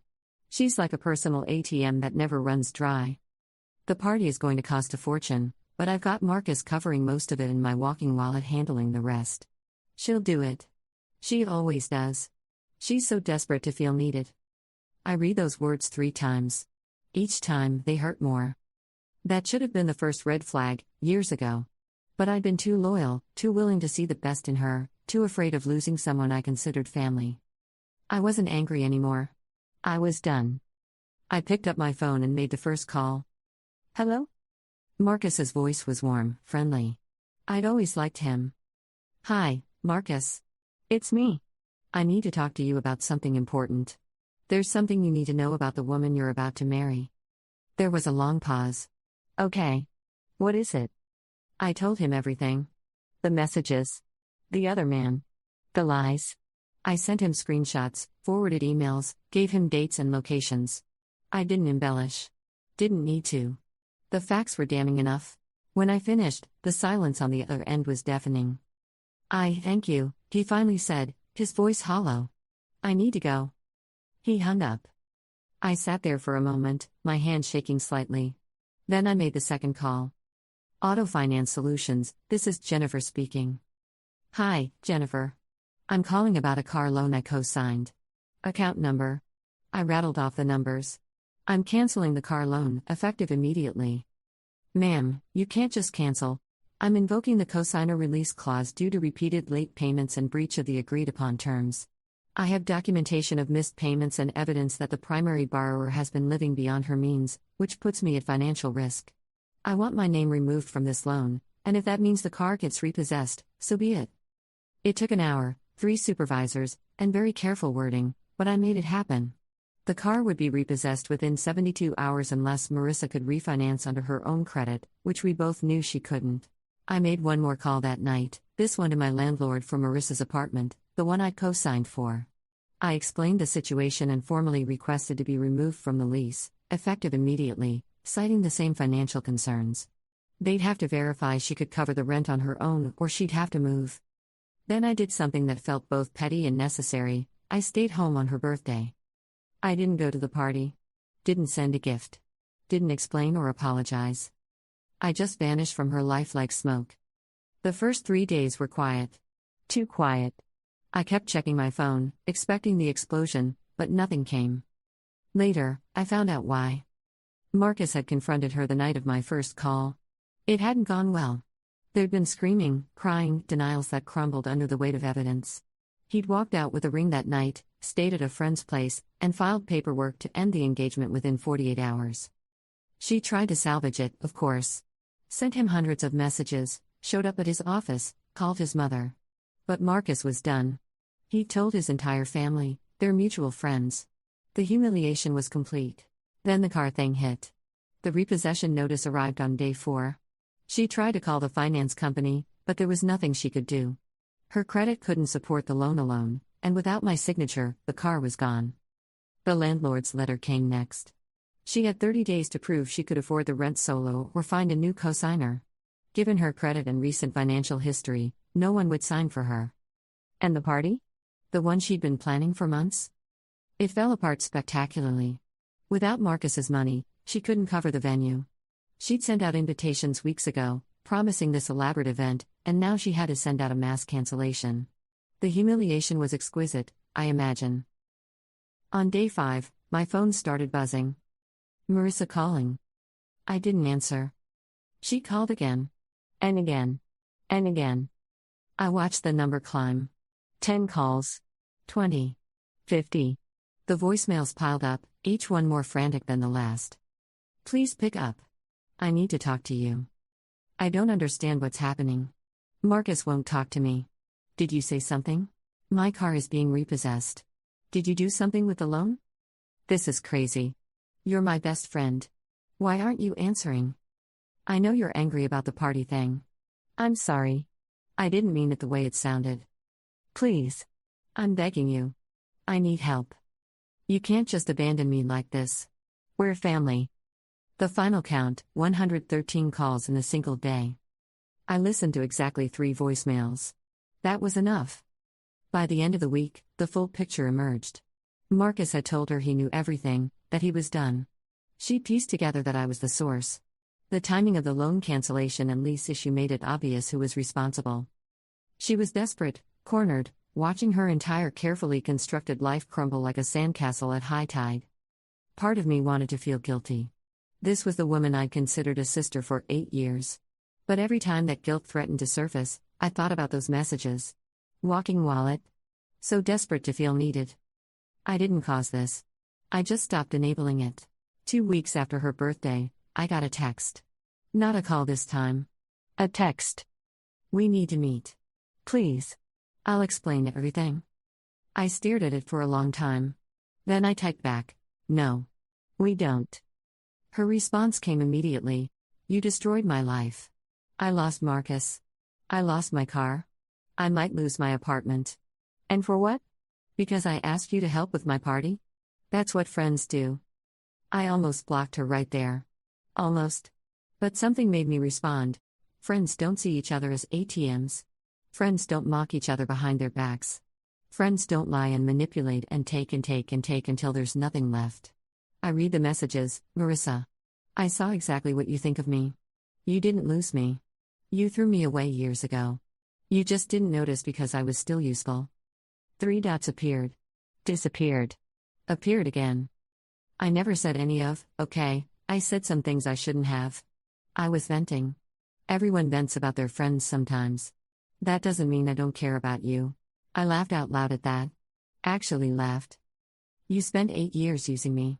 Taking my money, my time, my energy, and giving nothing back except the privilege of being in your orbit. You're not sorry you did it.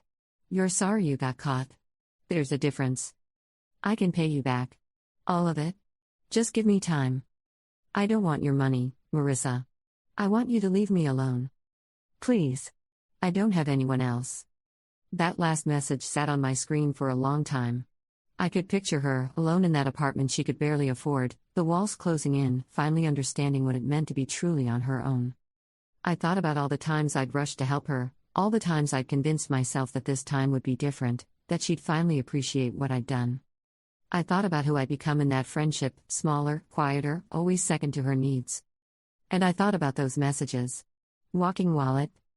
You have Damien, I typed. I'm sure he'll step up now that Marcus is out of the picture. Or was he only interested when you had a wealthy fiancé to fall back on? No response came to that. 3 months have passed since Marissa's birthday.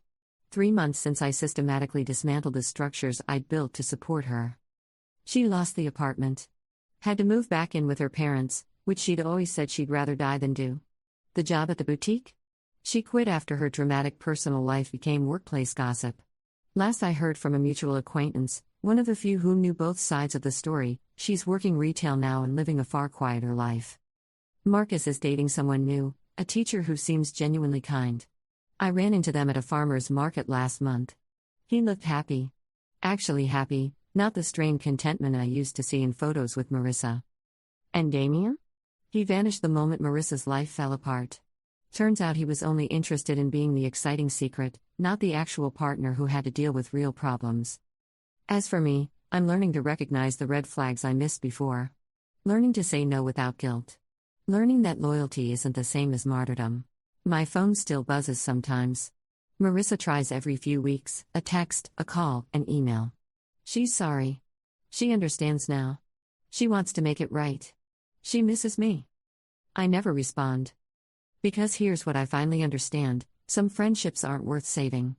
Some people will take everything you offer and still ask for more. And sometimes the kindest thing you can do, for both of you, is to walk away. I don't regret what I did.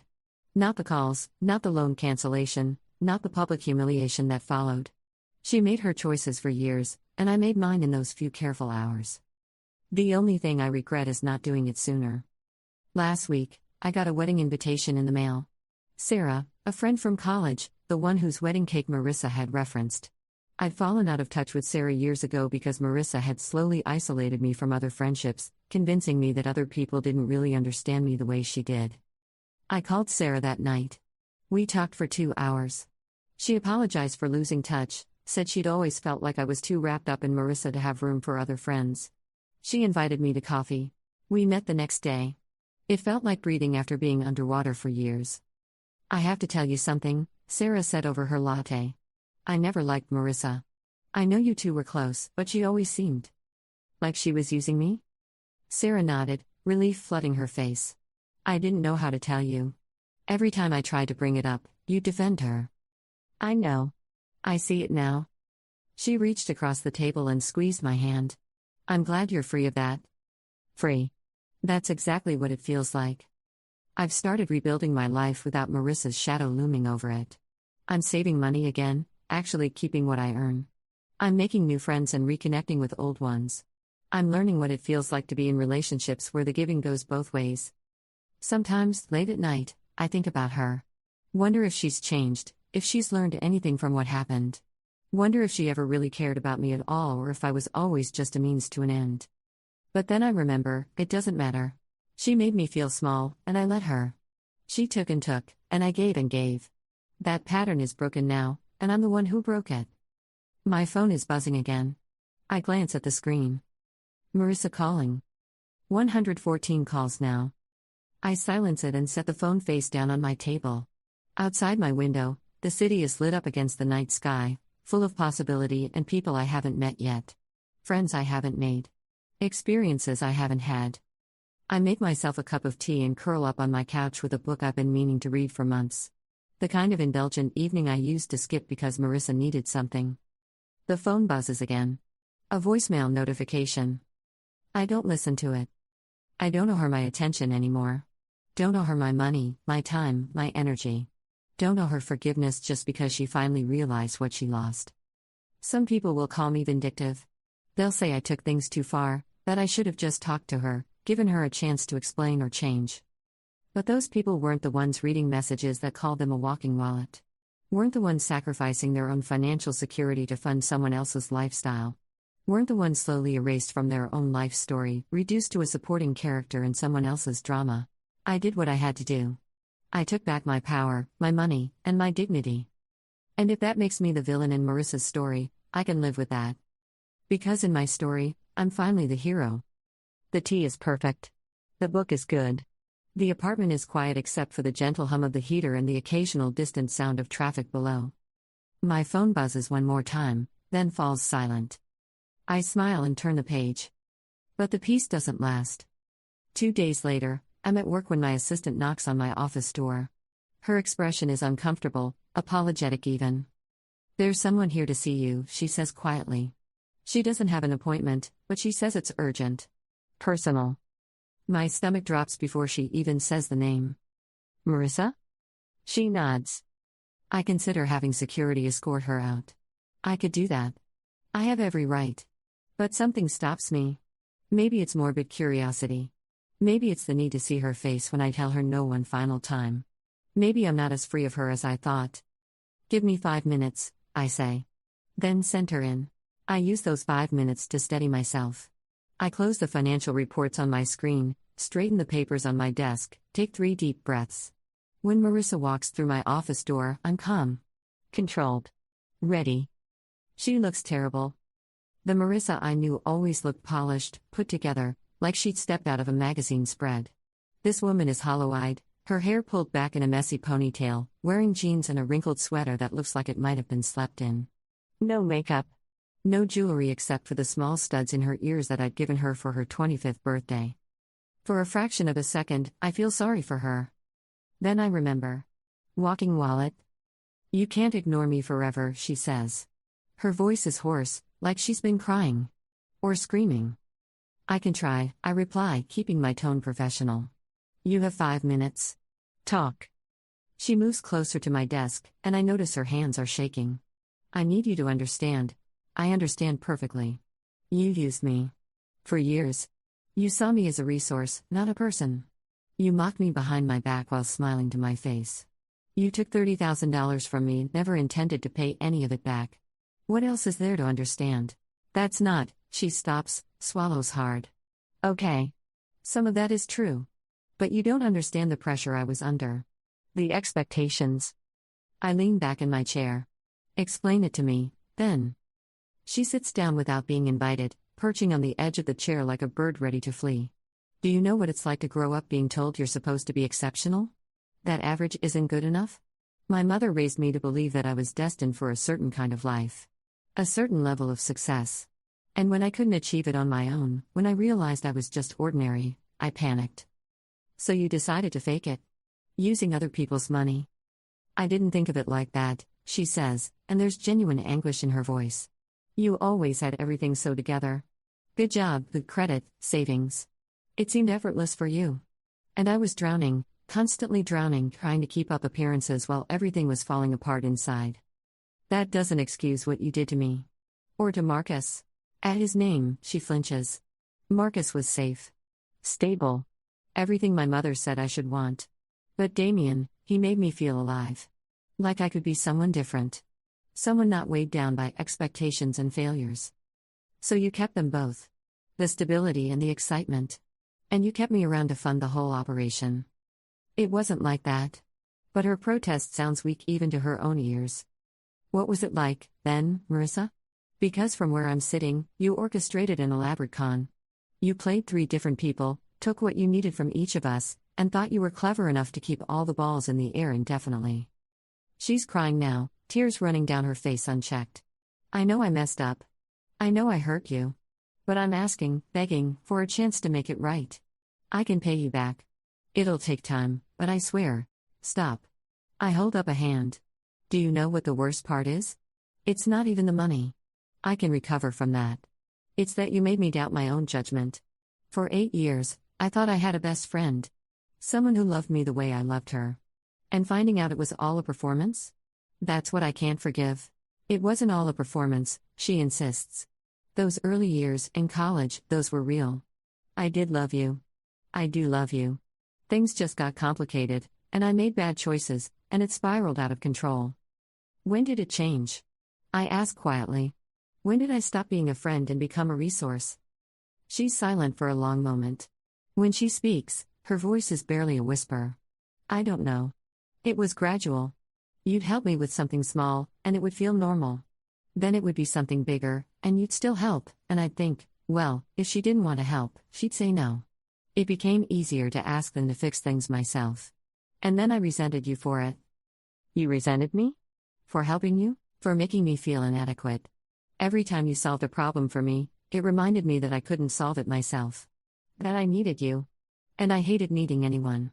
So I convinced myself you weren't really helping, you were just doing what friends do. And if you were doing it willingly, then I wasn't taking advantage. I was just accepting generosity. The logic is so twisted, so self-serving, that I almost laugh. That's quite a rationalization. I know. She wipes her face with her sleeve. I know it's messed up. I know I'm messed up. But I'm in therapy now. Real therapy. 3 times a week. I'm working on all of this. And I wanted you to know that I see it now. I see what I did. And I'm sorry. I study her face, looking for signs of manipulation, of performance. But all I see is exhaustion and something that might actually be genuine remorse. It doesn't change anything. I appreciate that you're getting help, I say carefully. I hope it works for you. I hope you become a better person. But that journey doesn't include me. Please don't say that. You're the only real friend I ever had. Everyone else, they were just surface. You actually knew me. I knew who you pretended to be. The real you? The one who called me a walking wallet and laughed about how easy I was to manipulate? I don't know her at all. And I don't want to. She stands abruptly, her chair scraping against the floor. So that's it? 8 years of friendship and you're just done? No second chances, no forgiveness, nothing? You didn't give Marcus a second chance. You didn't give me any warning before you decided to use me. Why do you deserve what you never offered anyone else? Because I'm trying to change. Her voice rises, and I see my assistant glance through the glass wall of my office, concerned. I'm actively working to be better. Doesn't that count for anything? It counts for you. Not for us. She stares at me for a long moment, and I see the exact instant she realizes she's not going to win this. Her shoulders slump, and something in her face hardens. You know what? Maybe you're not as good a person as you think you are. Maybe you're just as vindictive and cruel as I am. Worse, even. Because at least I'm honest about my flaws now. Maybe you're right, I say calmly. Maybe destroying your life was vindictive. But I sleep fine at night. Can you say the same? She doesn't answer. She just turns and walks out, and I let her go. After she leaves, I sit in my office for a long time, staring at nothing. My assistant brings me water I don't drink. The financial reports on my screen blur together. Did I do the right thing? The question nags at me, even though I thought I'd resolved it months ago. That night, I can't stop thinking about her face. The exhaustion. The genuine remorse that might not have been an act. What if she really is trying to change? What if therapy is actually working? What if I just threw away the chance to witness someone's redemption arc? I call Sarah. She showed up at my office today, I tell her. Marissa? Are you serious? She apologized. Said she's in therapy. Said she wants to make things right. There's a pause. What did you say? I said no. That her journey doesn't include me. Good. But what if I'm wrong? What if she really is changing? Sarah sighs, and I hear the sound of her settling into a chair. Okay, let me ask you something. Did her apology focus on how her actions hurt you, or on how the consequences hurt her? I think back to the conversation. The talk about pressure and expectations. The explanations about why she did what she did. The emphasis on her therapy, her growth, her journey. The consequences, I admit quietly. Exactly. Real remorse focuses on the harm caused to others. Performative remorse focuses on the regret felt by the person who caused the harm. She's sorry she got caught and lost everything. That's not the same as being sorry she hurt you. But she said she sees what she did now. I'm sure she does. Losing everything has a way of providing clarity. But understanding what you did wrong and actually changing are two very different things. How many times in the past did she say she'd change? That she'd pay you back? That things would be different? Too many to count. Look, Sarah continues, her voice gentle, I'm not saying people can't change. They can. But you don't have to be the test subject for her personal growth experiment. You already gave her 8 years. You don't owe her more time to prove she's finally figured out how to be a decent person. She's right. I know she's right. But the guilt still sits in my chest like a stone. Over the next week, I start seeing the signs everywhere. Little reminders of Marissa woven through my life like threads I'd forgotten about. The coffee shop where she dropped that bomb about the birthday party. The boutique where she used to drag me to look at dresses she couldn't afford. The park where we'd have picnics on summer weekends, before everything got complicated. I'm walking through that same park on Saturday when I see her. She's sitting on a bench, alone, staring at the pond. She hasn't seen me. I could turn around, walk away, and she'd never know I was here. Instead, I find myself walking toward her. She looks up as I approach, surprise and something like hope flickering across her face. Can I sit? I ask. She nods, sliding over to make room. We sit in silence for a while, watching ducks paddle across the water. A family nearby is having a birthday party, a little girl in a princess dress squealing with delight. The irony of the birthday celebration isn't lost on either of us. I've been thinking about what you said, I finally tell her. About pressure and expectations. She doesn't respond, just waits. I get it. I do. Growing up feeling like you have to be exceptional, like anything less is failure, that's hard. But we all have pressure, Marissa. We all have expectations to manage. The difference is most of us don't handle it by using the people who care about us. I know, she says quietly. And the thing is, I don't actually want to be vindictive. I don't want to be the person who kicked you when you were down. But I also can't go back to being your safety net. I can't be the person you call when everything falls apart. I'm not asking you to be. Aren't you? Because that's what you've always asked me to be. The solution to your problems. And I don't think you know how to see me any other way. She turns to look at me, and her eyes are red-rimmed but dry. You're probably right. But I'm trying to learn. That's what therapy is helping me understand, how to fix my own problems. How to not make them everyone else's responsibility. That's good. I mean that. I hope it works. But it doesn't change anything between us. No, I say gently. It doesn't. She nods slowly, accepting it. Can I ask you something? Do you think I'm a bad person? Fundamentally, at my core? I consider the question carefully. I think you're a person who made bad choices for a long time. Whether that makes you fundamentally bad or just someone who needs to do a lot of work on themselves, I don't know. Maybe the answer doesn't matter. What matters is what you do from here. Without you. Without me, I confirm. We sit for a few more minutes, and then she stands. Thank you. For sitting with me. For being honest. Take care of yourself, Marissa. You too. She walks away, and this time, I know it's really over. No more calls. No more surprise visits.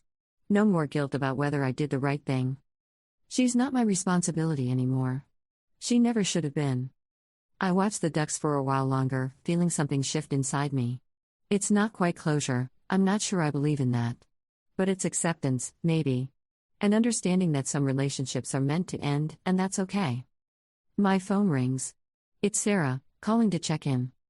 Hey, I answer. Want to grab dinner tonight? My treat. Your treat? She laughs. Who are you, and what have you done with my friend who never let anyone pay for anything? I smile. New era. New rules. 3 months later, I'm at Sarah's wedding, the one I got invited to after Marissa was out of my life. The ceremony is beautiful, intimate, everything Sarah wanted. I'm sitting with a group of women I've reconnected with, friends from college that Marissa had slowly edged me away from over the years. During the reception, one of them, Emily, leans over to me. I heard about what happened with Marissa. I'm sorry you went through that. Thanks. I'm okay now. I have to tell you something. Emily glances around, then lowers her voice. She tried the same thing with me. Freshman year. Asked me to co-sign for a credit card. I said no, and she dropped me as a friend within a month. When you two became close, I wanted to warn you, but you seemed so happy. I figured maybe I'd been wrong about her. My stomach twists. You weren't wrong. I know that now. But here's the thing, you got out. A lot of people don't. They just keep giving until there's nothing left. You recognized it and stopped it. That takes strength. I hadn't thought about it that way. I'd been so focused on the guilt, on whether I'd been too harsh, that I hadn't considered the alternative, a lifetime of being drained by someone who would never see me as anything more than a resource. Thank you for saying that. I mean it. And I'm glad you're here. We all are. We missed you. That night, dancing at Sarah's wedding surrounded by friends who actually care about me, I realized something important. I'm not the villain in Marissa's story, and she's not the victim in mine. We're just two people who were bad for each other, who stayed in a toxic pattern too long, until one of us was finally strong enough to break it. The fact that breaking it was painful, that it destroyed her carefully constructed life, doesn't make it wrong. Sometimes the kindest thing you can do is stop enabling someone's worst behavior, even if they hate you for it. My phone is in my purse, silent for once. No calls from Marissa. No desperate voicemails. No emergency texts. Just peace. I think about all those therapy sessions she mentioned. Wonder if she's really doing the work, or if it was just another performance. Wonder if she'll ever truly change, or if she'll just find new people to use, new ways to avoid facing herself. But then I realize, it doesn't matter. Her journey is hers. Mine is mine. And they don't intersect anymore. That's the real ending. Not the dramatic confrontation or the revenge or the public humiliation. The real ending is this quiet moment of recognition, I'm free. Not because I destroyed her life, but because I chose to stop sacrificing mine to prop up hers. The DJ plays another song and Sarah pulls me onto the dance floor. I go willingly, laughing, feeling lighter than I have in years. Later, as I'm leaving the reception, I see a missed call on my phone. Unknown number. No voicemail. For a second, my heart clenches. Could be Marissa, calling from a new number, still trying to reach me. But I don't call back. Don't spend the night wondering. Don't let it steal my peace. I delete the notification and head home, where my own life is waiting, the one I've been rebuilding piece by piece, choice by choice, no longer shaped by someone else's needs. And if Marissa ever does change, if she ever becomes the person she claimed she wanted to be, I hope it works out for her. I genuinely do. Just not with me in the picture. Some friendships are worth fighting for. Some are worth mourning when they end. And some, like ours, are worth walking away from without looking back. I choose the last option. And I don't regret it for a second. Story 7. The thing about being the older sister is that everyone expects you to have it together first. Marriage, career, babies, the whole prescribed timeline. But there I was at 32, alone at every holiday table while Madison, 27 and golden, paraded her conquest like a trophy she'd won at my expense. It started last Thanksgiving. I'd just ended things with someone I'd dated for 6 months, nothing dramatic, just one of those relationships that fizzles because neither person cares enough to fight for it. I wasn't devastated. I was fine, actually. But Madison saw blood in the water. Still no +1, core? She asked, her voice dripping with concern so fake it could have been sold at a dollar store. She twisted that ring on her finger, a 3-carat monstrosity that caught the light like a disco ball. I just worry about you being all alone. Mom jumped in with her usual redirect about passing the sweet potatoes, but Madison wasn't done. Derek says he has some single colleagues at his firm. Successful men. I could set you up? She leaned forward, eyes wide with performative helpfulness. I mean, if you're open to it. I know how hard it must be to watch everyone else pair off. Derek, her fiancé, sat beside her in his tailored suit, looking like he'd stepped out of a cologne ad. Slick back dark hair, strong jaw, watch that cost more than my car payment. He smiled at me, all warmth and sympathy, like I was a wounded animal he wanted to rescue. Happy to help, he said. No one should be alone. I should have said something cutting. Should have told Madison to shove her fake concern somewhere the sun doesn't shine. Instead, I smiled. I'm good, thanks. But Madison had found her angle, and she wasn't letting go. Every dinner after that, she found a way to mention it. Christmas? Corinne, you could sit at the kids' table if the couples thing feels awkward. Easter? We're doing a thing for two at the spa before the wedding, partner's massage. Wish you could join, but, you know. Mom's birthday in June? Derek's treating me to a weekend in Napa. You should try one of those singles retreats, core. I hear they're really empowering. Each time, Derek would touch her hand, shoot me that same pitying look, and say something neutral like everyone moves at their own pace. Like he was the wise elder statesman of relationships. Like he had it all figured out. The ring was always there, glinting between us. Madison would gesture with that hand constantly, making sure everyone saw it. Making sure I saw it. By July, I'd stopped going to every dinner. Made excuses about work projects, friend obligations, anything. But the texts still came. Photos of venue visits, dress shopping, cake tastings. Always with some little jab embedded in the caption. Wish you knew what this felt like. Or can't wait for you to catch this bouquet, maybe it'll bring you luck. In August, I asked her to stop. We were at Dad's house for his birthday, and she just finished a 10-minute monologue about her bachelorette party plans. When she finally took a breath, I said quietly, Madison, can we talk for a second? We went out to the back porch, where Dad grew tomatoes in those big ceramic pots. The sun was setting, turning everything orange and gold. It should have been beautiful, but my chest felt tight. I need you to ease up on the single jokes, I said. I'm happy for you. Really. But the constant commentary is getting old. She blinked at me, all innocence. What commentary? The eternal bridesmaid thing? The pity. The offers to set me up. All of it? Corinne. She put her hand over her heart, right where that massive diamond rested. I'm just trying to help. I care about you. Then care about me by treating me like I'm not some charity case. That's when her face changed. The sweetness dropped away, and something colder slid into place. She stepped closer, and I could smell her perfume, something expensive and cloying. Maybe if you were more like me, she said, voice low and sharp, you'd find someone who actually wants you. The words hung there between us. I felt them like a slap, but I kept my face neutral. Smiled, even. Noted, I said, and walked back inside. That should have been the first red flag that something was deeply wrong with her. Not the comment itself, Madison had always been competitive, but the venom behind it. The way she looked at me like I was an obstacle she needed to crush rather than a sister she'd grown up with. I let it go. Smiled through the rest of dinner. Changed the subject when she brought up Derek's promotion, his family's vacation home in Aruba, the honeymoon plans in Bali.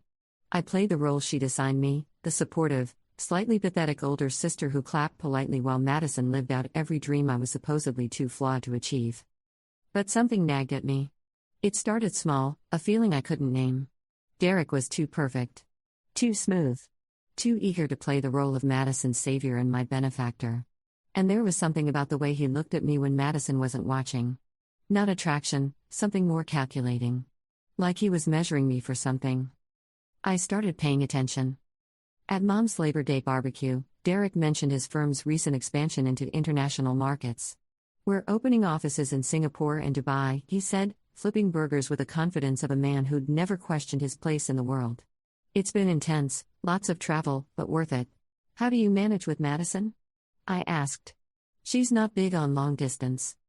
He laughed. We make it work. I'm only gone a few days at a time. And she understands, this is our future I'm building. Madison beamed at him, then shot me a look. See what you're missing? But later, when I helped clean up, Mom mentioned something offhand. It's so nice that Derek's work calmed down. Madison said he was gone almost every week earlier this year, but now he's around more. A few days at a time. Every week. The math didn't add up, but I filed it away. Then there was the wedding venue. Madison had posted about it constantly: a historic estate 2 hours north, gardens and fountains, a ballroom with crystal chandeliers. In September, she tagged the location in one of her photos, gushing about how Derek had surprised her with a booking. I looked it up. The estate's website was gorgeous, straight out of a fairy tale. But when I clicked through to their booking policies, I saw they required a 2-year advance reservation for wedding dates. Derek and Madison had been engaged for 14 months, which meant he'd booked it before he proposed. Before they'd even been dating that long. My heart started beating faster. I almost laughed at how absurd it sounded in my head. Maybe he'd just been confident, or the venue had a cancellation. But the nagging feeling grew teeth. I did what anyone would do in 2025. I started searching. Derek Hartwell worked at Hartwell & Associates, a boutique investment firm his family had founded. His LinkedIn was immaculate: schools, positions, accomplishments. But when I searched for news articles about the firm's expansion, I found something else. A small piece in a Singapore business journal from 3 years ago. It mentioned Derek Hartwell attending a charity gala with his wife, Vanessa. My stomach dropped. I clicked through to another article. Then another. Most were scrubbed, PDFs removed, pages gone. But the internet never really forgets. Cached versions still existed. Photos buried in event galleries. A lifestyle blog from 2022 featuring power couples in finance with a bright, smiling photo of Derek and Vanessa Hartwell at their home in Connecticut. She was beautiful, dark hair, kind eyes, wearing a simple gold band. The blog post mentioned their children. 3 of them. I sat at my laptop for an hour, feeling like the floor had opened beneath me. This couldn't be real. People didn't just hide entire families. But the more I searched, the more the pieces assembled themselves into a nightmare. Vanessa Hartwell had a private Instagram account. I couldn't see her posts, but her profile picture showed her with 3 kids, 2 boys, 1 girl, at a beach. The bio said mom of 3. Grateful every day. Derek's own social media was corporate and scrubbed. No personal posts. No tags of family. Like he'd built a wall between his 2 lives. I needed proof. Real, undeniable proof. It took me 2 weeks. I created a fake LinkedIn profile, joined some finance groups, and messaged a woman who'd worked at Hartwell & Associates until last year. I spun a story about considering a position there and wanting to know about company culture. We talked for a few days, casual and friendly, and then I asked about Derek specifically. "Oh, Derek's great," she wrote back. "Super professional. Though it's tough being away from his family so much, his wife and kids are troopers." My hands shook as I typed my next message. "He's married?" I thought I read somewhere he was engaged. "He is married, yeah. To Vanessa. They've been together forever. Sweetest couple." I thanked her and logged off before I threw up. For 3 days, I didn't know what to do. The engagement party was 2 weeks away. Did I tell Madison and risk her thinking I was sabotaging her out of jealousy? Did I tell my parents and implode the family? Did I confront Derek and give him time to spin another lie? Or did I find Vanessa? It wasn't hard. Connecticut property records are public. I found their home address in Greenwich, a sprawling colonial with a circular driveway and gardens that probably cost more to maintain than I made in a year. I sat in my car across the street for an hour, feeling like a stalker, before a minivan pulled into the driveway. Vanessa stepped out first. She wore jeans and a sweater, her hair pulled back in a ponytail, and she looked tired in the way all mothers of young kids look tired. The 3 children tumbled out after her, the oldest maybe 9, the youngest maybe 4. They ran toward the front door, laughing and shouting about something. She was real. They were real. I waited until the kids went inside, then walked up the driveway before I could talk myself out of it. My heart hammered so hard I thought I might pass out. Vanessa answered the door with a dish towel over her shoulder. "Can I help you?" "My name is Corinne," I said. My voice came out steadier than I felt. "I'm really sorry to bother you, but I need to talk to you about Derek." Her face didn't change, but something flickered in her eyes. Wariness. "Is he okay? Did something happen at work?" "He's fine. But there's something you need to know, and I don't know how else to say this except straight out." I pulled out my phone and showed her Madison's Instagram. The engagement photos. The ring. The countdown posts to the wedding. "This is my sister. She's been engaged to your husband for over a year. Vanessa stared at the screen. Her face went pale, then red, then pale again. She took the phone from my hand and scrolled. And scrolled. Her breathing changed, short and sharp. How long have you known? She asked finally. 2 weeks. I only just found out about you. She looked at me then, really looked at me, and I saw something break behind her eyes. Not surprise, recognition. Like she'd been waiting for this shoe to drop and was almost relieved it finally had. Come inside, she said. We sat at her kitchen table while the kids watched a movie in the other room. Vanessa made tea with shaking hands, and I told her everything. The dinners. The mocking. The wedding venue booked 2 years ago. Every detail felt like a stone I was handing her to build a wall with. When I finished, she was quiet for a long time. Then she said, he told me the travel was for work. That the firm was expanding and he needed to be in New York more often. Her voice was hollow. I believed him. I trusted him. I'm so sorry, I said it, and I meant it. This woman had done nothing wrong. She'd built a life with someone who'd treated her like a set piece he could walk away from whenever he wanted. What are you going to do? She asked. I don't know. I wanted you to know first. Before I told my sister. Before I stopped. I guess I wanted to give you the choice. How this goes? Vanessa looked at me for a long moment.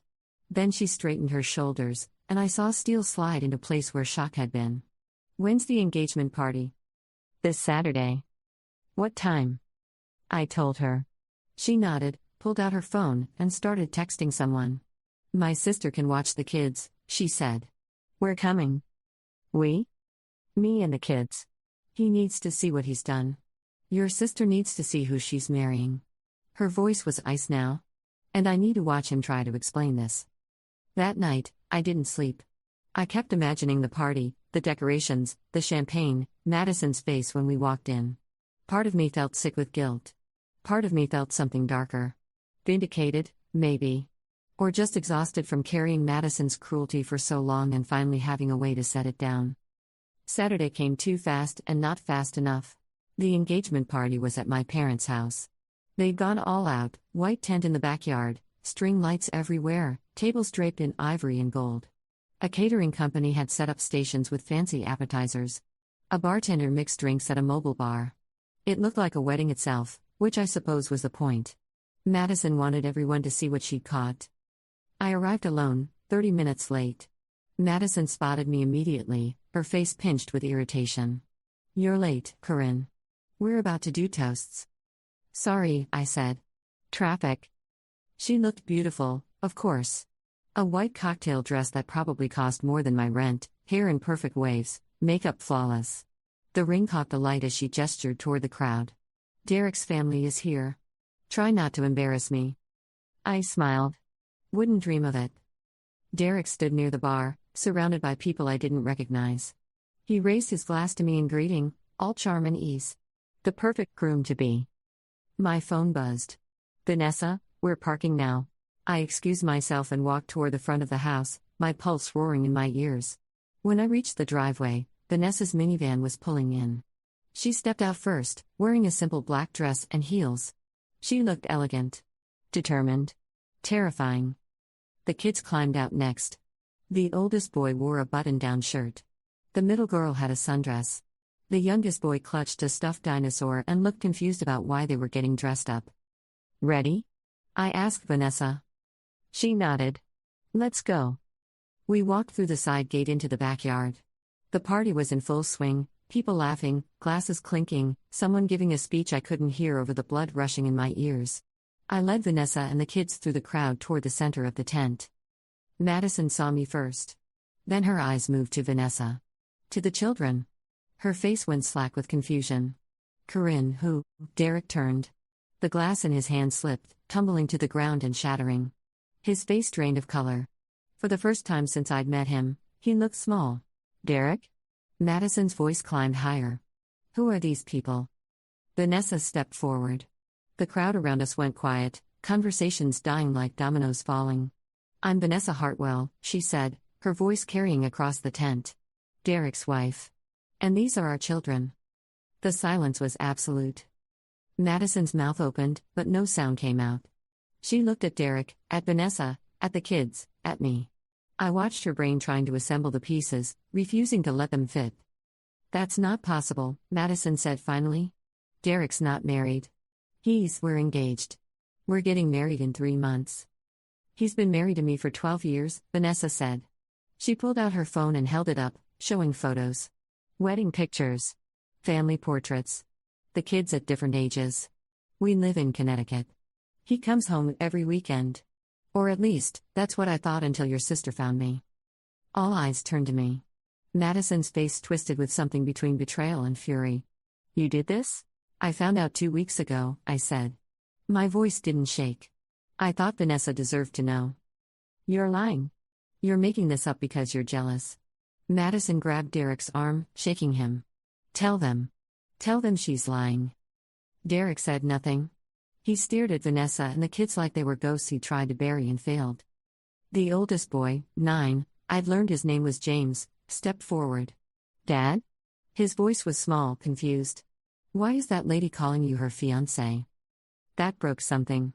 Madison let go of Derek's arm like it had burned her.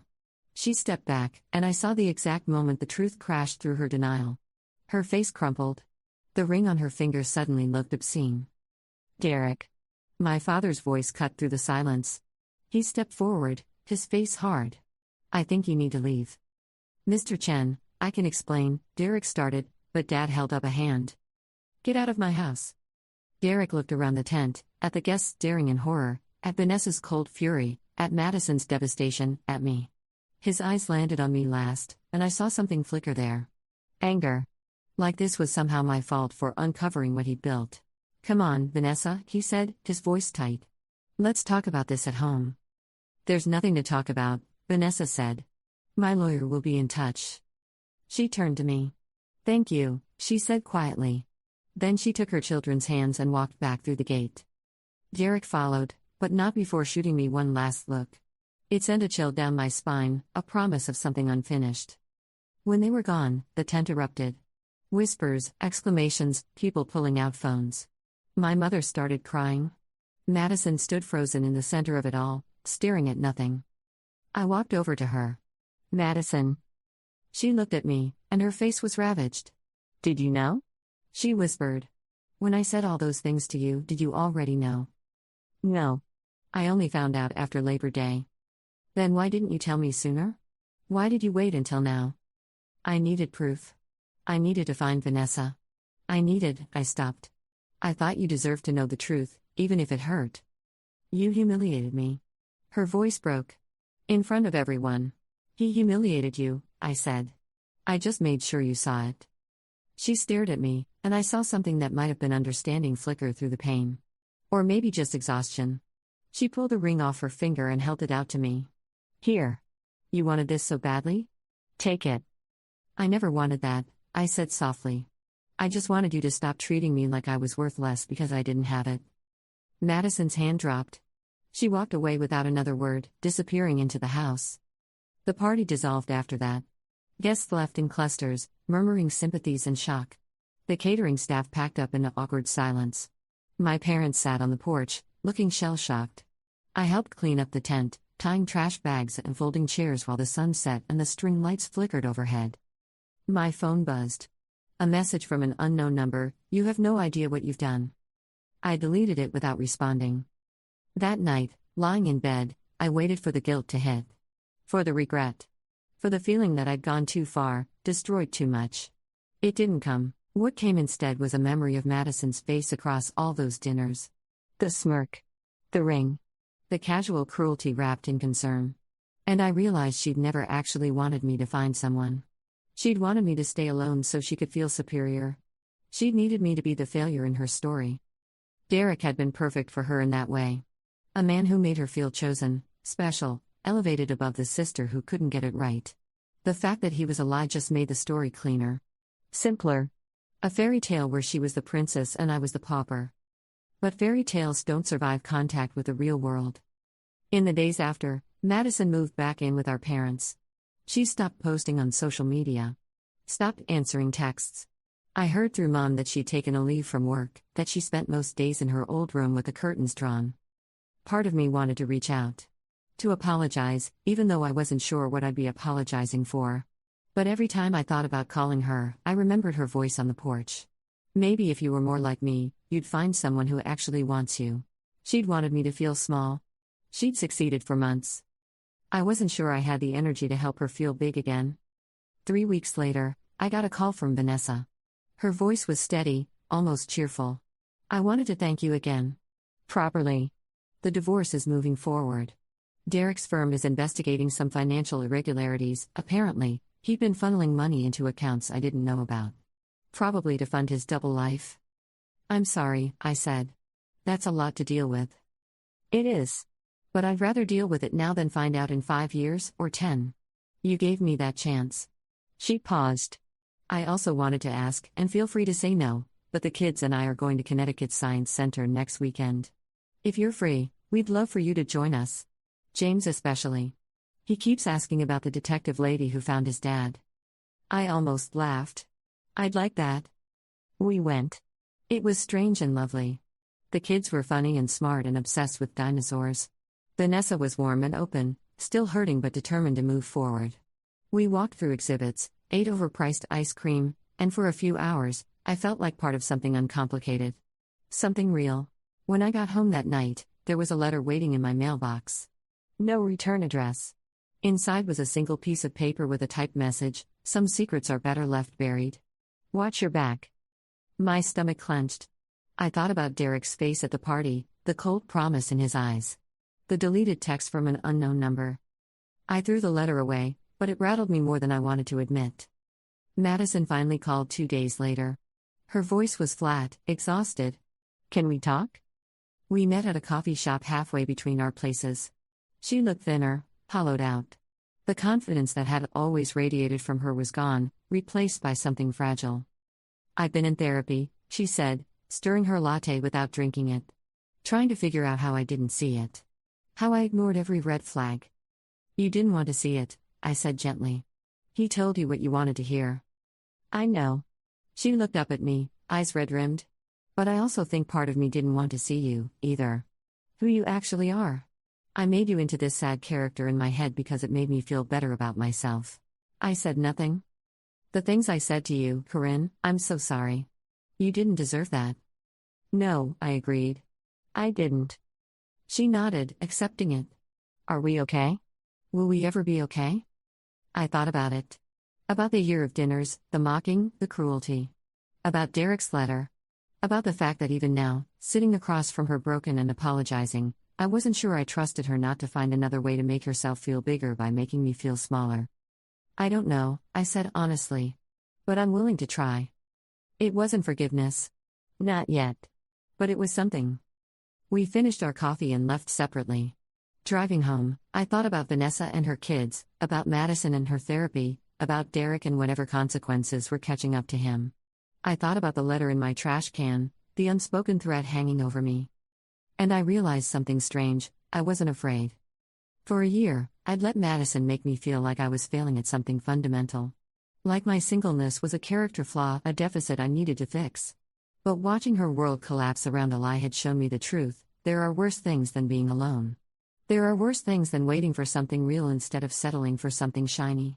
I parked in my driveway and sat for a moment, looking at my small house with its overgrown garden and chipped paint. It wasn't much. But it was honest. My phone buzzed. Vanessa again. The kids want to know if you'll come to James's birthday party next month. No pressure, but they'd love to see you. I smiled and typed back, I'll be there. As I unlocked my front door, I glanced back at the street, half expecting to see someone watching. But there was nothing. Just the quiet evening, the distant sound of traffic, the ordinary hum of a life moving forward. Still, before I went inside, I checked the lock twice and left the porch light on. Some shadows take time to fade. And some, I suspected, might never leave completely.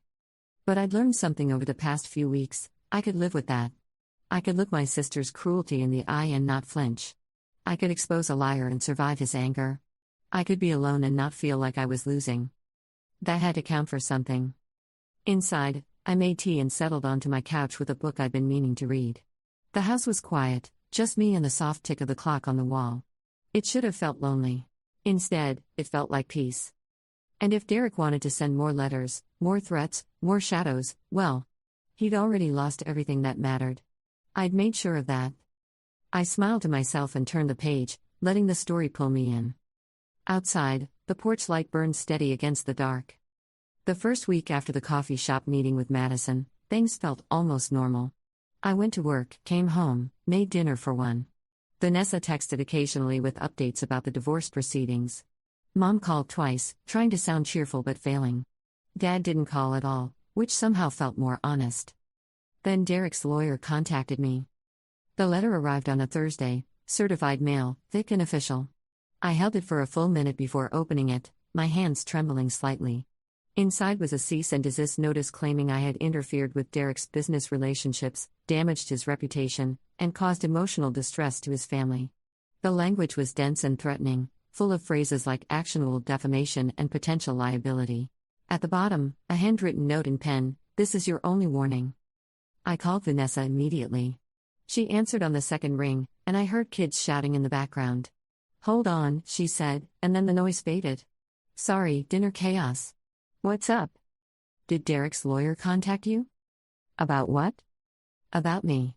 I just got a cease and desist letter threatening to sue me for," I scanned the page again, "interfering with his life."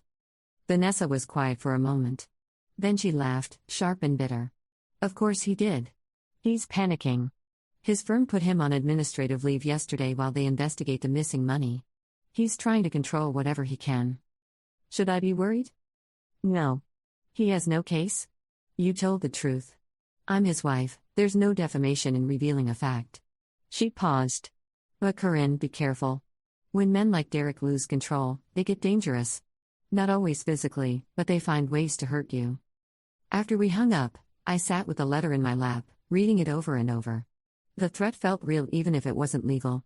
Derek knew where I worked, where I lived. He knew my family. And he was angry enough to hire a lawyer just to scare me.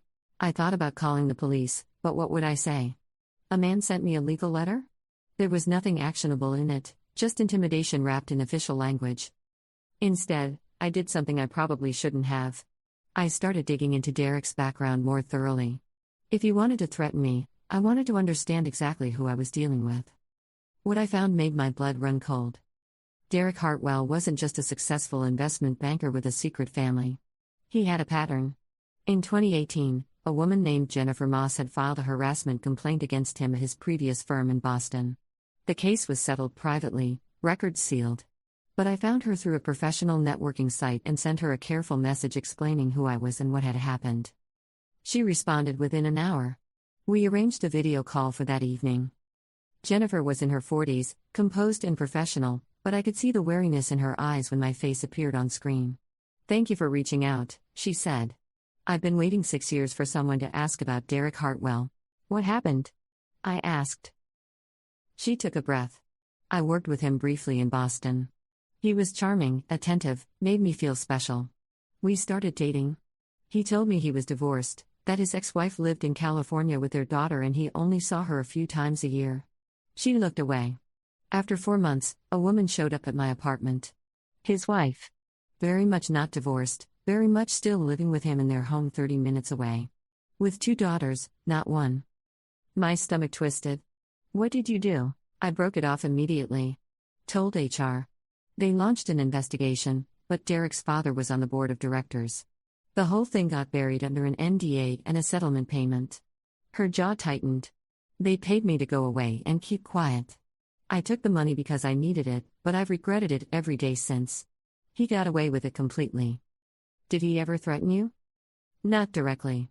But things happened. My car got keyed. Someone filed a false complaint about me with a state licensing board. I'm a financial advisor. It could have destroyed my career. My apartment got broken into, but nothing was stolen. Just moved around." She leaned closer to the camera. "I could never prove it was him. But I knew." After the call ended, I sat in the dark for a long time, my laptop screen glowing in front of me. Derek hadn't just lied to Madison and Vanessa. He'd done this before. Maybe more than once. And when caught, he retaliated. I forwarded everything I'd learned to Vanessa, then copied it all to a cloud drive and emailed the link to myself, my sister, and my parents. If something happened to me, I wanted people to know why. That night, I barely slept.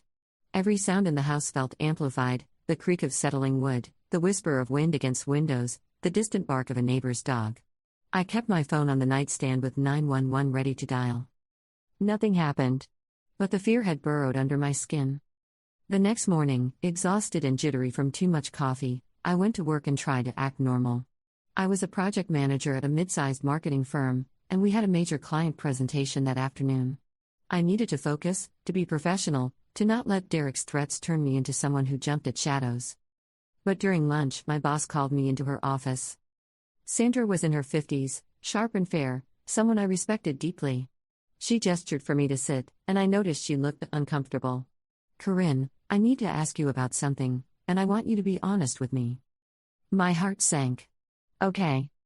Did you recently interfere with someone's engagement? Publicly embarrass them at a party?" The room tilted slightly. "Who told you that?" "I received a call this morning from a potential client. Derek Hartwell. He said his firm was considering working with us, but he had concerns about our staff's professionalism. Specifically yours." Sandra folded her hands on her desk. "He implied you had some kind of vendetta against his family and suggested we might want to reconsider your employment." I felt heat flood my face, anger and humiliation mixing together. He's lying. Or at least, he's leaving out the part where he was engaged to my sister while being married to someone else with 3 children. Sandra's eyebrows rose. "Excuse me?" I told her everything. The dinners, the discovery, Vanessa, the engagement party, the cease and desist letter. By the end, Sandra was leaning back in her chair, arms crossed, expression unreadable. "That's quite a story," she said finally. "It's the truth. I have proof, screenshots, messages from his actual wife, everything. I'm not questioning you, Corinne. I'm just processing." She rubbed her temples. "Derek Hartwell doesn't do business with us." I checked. "He called specifically to try to get you fired." The casualness of it stunned me. He'd taken time out of his collapsing life to try to destroy mine. "What did you tell him?" "I told him we don't make personnel decisions based on anonymous complaints, and if he had a legal issue with you, he should pursue it through proper channels." She smiled tightly. Then I hung up on him. Relief rushed through me so intensely I felt dizzy. "Thank you." "Don't thank me yet. I'm concerned about what else he might try." "Do you feel safe?" The question hung in the air. Did I? "I don't know," I admitted. Sandra pulled out a business card and slid it across the desk. "This is a lawyer I know. Employment and harassment cases. Call her today. Document everything Derek does from now on, every letter, every call, every contact. Build a case." I took the card, fingers numb. "Do you think it'll come to that?" "I think men who build elaborate lies get desperate when those lies fall apart. And desperate people are unpredictable." That weekend, I was supposed to go to James's birthday party.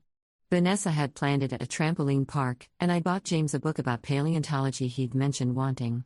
But the morning of the party, I woke up to find my car tires slashed. All 4 of them. Clean cuts, deliberately placed. I stood in my driveway in my pajamas, staring at the ruined rubber, and felt something inside me shift from fear to fury. I called the police. They came, took a report, said there wasn't much they could do without evidence. I called my insurance. I called the lawyer Sandra had recommended and left a voicemail. Then I called Vanessa. "Don't come," she said immediately. "If he's escalating, the last thing you should do is be out in public where he might know you'll be." "He's trying to make me afraid," I said. My voice sounded strange, flat and hard. "If I let him, he wins." "Corinne, I'm serious. Derek's not stable right now. The firm fired him yesterday. The divorce is moving forward, and his lawyer told him it's not going to go well. He's losing everything. Then he has nothing left to lose." I looked at my car, at the neighborhood street where I'd lived for 3 years without incident. "I'm not hiding. Can you pick me up?"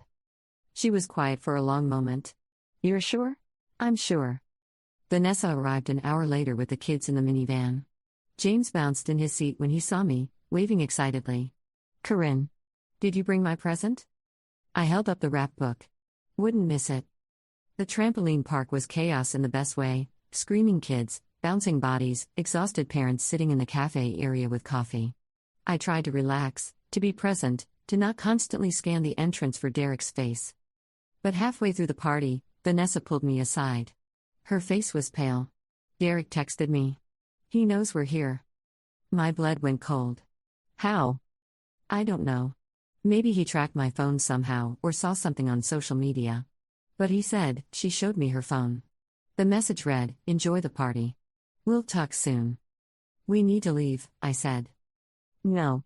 Vanessa's jaw set in that steel expression I'd seen before. "I'm not letting him control me anymore.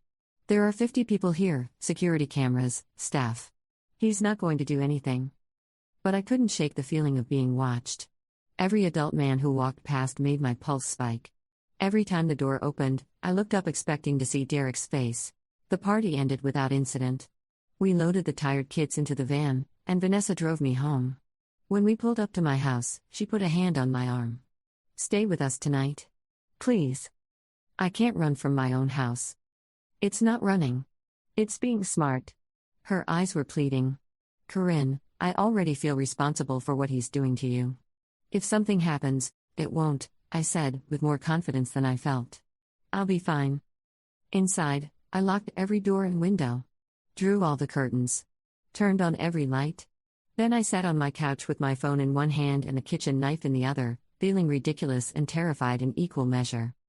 Around midnight, someone knocked on my door. I froze. The knock came again, harder this time. Then Derek's voice, "Corinne, I know you're in there. I just want to talk." My hands shook so badly I almost dropped the phone. I dialed 911, keeping my voice to a whisper. "Someone's at my door.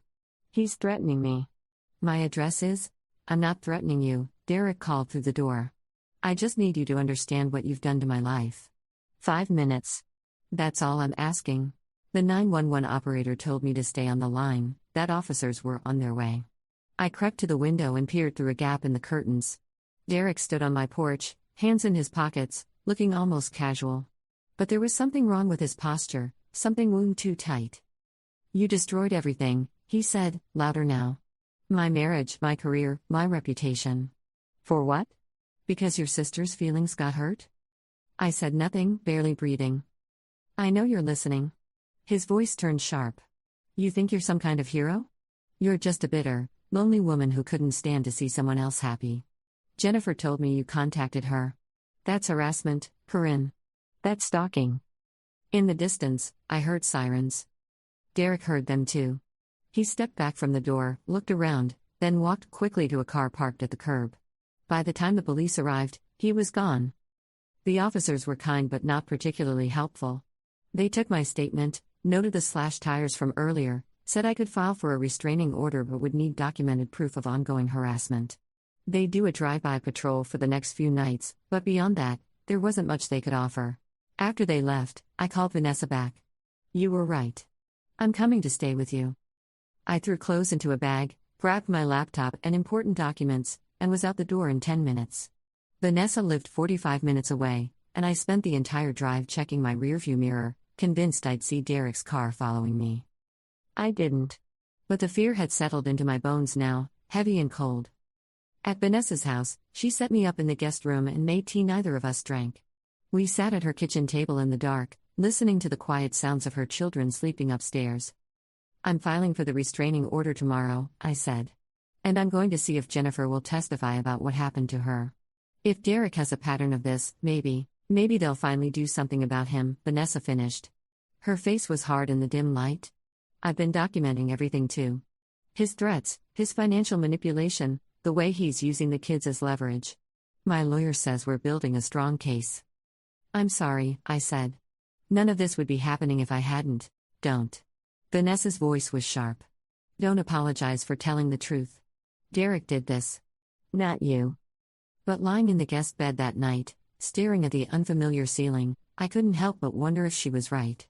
Yes, Derek had lied. Yes, he'd built an elaborate double life and hurt multiple people. But I'd been the one to tear it all down in the most public, humiliating way possible. Had there been another path? Could I have told Madison privately, given her the choice of how to handle it? Could I have protected Vanessa and the kids from the spectacle of that engagement party? Or would Derek have just spun more lies, convinced Madison I was the jealous one, isolated her further from anyone who might tell her the truth? I didn't know. And the not knowing ate at me almost as much as the fear. The next morning, I filed for a restraining order. The process was bureaucratic and exhausting: forms, statements, evidence. I brought everything: the cease and desist letter, screenshots of Derek's text to Vanessa, the police report from the slashed tires, and the visit to my house. The court clerk was professionally sympathetic but made no promises. "There will be a hearing in about 2 weeks," she said. "He'll be notified and given a chance to respond. Until then, avoid all contact with him." What if he doesn't avoid contact with me? Call the police. Document everything. I left feeling hollowed out and paperwork heavy. My phone buzzed, a text from Madison. "Mom told me what happened. Are you okay?" I stared at the message for a long moment, then called her instead of texting back. She answered immediately. "Where are you?" she asked. "Mom's freaking out. I'm staying with Vanessa for a few days. Until things calm down." Madison was quiet. "Then, this is my fault." "It's not, it is. I brought him into our lives. I ignored every warning sign because I liked the way he made me look. And now he's threatening you." Her voice cracked. "Corinne, I'm so sorry." "Madison, Derek's responsible for Derek's actions. Not you." "But if I'd listened to you earlier, if I'd been less caught up in competing with you," she stopped. "I've been thinking a lot about what my therapist said. About how I turned you into a mirror instead of seeing you as a person. I made your life about my insecurities." It was the most honest thing she'd ever said to me.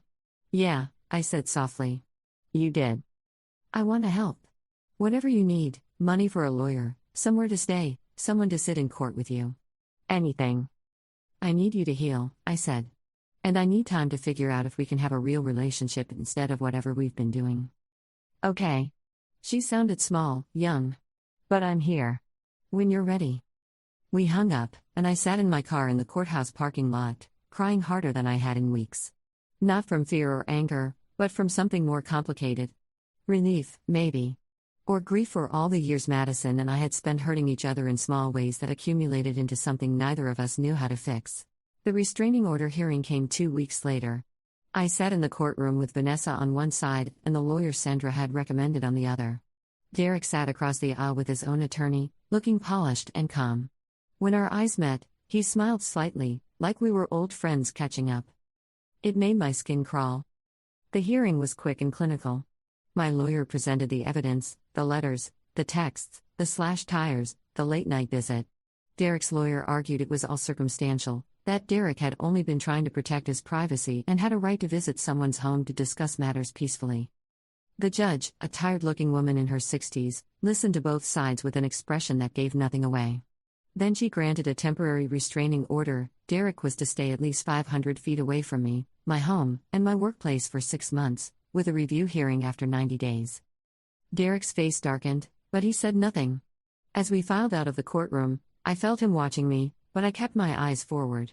Outside, Vanessa hugged me tightly. "It's a start," she said. "It's a piece of paper," I replied. "It doesn't stop him if he really wants to hurt me." "No," my lawyer agreed. "But it gives you legal recourse if he violates it. And it creates a record. That matters." I wanted to believe her. But as I watched Derek walk away across the courthouse plaza, hands in his pockets and head held high, I couldn't shake the feeling that this wasn't over. That night, back in Vanessa's guest room, I got an email from an address I didn't recognize. The subject line read, "You should have minded your own business." Inside was a single attachment, a photo of my house, taken recently. The angle suggested someone standing across the street, watching. In the window, you could see the shadow of me moving around inside, taken before I'd left to stay with Vanessa. My hands went numb.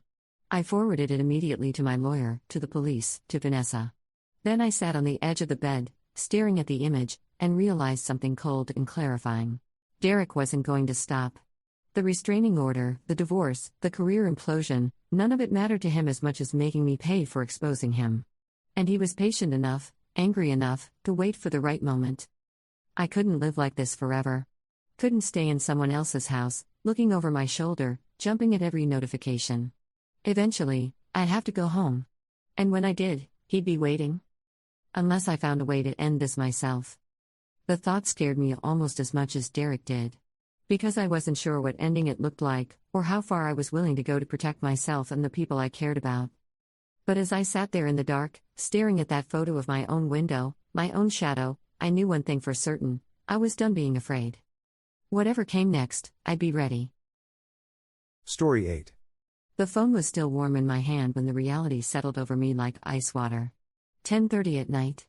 I was sitting cross-legged on my apartment floor, surrounded by lavender-scented candles and 3 different versions of Melissa's seating chart, each one color-coded because she'd changed her mind approximately 17 times in the past month. The dress I'd planned to wear, a soft rose number that hit just below the knee, modest and flattering without being showy, hung on the back of my bedroom door like a ghost of tomorrow's plans. I should have seen it coming. That should have been the first red flag, actually, the way she'd started measuring every interaction between us with this new, anxious metric ever since I'd dropped the weight. 47 pounds over 18 months, not that I was counting anymore. It hadn't been about becoming beautiful. It had been about becoming myself again after 2 years of drowning my heartbreak in takeout containers and self-loathing. But to Melissa, apparently, my journey toward feeling human again was a personal attack on her special day. We'd grown up together, Melissa and I. Our mothers were sisters who'd married men from the same hometown, bought houses 3 blocks apart, and raised us more like siblings than cousins. Summer nights catching fireflies in mason jars with holes punched in the lids. Halloween costumes coordinated every year until high school. That time in middle school when Kyle Brennan called me flat-chested in front of everyone, and Melissa cornered him by the lockers and told him his breath smelled like rotten eggs until he cried. We'd been each other's person, the way girls are before life gets complicated. Then came the engagement. Marcus Holloway, 6'2" with a kind of symmetrical face that looked computer-generated, worked in finance, drove a Tesla, and had proposed with a ring the size of a small planet. Melissa had called me squealing, and when she asked me to be her maid of honor, I'd actually cried. Real tears, the happy kind I hadn't experienced in months. But somewhere between the engagement party and the dress fittings, something shifted. It was subtle at first. The way her eyes would narrow when Marcus complimented my hair. How she'd started making small comments about my portions at restaurants. Still on the health kick? She'd ask, voice dripping with something that wasn't quite concern. When I'd shown up to help her address invitations wearing a new pair of jeans that actually fit properly for the first time in years, she'd gone quiet for a full minute before saying, "Well, don't lose anymore. You're starting to look gaunt." I wasn't gaunt. I was healthy. But pointing that out felt like stepping into a trap I couldn't see yet. The wedding planning had been my idea, sort of. Melissa's original planner had quit after the 3rd time Melissa reduced her to tears over centerpiece heights, and I'd offered to step in because that's what family did. I had the organization skills, the vendor connections from helping plan my sister's wedding 2 years ago, and apparently, the patience of a saint. I'd negotiated with florists, sweet-talked the caterer into accommodating her constantly changing menu, and personally called 87 guests to inform them of the venue change when Melissa decided the original location didn't photograph well for Instagram. The ceremony itself was my masterpiece. 4 months of work compressed into a 17-page document that lived in a leather portfolio on my coffee table, every detail precisely mapped. The timeline down to the minute.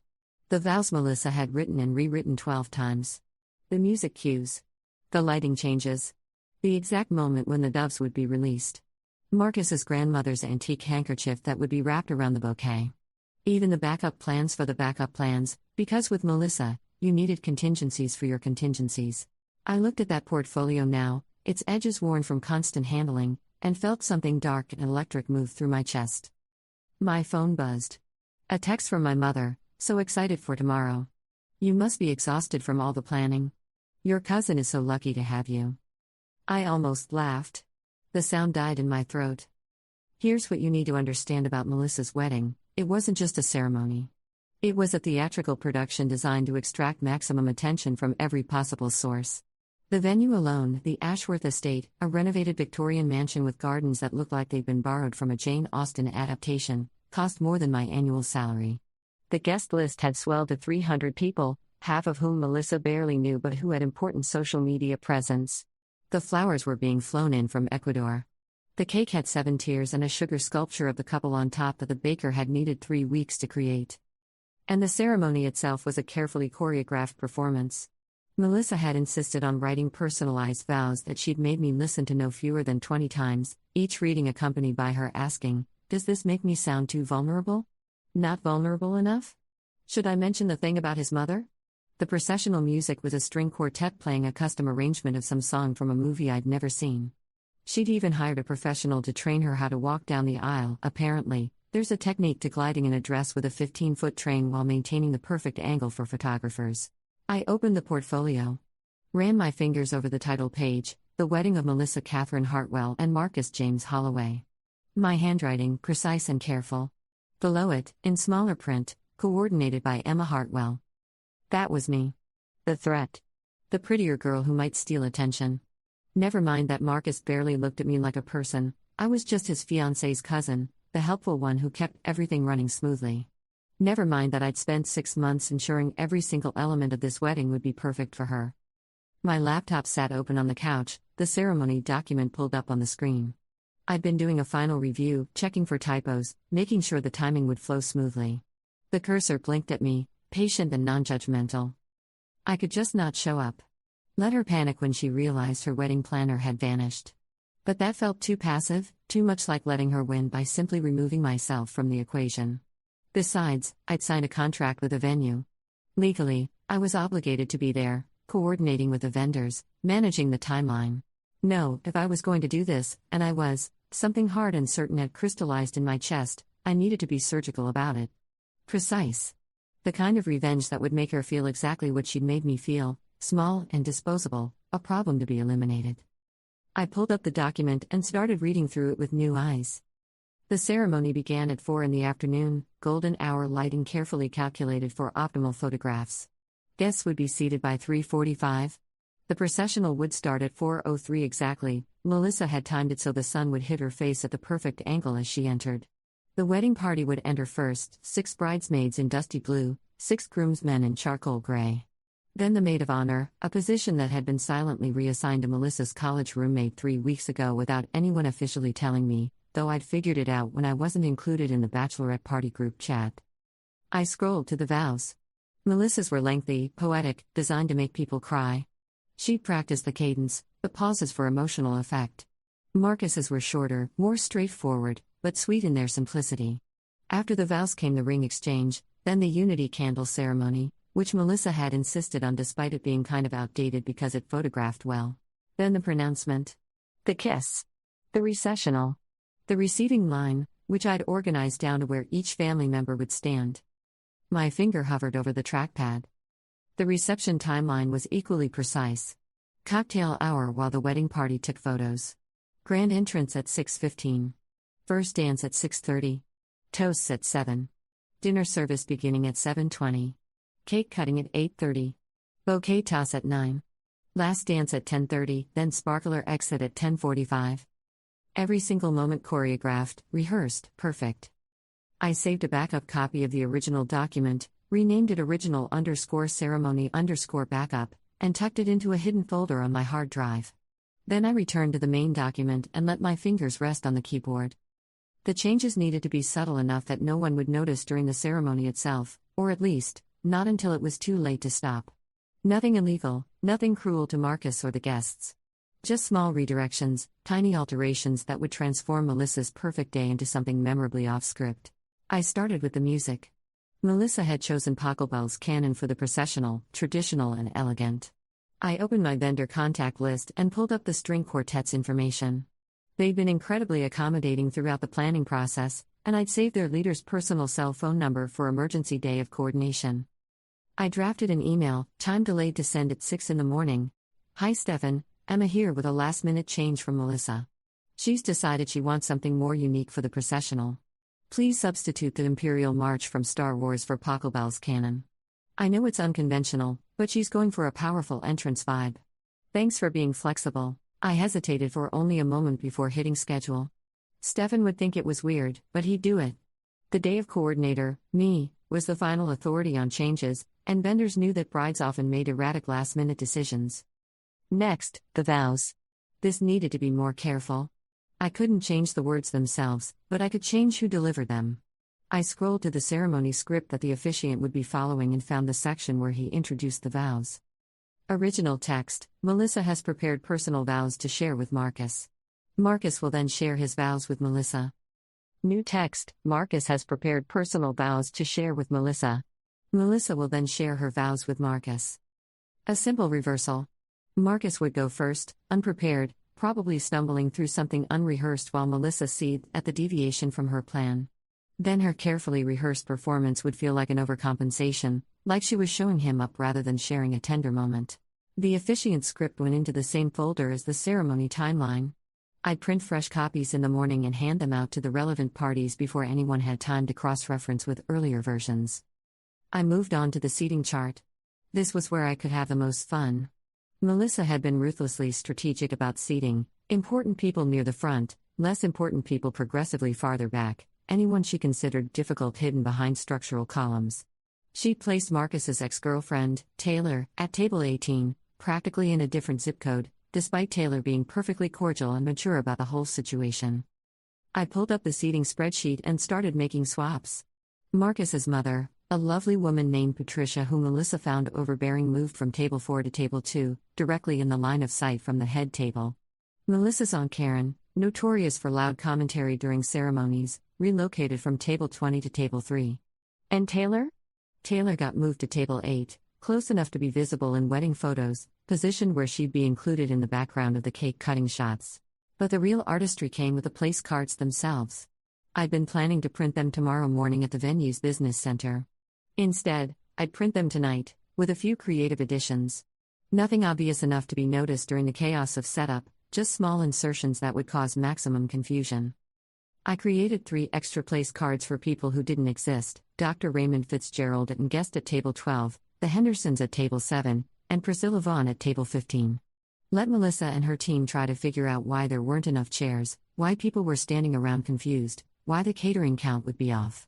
It would look like I'd made mistakes, like the wedding planner had been incompetent, but by the time anyone could investigate, the damage would be done. The timeline required more delicate surgery. I couldn't make it obviously wrong, vendors needed to work off it, after all. But I could tighten the gaps, remove buffer time, create pressure points where small delays would cascade into chaos. The cocktail hour, originally 90 minutes, became 60 minutes in the printed schedule. The wedding party photo session, which the photographer had estimated at 45 minutes, got reduced to 30 on paper. Dinner service time, carefully calculated to allow for the caterer's complex plating requirements, shrunk by 15 minutes. None of these changes would be noticed until people were already behind schedule, scrambling, blaming each other for poor planning. And who gets blamed when a wedding runs late? The coordinator. But I wouldn't be there to defend myself, not as a guest, anyway. I'd be there as the planner, visibly working, unable to be faulted for following the document everyone had approved. Then I got to the vows again, and a darker idea occurred to me. I'd listened to Melissa practice her vows so many times I had them memorized. There was a section toward the end where she thanked Marcus for seeing the real me, the person I am when no one else is watching, and loving that person unconditionally. It was supposed to be touching. Vulnerable. I opened a new document and started typing a modified version. Not different enough that Melissa would notice if she glanced at it, but with key phrases altered. Seeing the best version of me became seeing through me. The person I am when no one else is watching became the person I pretend to be when everyone's watching. Tiny tweaks that transformed sincerity into something uncomfortably honest. I'd print this version, slip it into the program, and hand it to the officiant as the final approved copy. By the time Melissa realized the words being read aloud weren't quite right, she'd be standing at the altar, unable to interrupt. My heart was racing now. This felt dangerous, like I was building a bomb with very precise timing mechanisms. But I couldn't stop. Every keystroke felt like reclaiming something she'd taken from me. The reception posed different opportunities. The toasts were scheduled with military precision: Marcus's best man first, then Melissa's maid of honor, then her father. I coordinated with all of them, helped them with timing and microphone logistics. I pulled up my email and drafted a message to Marcus's best man, a guy named Dev who I'd met exactly twice. Hey Dev, quick note from Melissa, she's asked if you could mention in your toast how she and Marcus met. She's worried people don't know the story. Could you work that in? She specifically mentioned wanting you to talk about the part where they matched on the dating app and she almost didn't swipe right because his profile picture was too conventionally attractive. She thinks it's funny and endearing. This was a lie. They'd met at a charity gala. The dating app story was about Melissa's previous relationship, the one before Marcus, the one that had ended badly when the guy turned out to have a fiancé in another state. But Dev wouldn't know that.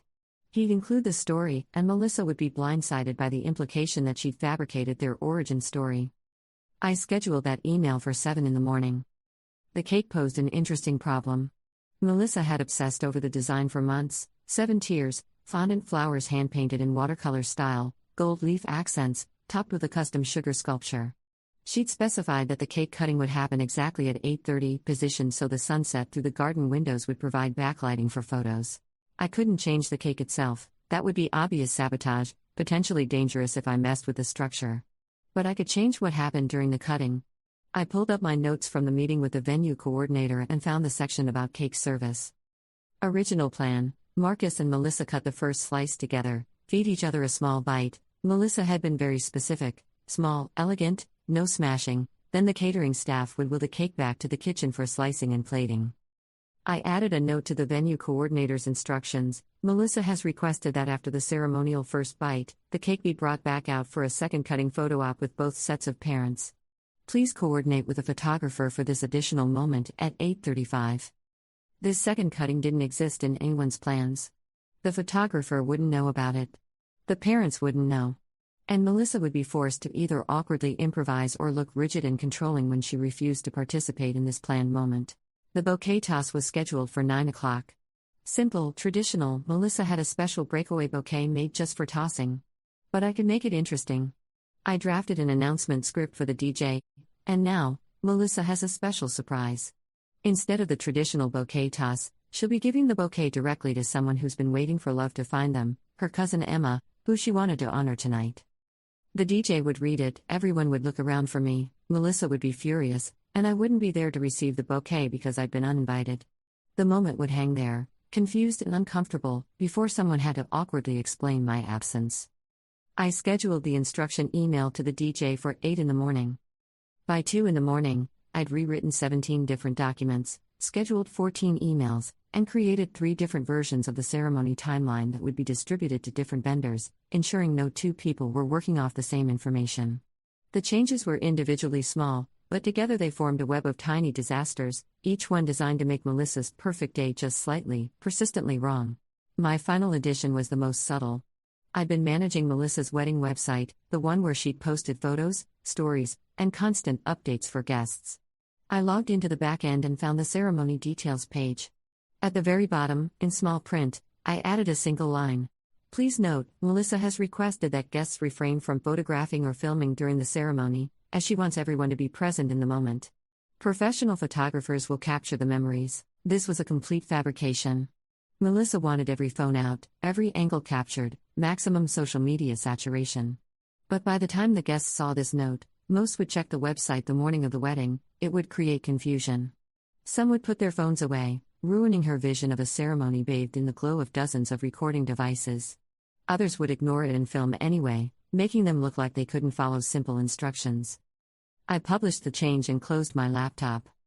The apartment was quiet except for the hum of traffic outside. The candles had burned down to waxy stubs. My coffee had gone cold hours ago. I felt hollowed out and electric at the same time, like I just completed something monumental and terrible. I should have felt guilty. Maybe I would, later. But right now, sitting in the debris of my cousin's perfect wedding, I felt something closer to satisfaction. She'd made me small. She decided I was disposable, that our history meant nothing compared to her paranoia about my appearance. She'd taken 25 years of friendship and crushed it under the heel of her insecurity. Well, tomorrow, she'd get exactly what she'd orchestrated, a wedding without me as a guest. But she'd never forget that I was the one who built it. I went to bed at 3 in the morning and set my alarm for 6.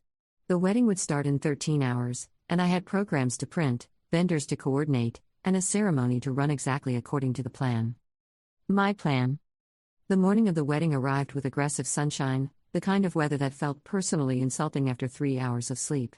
I showed up at the Ashworth estate at 7, wearing black pants and a white button-down, the universal uniform of event staff, invisible and professional. My rose dress stayed home, hanging in the closet like evidence of a crime I decided not to commit. The estate was already chaos. Florists hauling in arrangements the size of small trees. The catering team setting up the kitchen. The string quartet doing sound checks in the garden pavilion where the ceremony would take place. I moved through it all with my clipboard and my leather portfolio, the picture of competence. Stefan, the quartet leader, flagged me down near the rose garden. Hey Emma, got your email about the processional music. That's quite a change. I gave him my most professional smile. I know, right? Melissa's going for something bold. Different. The Imperial March, though? Are we sure about this? Positive. Trust me, when you see her dress, it'll make sense. Very dramatic, very powerful. She's making a statement. He looked uncertain but nodded. Musicians learn not to question brides' decisions. Okay, we'll run through it before the ceremony starts. I moved on to the venue coordinator, a sharp woman named Vanessa who I'd been working with for months. Handed her the updated timeline with the compressed schedule. Final version, hot off the press. She scanned it, frowning slightly. This is tighter than what we discussed on Tuesday. Melissa signed off on it last night. You know how she is about keeping things moving. I shrugged, conspiratorial. Between you and me, I think she's worried people will get bored. Vanessa sighed. Well, we'll make it work. We always do. The officiant arrived at 8:30, a gentle-faced man named Reverend Matthews who'd been coaching Melissa through her spiritual panic about the meaning of marriage. I handed him the modified ceremony script, the one with the vow order reversed and the slight alterations to Melissa's words. Final version, I said. Melissa was up late last night making tweaks. You know how it is. He tucked it into his leather folio without examining it closely. Perfectionism is natural before a big commitment. She'll do beautifully. I wondered if he'd still think so when she was standing at the altar, listening to her own vows transformed into something slightly alien. The morning rolled forward. I printed the place cards with my phantom guests and arranged them on tables, watching the catering staff count chairs with growing confusion. I distributed the different timeline versions to different departments. The photographer got one schedule, the caterer another, the DJ a third. Small inconsistencies that would bloom into larger problems as the day progressed. By noon, I'd created a perfect storm of minor disasters, and no one suspected a thing. I was just Emma, the helpful cousin, the professional coordinator, making sure every detail was exactly right. Melissa arrived at 1 o'clock with her entourage of bridesmaids, all of them squealing and carrying garment bags and enough makeup to stock a small department store. I watched from a distance as they swept into the bridal suite, a converted parlor on the estate's second floor. Part of me wanted to see her face when she realized I wasn't among the guests, but I had work to do. The bridesmaids started emerging around 2:30, fully dressed and photographed. They looked like a matched set of powder blue figurines, each one styled identically per Melissa's instructions. The maid of honor, Rachel, the college roommate, gave me a tight smile as she passed. Everything going smoothly? She asked. Perfect, I said. Like clockwork. At 3:15, I did a final walkthrough of the ceremony space. The garden pavilion looked like something from a dream, white chairs in perfect rows, and all lined with hanging floral installations, the altar draped in fabric that caught the light like water. The string quartet was warming up, running through scales. In 45 minutes, guests would start arriving.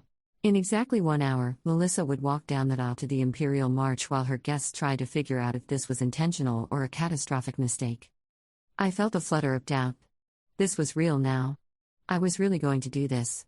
But then I remembered her voice on the phone. That was before you lost all that weight, now you're a threat. The casual cruelty of it. The way she'd laughed.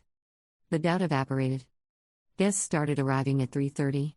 I stood near the entrance with my clipboard, directing people, answering questions, being helpful. I saw my mother and father, dressed up and excited. Mom caught my eye and waved, confused about why I was wearing coordinator clothes instead of my dress.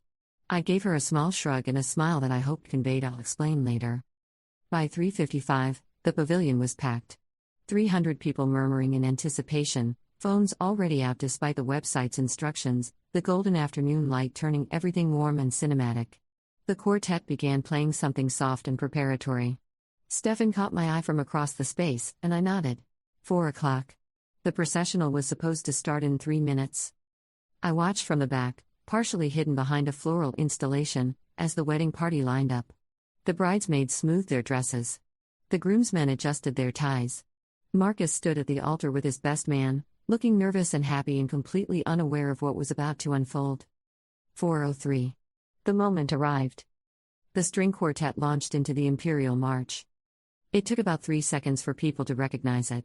A ripple of confusion moved through the crowd. Heads turned. People looked at each other, uncertain. Was this a joke? A theme? Some reference they didn't understand? The bridesmaids started down the aisle anyway, moving to the ominous, thundering rhythm of the Dark Side's theme song. They looked uncertain but kept walking, probably assuming this was some quirky choice Melissa had made. The groomsmen shifted uncomfortably at the altar. Then came Rachel, the maid of honor, her face a mask of confusion as she processed what she was hearing. She walked faster than she should have, probably just wanting to get it over with. And then Melissa appeared at the top of the aisle.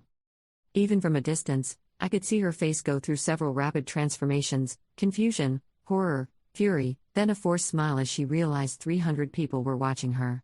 Her father, walking beside her, looked equally baffled but kept moving forward. What else could they do? Stop the wedding?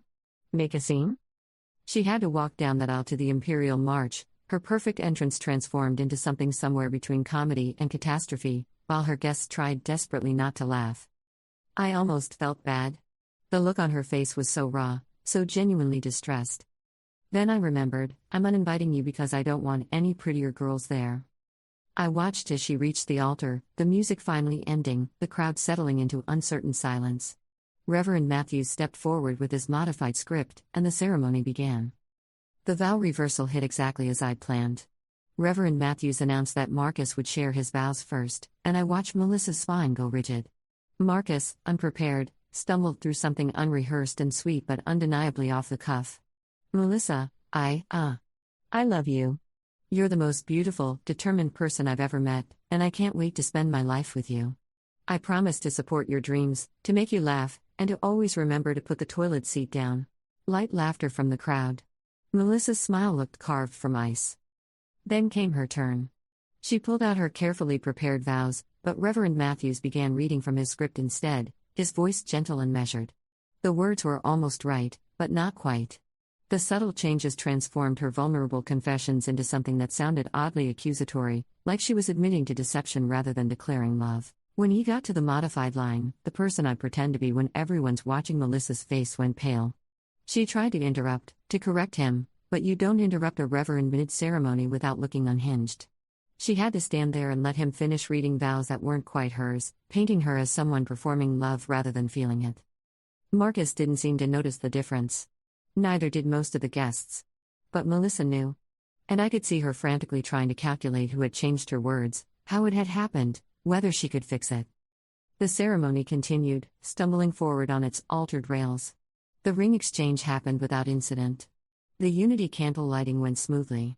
But the timing was off now, everything running 3 minutes longer than planned, throwing off the carefully calculated photography schedule.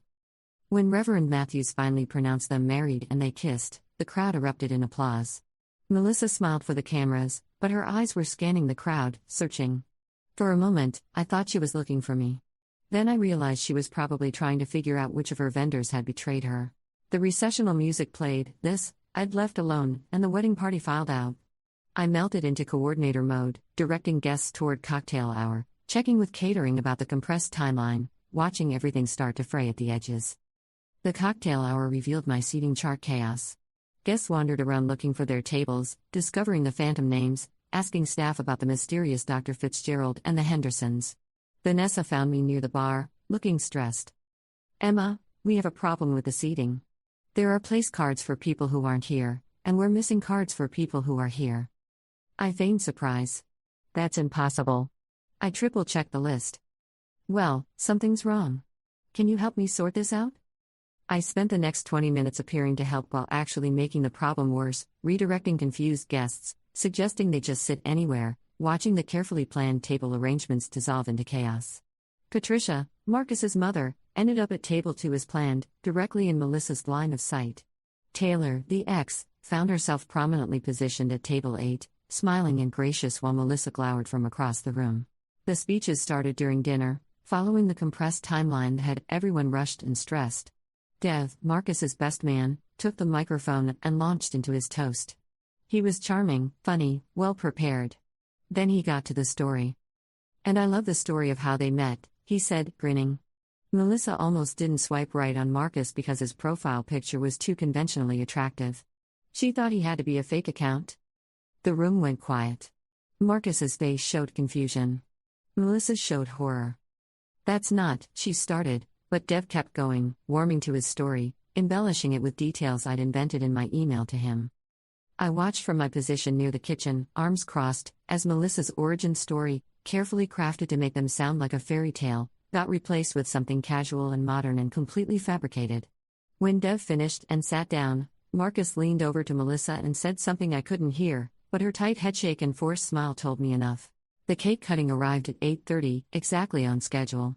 The 7-tier masterpiece gleamed under the garden lights, sugar flowers catching the sunset exactly as Melissa had envisioned. She and Marcus posed with a knife, smiled for the cameras, did their elegant single bite.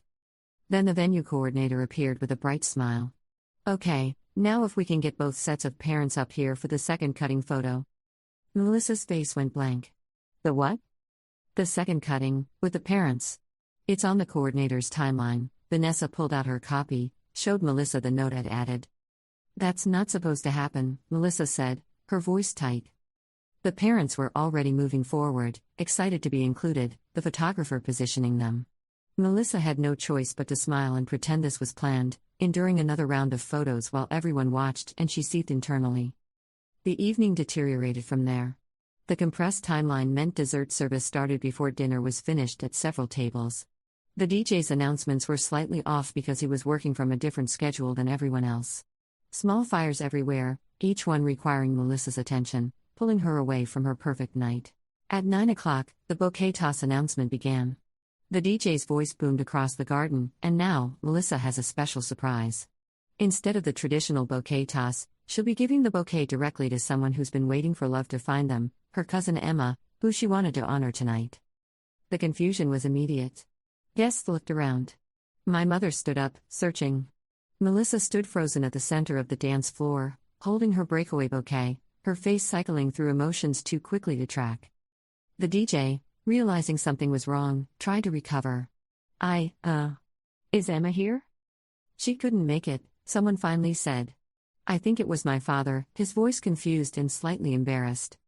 The moment hung there, awkward and painful, before the DJ quickly pivoted to a traditional bouquet toss. But the damage was done. Everyone was wondering, why isn't Emma here? What happened? And why would Melissa plan to honor her if she wasn't attending? I watched from the shadows as Melissa threw the bouquet with more force than necessary, her perfect day in absolute tatters. I stayed until the sparkler exit at 10:45. Watched as Melissa and Marcus ran through a tunnel of sparks and climbed into their getaway car, a vintage Rolls-Royce that would take them to their hotel. Melissa looked exhausted, her makeup slightly smudged, her smile more relieved than happy. She'd survived her wedding, but just barely. As the car pulled away, I started breaking down the coordinator station, packing up my materials, thanking vendors. Vanessa found me near the end. "That was challenging," she said diplomatically. "I'm not sure what happened with some of those details." "Weddings are unpredictable," I said, giving her a tired smile. "Even with perfect planning." She studied me for a moment, something sharp in her gaze, like she was trying to solve a puzzle. Then she nodded. "Well, you handled it professionally. That's what matters." I finished packing at 11:30. The estate was winding down, staff clearing tables, the garden slowly returning to darkness as lights were switched off one by one. I carried my materials to my car, loaded everything into the trunk, and sat in the driver's seat for a long moment before starting the engine. My phone buzzed. A text from my mother: "Where are you? We need to talk about what happened. Why weren't you at the wedding?" "Not tonight." I silenced my phone and drove home through empty streets, feeling hollowed out and strange. The adrenaline that had carried me through the day was draining away, leaving something darker in its wake. Not quite regret. Not quite satisfaction. Something in between. The fallout began the next morning. I woke up to 37 missed calls and dozens of text messages. My mother. My father. My aunt. Several cousins. Even Marcus's mother, somehow. But nothing from Melissa herself. That silence felt louder than all the other noise combined. I made coffee and finally called my mother back. "Emma Marie Hartwell, what happened?" Her voice was strained, caught between concern and anger. "Melissa said you were supposed to be there. She said you were coordinating. But then you weren't in the ceremony, and she uninvited me," I said, the words flat and factual. "The night before. Called me and told me I couldn't come because I was too pretty now and might steal attention from her." Silence on the other end. Long enough that I checked to see if the call had dropped. "She what?" My mother's voice had changed, gone cold in a way I'd rarely heard. I repeated it, adding the detail about how our childhood friendship apparently meant nothing compared to her insecurity about my weight loss. I didn't mention the ceremony modifications. Didn't explain the chaos I'd orchestrated. Just gave her the truth about the uninvitation and let her draw her own conclusions about why the wedding had been such a disaster. I still coordinated, I added. I had a contract with the venue. But I couldn't be there as a guest after she told me I wasn't welcome. My mother was quiet for a long moment. Then, I need to call your aunt. The phone tree lit up after that. I could track the information spreading through the family by the changing tone of my text messages. First came shock. Then outrage on my behalf. Then questions about the wedding chaos. Was I responsible? Had I sabotaged things out of revenge? I responded to everyone with the same measured statement. I coordinated the wedding exactly as planned. If there were issues, I'm not sure what happened. Weddings are complicated events. It was technically true. I had followed a plan. Just not the original one. Melissa finally called me at 3 in the afternoon. I let it ring 4 times before answering, taking a small, petty pleasure in making her wait. Emma. Her voice was steel-wrapped in silk, the tone she used when she was trying not to scream. We need to talk about what happened at my wedding. Congratulations, by the way, I said. I hope you and Marcus are very happy. Don't. Just, don't. She took a breath, audibly collecting herself. The music was wrong. The vows were wrong. The seating was a disaster. The timeline was off. And that announcement about you with the bouquet, Emma, people are asking me why my cousin wasn't at my wedding. Do you know how that looks? I'm sorry you had a difficult day, I said, keeping my voice neutral. But I coordinated everything according to the final documents. If there were last-minute changes I wasn't aware of, there were no last-minute changes. The documents were wrong. That's strange. I was working from the files you approved. Did you want me to send you copies so we can compare? I heard her breathing on the other end, rapid and sharp. She was trying to figure out if I was genuinely confused or playing her. The beauty of my approach was that every change could be explained as a miscommunication, a vendor error, a bride's last-minute panic leading to contradictory instructions. There was no smoking gun, no obvious sabotage. Just a series of unfortunate events that happened to align perfectly. You know what you did, she finally said, her voice low and dangerous. I don't know how, but I know you did this.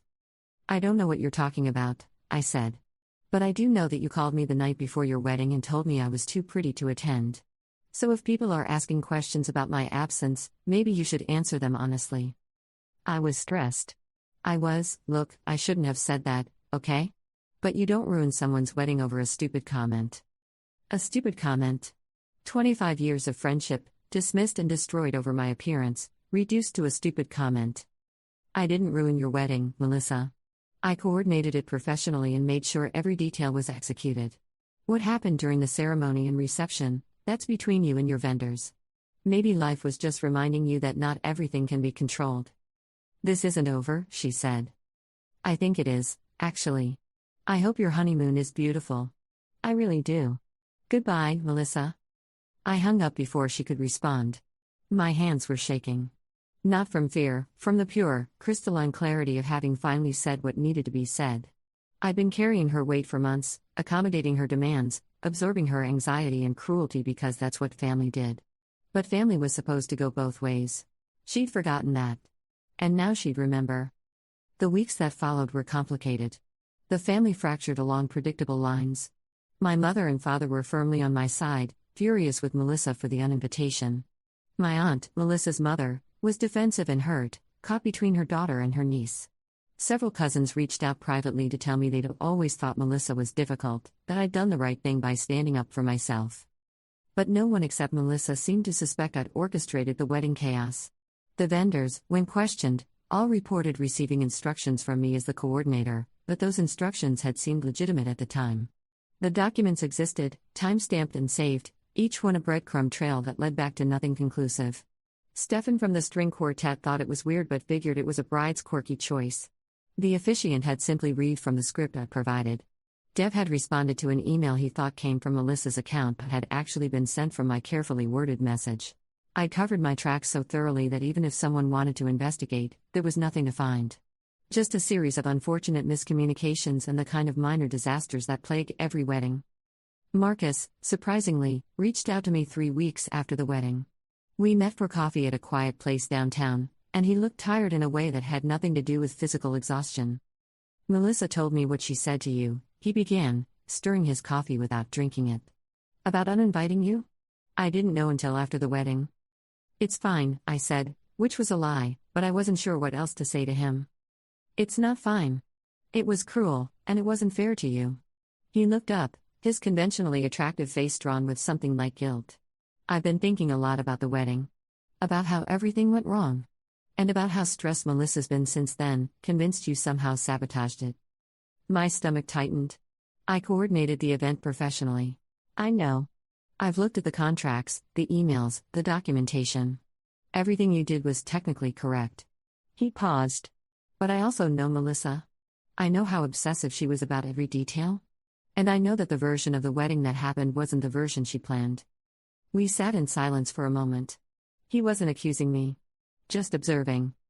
"If someone had treated me the way she treated you," he finally said, "I might have been angry enough to want a little payback. And honestly? After seeing how she handled the wedding stress, how she talked to vendors, how she talked to her own mother, I think I'm starting to understand who I married." "Are you okay?" I asked, surprising myself with a genuine concern in the question. He laughed, but it sounded hollow. "I'm married to someone who values appearances over relationships. Who sees other people as threats or tools depending on how they serve her narrative. So no, Emma. I'm not okay. But I made a promise, and I'm going to try to make it work." He stood up, left money on the table for his untouched coffee. "For what it's worth, I'm sorry. You deserved better from family. And if you did orchestrate all those little disasters, and I'm not saying you did, then she probably deserved it." He walked out before I could respond. I sat there for a long time after he left, watching steam rise from my own coffee, thinking about revenge and consequences and the strange, hollow feeling of getting exactly what you wanted. 6 months later, I saw Melissa at a family Christmas party. We hadn't spoken since the phone call after her wedding, hadn't been in the same room since the night she uninvited me. The party was at my parents' house, neutral territory, and both of us had been avoiding it until our mothers had independently insisted we attend. She looked different. Thinner, more carefully styled, like she was constantly aware of being photographed even when no cameras were present. Marcus stood beside her, attentive but distant in a way that suggested they were playing roles for the audience. We ended up in the kitchen at the same time, both refilling drinks, alone for the first time in half a year. "Hey," she said, her voice careful and neutral. "Hey." We stood there in awkward silence, the refrigerator humming, voices from the other room filtering through like they belonged to a different world. "I've been in therapy," she said abruptly. "Since the wedding. Trying to figure out why I do the things I do." I waited, not sure where this was going. "I was jealous of you," she continued, staring at the glass in her hand. "Not just about the weight loss. About everything. You always seemed so comfortable in your own skin, even when we were kids. Even when you were struggling. You never needed external validation the way I did. And when you lost the weight and looked so happy, so confident, it felt like you were taking something that was supposed to be mine. Your wedding day? My moment. My time to be the beautiful one, the special one, the center of attention," she laughed, bitter and self-aware. "The therapist says I have some things to work through about self-worth and competition. That I turn relationships into zero-sum games without meaning to." "Yeah," I said. "You do." She looked up at me, and for the first time in years, I saw the girl I'd grown up with. Not the bride obsessed with perfection. Not the insecure woman who'd measured her worth against mine. Just Melissa, vulnerable and uncertain and human. "I'm sorry," she said. "For what I said to you. For uninviting you. For making you feel like our friendship was conditional on you staying smaller than me." Her voice cracked slightly. "You deserved better from me." I felt something shift in my chest. Not forgiveness, exactly. Not yet. But maybe the possibility of it, somewhere down the line. "Thank you for saying that," I said. "Did you?" She hesitated. "Did you mess with the wedding? On purpose?" I met her eyes. This was the moment I could lie, maintain the perfect innocence, keep my revenge a secret forever. But something about her raw honesty, her willingness to acknowledge her own cruelty, made me reconsider. "Yes," I said quietly. "Every disaster, every wrong detail, every moment that didn't go according to plan. I changed it all. The music, The vows, the seating, the timeline. All of it. She stared at me, her face cycling through emotions. Anger. Hurt. Then something that might have been respect. I should have known, she finally said. You were always the smart one. The one who paid attention to details. You hurt me, I said. Really hurt me. And I wanted you to feel what I felt, small and disposable and like nothing you'd built mattered. I did feel that, she said. Every single moment of that day, I felt exactly that. We stood there in the kitchen, two cousins who loved each other and hurt each other, the space between us filled with all the things we'd never said before now. I don't know if we can go back, she said. To what we were. No, I agreed. We can't. But maybe we can figure out what we are now. She nodded slowly. I'd like that. Even if it takes a while. It will take a while. She smiled, small and sad and real. Merry Christmas, Emma. Merry Christmas, Melissa. She left the kitchen first, returning to Marcus and the party. I stayed for a moment longer, processing the conversation, the confession, the strange relief of having the truth finally spoken aloud. I thought I'd feel different after getting revenge. Vindicated, satisfied, like I'd reclaimed something she'd taken from me. And for a little while, I had felt those things. But standing there in my parents' kitchen 6 months later, what I felt mostly was tired. Tired of carrying anger. Tired of the weight of secrets. Tired of the complicated mathematics of hurt and revenge and who owed whom what. Maybe that was growth. Or maybe it was just exhaustion. Hard to tell the difference sometimes. I rejoined the party, found my parents, hugged them both. My mother looked at me with questions in her eyes, but I just shook my head. Later, I'd tell her about the conversation. About the apology and the confession and the possibility of eventual forgiveness. But not tonight. Tonight, I just wanted to be present with people who loved me without conditions or competitions. The thing about revenge is that it's satisfying in the moment but hollow in the aftermath. I'd wanted Melissa to suffer the way she'd made me suffer, and she had. I'd wanted her perfect day destroyed, and it was. I'd wanted her to know what it felt like to have someone you trust betray you, and through all those carefully orchestrated disasters, she'd felt exactly that. But in the end, what had I gained? A ruined relationship with my cousin. A secret I had to carry. The knowledge that I was capable of calculated cruelty when pushed far enough. These weren't prizes. They were just different kinds of scars. Melissa and I didn't become close again. But over the following year, we found a careful détente. Polite at family gatherings. Cordial in group texts. The warmth we'd had as children was gone, replaced by something more wary and realistic. We'd both seen the worst in each other, and there was no unknowing that. She got pregnant 18 months after the wedding. I sent a gift when the baby was born, a handmade blanket, nothing too personal. She sent a thank you card with a photo of the baby, a little girl with Marcus's eyes and Melissa's determined chin. At the bottom, she'd written, "Her name is Emma." After someone who taught me that actions have consequences. I cried when I read that. Not sure if they were happy tears or sad ones. Maybe both. The last time I saw Melissa was at that baby's first birthday party. She looked different again, softer, less armored, like motherhood had sanded down some of her sharper edges. We talked briefly about nothing important. The weather. The baby's sleep schedule. How quickly a year passes.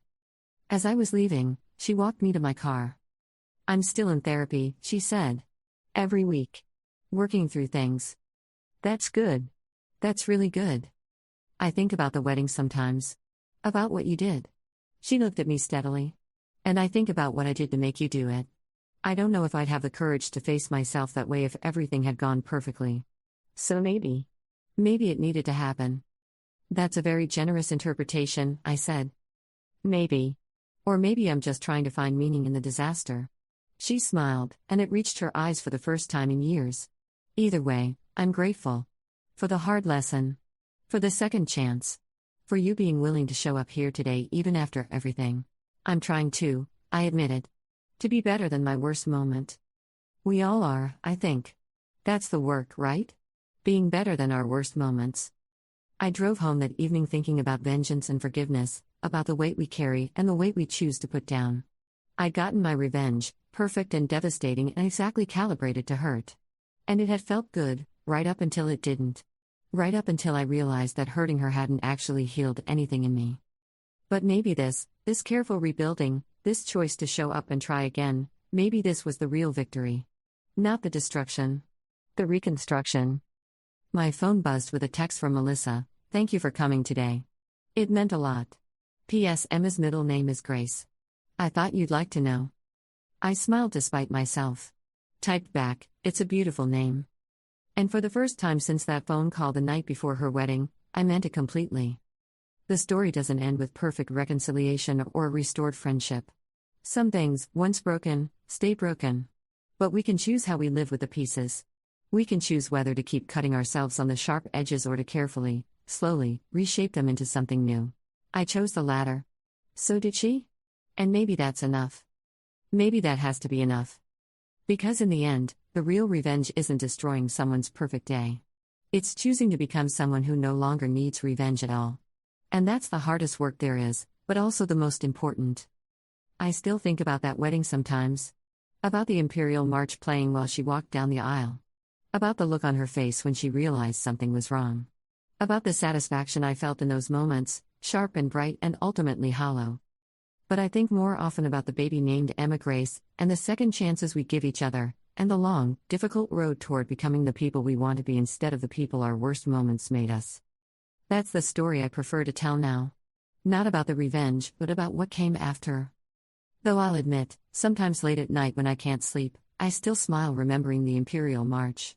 Some satisfactions, even hollow ones, never completely fade. And maybe that's okay too.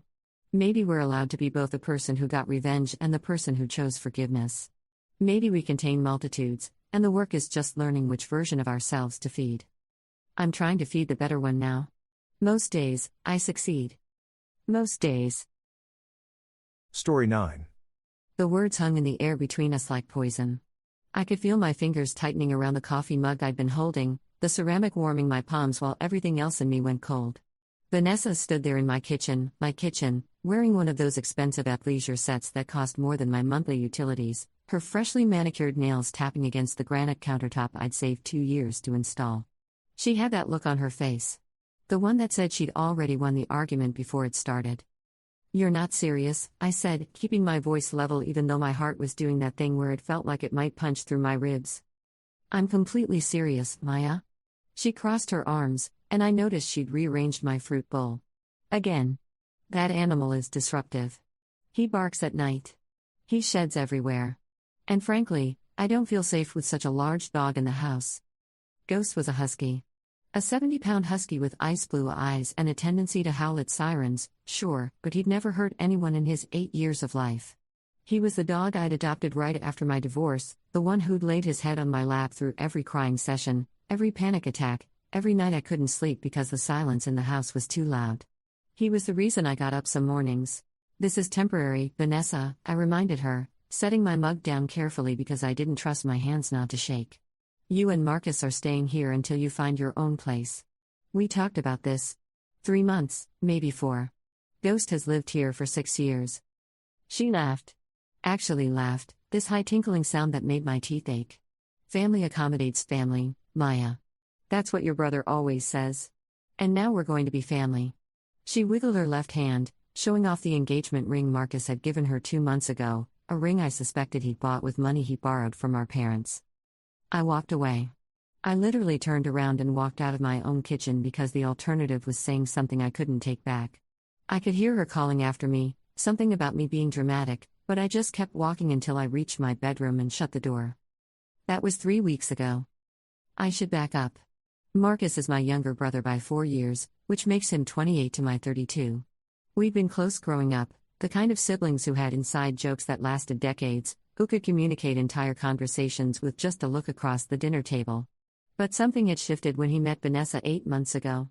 Suddenly, every conversation led back to her. Every plan revolved around her schedule. Every opinion she had became his gospel truth. Our parents loved her, of course. She was charming at family dinners, always bringing expensive wine and complimenting Mom's cooking. She remembered birthdays and asked thoughtful questions and laughed at Dad's terrible jokes. I was the only one who seemed to notice the way her smile never quite reached her eyes, or how she'd subtly correct Marcus in public, or how she had opinions about everything from my career choices to my houseplants. When Marcus called me 6 months ago saying they needed a place to stay, something about their lease ending unexpectedly and the new condo not being ready, I'd said yes without hesitation. He was my brother. That's what family did. We'd agreed on 3 months, maybe 4 if they really needed it. No rent, just help with utilities and groceries. Easy. That first week had been fine. Almost nice, actually. It reminded me of when we were kids, sharing late-night snacks and watching terrible reality TV together. Vanessa had been polite, complimentary even, commenting on my decorating choices and asking where I'd gotten various pieces of furniture. By week 2, she'd rearranged my living room. It flows better this way, she'd explained when I came home to find my couch against a different wall. Trust me, I have an eye for these things. By week 3, she was leaving notes. Little passive-aggressive post-its stuck to appliances. Please remember to wipe down the coffee maker after use. The thermostat works best at 68 degrees. Shoes off at the door, hardwood floors scratch easily. Week 4 was when the comments about ghosts started. Little things at first. Does he always smell like that? I read that huskies need a lot of exercise, are you walking him enough? My friend's cousin's dog attacked someone once. You never really know with large breeds. Marcus said nothing. That was the part that hurt most. My brother, who'd grown up with dogs, who'd helped me pick Ghost out at the shelter, who used to send me pictures of himself cuddling with Ghost whenever he visited, now he just nodded along with whatever Vanessa said. Like he'd been reprogrammed. The kitchen confrontation happened on a Tuesday. I'd come home early from my shift at the hospital. I'm a physical therapist, which means I spend my days helping people rebuild their strength after injuries or surgeries. It's exhausting work, but I love it. That particular day had been brutal. A young mom recovering from a car accident had broken down crying in my office, frustrated by how slowly her body was healing. I'd stayed late, working with her, encouraging her, until I was emotionally drained and running on fumes. All I wanted was to come home, take off my scrubs, and spend a quiet evening with Ghost. Maybe order takeout. Maybe watch something mindless on Netflix. Maybe just exist without having to be on for anyone. Instead, I got Vanessa's ultimatum. Over the next few weeks, things escalated. Vanessa started leaving articles around the house, printouts about dog allergies, aggressive dog breeds, liability issues for dog owners. She scheduled a family meeting where she presented a PowerPoint, I am not joking, an actual PowerPoint presentation, about creating a harmonious living environment. Ghost was mentioned 17 times. I counted.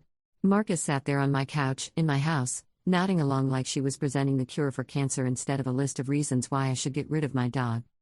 This is insane, I said when she finished. You're literally asking me to give up my dog in my own house. Our house, Vanessa corrected, and my blood pressure spiked so fast I saw spots. For now, anyway. While we're all living here together as a family unit. This is my house, I said each word slowly, clearly, in case she'd somehow missed the previous 1,000 times I'd said it. My name is on the deed. My money paid the mortgage. My dog lives here. You are guests. The temperature in the room dropped about 40 degrees. Vanessa stood up, smoothing her expensive leggings. I see. That's how you really feel? Marcus, did you hear that? Your sister just called your fiancé a guest. Marcus looked between us, trapped and miserable. Maya, come on. Don't be like this. We're family. Exactly, I said. We're family. Which is why you should respect my home and my boundaries. But Vanessa was already walking away, her hand dramatically pressed to her forehead like I'd physically wounded her. Marcus followed, throwing me this wounded look that made me feel like the villain in a story where I was just trying to exist in my own space. That night, I lay in bed with Ghost's warm weight pressed against my legs. He always slept at the foot of my bed, had since the day I brought him home, and I felt this creeping dread. The kind that settles in your chest and makes it hard to breathe. Something was going to break. I just didn't know what yet. I started coming home at different times, taking weird routes, almost like I was trying to catch them at something. I don't know what I expected to find. Maybe Vanessa going through my stuff. Maybe Marcus badmouthing me on the phone to our parents. What I found instead was worse because it was nothing. They were perfectly pleasant to my face, perfectly normal, while Vanessa continued her campaign against Ghost with the persistence of someone waging psychological warfare. She started claiming allergies she'd never mentioned before. Started coughing dramatically whenever Ghost walked by. Started wearing a face covering around the house, looking at me with these martyred eyes like she was making such a sacrifice by breathing the same air as my dog. My friends told me to kick them out. My coworker Jennifer was especially blunt about it. Girl, "They're taking advantage of you," she said over lunch one day. "Your brother's a grown man. He can figure out his own housing situation." But every time I thought about having that conversation, I'd remember Marcus at 7 years old, crying because kids at school were making fun of his stutter. I'd remember him at 16, devastated after his first breakup, eating ice cream on my apartment floor and asking if he'd ever feel normal again. I'd remember him at 23, calling me drunk and scared after our grandfather died, needing someone to tell him it would be okay. He was my brother. My baby brother. And some pathetic part of me kept hoping he'd wake up and see what was happening. That he'd stand up for me. That he'd remember who we used to be to each other. The night it all exploded was a Thursday in mid-February. We'd had an ice storm the night before, and the temperature had dropped to 15 degrees. Dangerous cold. The kind that could kill if you weren't prepared for it. I'd pulled a double shift at the hospital because we were short-staffed and I owed my supervisor a favor. I was exhausted in that bone-deep way where you're not sure if you're still a person or just a collection of aching muscles held together by caffeine and spite. All day, I'd been looking forward to getting home. I texted Marcus around 6 p.m. saying I'd be late, asking him to let Ghost out and make sure he had fresh water. He'd replied with a thumbs-up emoji. I should have known something was wrong the second I pulled into my driveway at 11 p.m. and saw my porch light was off. I always left it on. Always. But my brain was too tired to process warning signs, too focused on the fantasy of my bed and 8 straight hours of unconsciousness. Then I heard the howling. Ghost has a specific howl. It's not aggressive. Huskies howl to communicate, to express loneliness or distress. But this was different. This was desperate. Panicked. I'd never heard him make sounds like that before. I ran to the front door and my heart stopped. Ghost was on the porch, pressed against the door, his fur covered in frost. He was shaking so violently I could see it from several feet away. When he saw me, he tried to stand but his legs gave out. He collapsed back down, whimpering. Oh my gosh, baby, I'm so sorry. I was fumbling with my keys, my hands shaking so hard I dropped them twice. When I finally got the door open, Ghost tried to come inside but he could barely walk. His paws were bleeding. Bleeding. From trying to scratch his way through the door. I gathered him in my arms, all 70 pounds of him, and carried him inside. He buried his face against my neck, still shaking, still making these awful whimpering sounds that broke something fundamental inside me. The house was warm. Cozy, even. I could hear the TV in the living room playing something loud, one of those action movies Vanessa liked. I could smell popcorn. I carried Ghost past the living room toward my bedroom, and that's when I saw her. Vanessa was sprawled on my couch, on the exact spot where Ghost usually slept, wearing silk pajamas and wrapped in the throw blanket I kept specifically for Ghost. She looked up when I passed, her face registering no surprise, no concern. "Oh, you're home," she said casually. I put the dog outside. He was shedding all over everything and I just vacuumed. The hair was making me itch. I stopped walking. Ghost was still shaking in my arms, his frost-covered fur soaking through my scrubs. "You left him outside? In 15-degree weather?" She shrugged. Actually shrugged.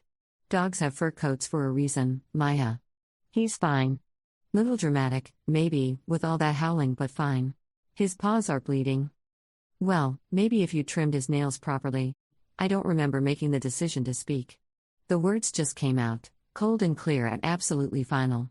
"Gab." Vanessa blinked. "Excuse me? Get out of my house. Tonight. Right now. Pack your stuff and leave." She laughed that terrible tinkling laugh. "You're not serious. Maya, come on. Don't be so sensitive. The dog is fine.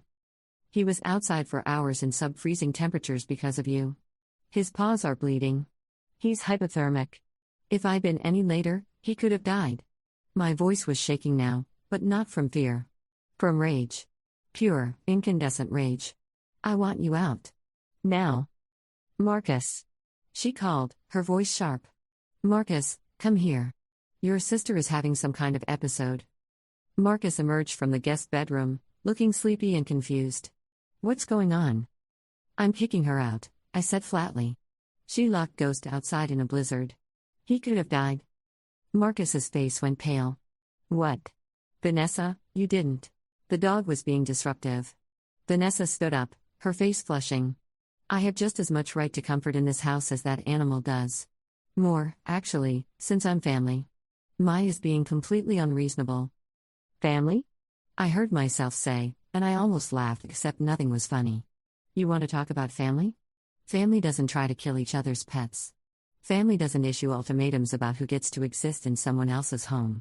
Family doesn't gaslight and manipulate and wage psychological warfare over a dog who's done nothing but exist. Marcus, are you going to let her talk to me like this? Vanessa turned to him, her eyes wide and wounded. It was a performance. I could see it now, clear as day. Every expression, every gesture, every tear that threatened to fall, it was all calculated. She was an actress playing the role of wronged woman, and she expected Marcus to be her supporting cast. For a long moment, Marcus said nothing. He looked at Ghost shivering in my arms.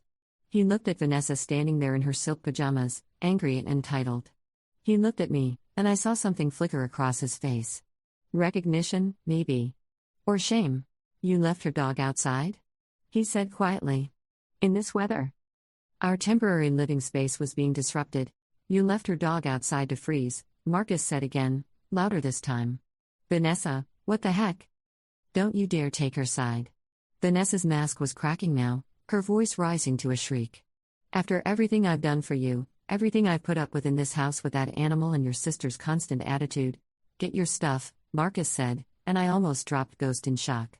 We're leaving. We're not going anywhere. She can't just kick us out with nowhere to go. Yes, she can. It's her house. Marcus was already moving toward the bedroom, his shoulders hunched like he was carrying something heavy. Pack your things. We'll get a hotel tonight and figure out the rest tomorrow. What followed was 30 minutes of chaos. Vanessa screaming, crying, threatening to call our parents, threatening to call the police, threatening to sue me for emotional distress.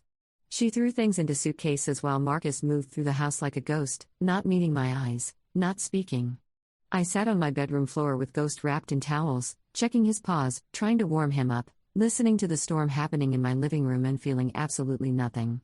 It was like I'd used up all my emotions and there was just this void where feelings used to be. They left at 12:47 a.m. I know because I watched the clock, watched the minutes tick by as they hauled suitcases to Marcus's car. Vanessa was still yelling, her voice carrying through the cold night air. Something about family loyalty and betrayal and how she'd never forget this. Marcus paused at the door. Just for a second. He opened his mouth like he wanted to say something, then closed it again. Then he was gone, the door clicking shut behind him with a finality that echoed through the empty house. I thought that was the end of it. I should have known better. The next morning started with my phone ringing at 6 a.m. Then 6:03. Then 6:07. By 6:30, I had 17 missed calls from my mother, 12 from my father, 8 from Marcus, and 40 from numbers I didn't recognize. I turned my phone off around 6:45 and tried to go back to sleep, but Ghost was still restless, still recovering, and I couldn't stop checking on him every few minutes. By 8 a.m., someone was pounding on my front door. I opened it to find 2 police officers standing on my porch, looking uncomfortable. "Ma'am, we received a call about a wellness check," the older officer said. He had kind eyes, the sort that crinkled at the corners like he smiled a lot. Right now, though, he just looked tired. "Your family has been trying to reach you and they're concerned." "I'm fine," I said, confused. I just have my phone turned off. "May we come in?" I let them in because what else was I supposed to do? They looked around my house, my clean, normal, completely unremarkable house, while I stood there in my pajamas feeling like I'd woken up in an alternate dimension. There was also a report of animal cruelty, the younger officer said, pulling out a notepad. "A Vanessa Hernandez called stating that you've been neglecting a dog? Possibly abusing it?" The world tilted sideways. She said what? "Ma'am, is there a dog on the premises?" "Yes, but, you don't understand, she's the one who locked him outside in sub-zero temperatures last night. That's why I kicked her out." The words were tumbling out too fast, I could hear how frantic I sounded, but I couldn't stop. "His paws are injured from trying to get back inside. I have pictures, I documented everything," she admitted to doing it. Ghost chose that moment to limp out of my bedroom, his front paws wrapped in bandages I'd applied at 2 a.m. after cleaning and treating his wounds. He looked pitiful, still slightly shaky, moving carefully, those ice-blue eyes watching the strangers in his house with uncertainty. The older officer's expression changed. He knelt down slowly, letting Ghost come to him. "Hey there, buddy. What happened to you?" I explained everything. The whole story came pouring out, Vanessa's campaign against Ghost, The ultimatums, coming home to find him locked outside, his injuries. The officers listened, taking notes, occasionally asking questions. The younger one took pictures of Ghost's paws. The older one asked to see my phone. I showed them everything. The text messages. The photos I'd taken last night of Ghost shivering on the porch, of his bleeding paws, of the frost in his fur. Timestamps showing that I'd been at work until 11 p.m., that Marcus had confirmed he'd gotten my message about taking care of Ghost. Your family said you became violent last night, the younger officer said carefully. That you threatened someone. I told her to get out of my house after she nearly killed my dog. I didn't touch her. I didn't threaten her. I just told her to leave. The officers exchanged a look. The older one sighed, closing his notepad. Ma'am, this sounds like a family dispute that escalated. The dog clearly has been receiving medical attention. There's no evidence of abuse or neglect on your part. However, he paused, seeming to choose his words carefully. The young woman who called us was very distressed. She's claiming you trapped her in the house, that she felt unsafe, that you've been emotionally abusing your brother. None of that is true. We believe you, he said gently. But understand that she's filed a formal complaint. We have to document this. You might want to consider getting ahead of this, talk to a lawyer if things escalate. Keep those photos and messages. If she or anyone else tries to contact you and you don't want them to, you have the right to request they stop. They left around 9 a.m., but the phone calls didn't stop. My mother called 6 more times. My father called twice. Aunts I hadn't spoken to in years were suddenly blowing up my phone. My social media was exploding with messages from relatives I barely knew, all asking what happened. Was I okay? What did I do to Vanessa? The story she was telling was unrecognizable.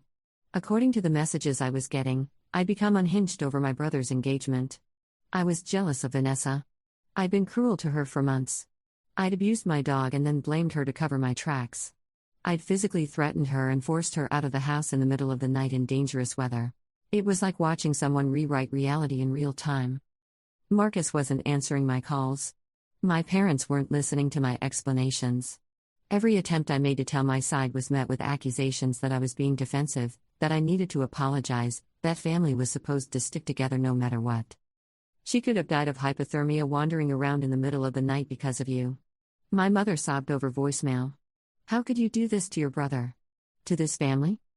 I sat on my kitchen floor with Ghost's head in my lap, and I realized something that made my chest ache. I was going to lose them. Not Vanessa, I'd never had Vanessa. But Marcus. My parents. The family I thought I could count on. They'd already chosen their narrative, and I was the villain in it. The missed calls kept coming. 77 total by the end of that first day. Texts ranged from concerned to angry to absolutely vicious.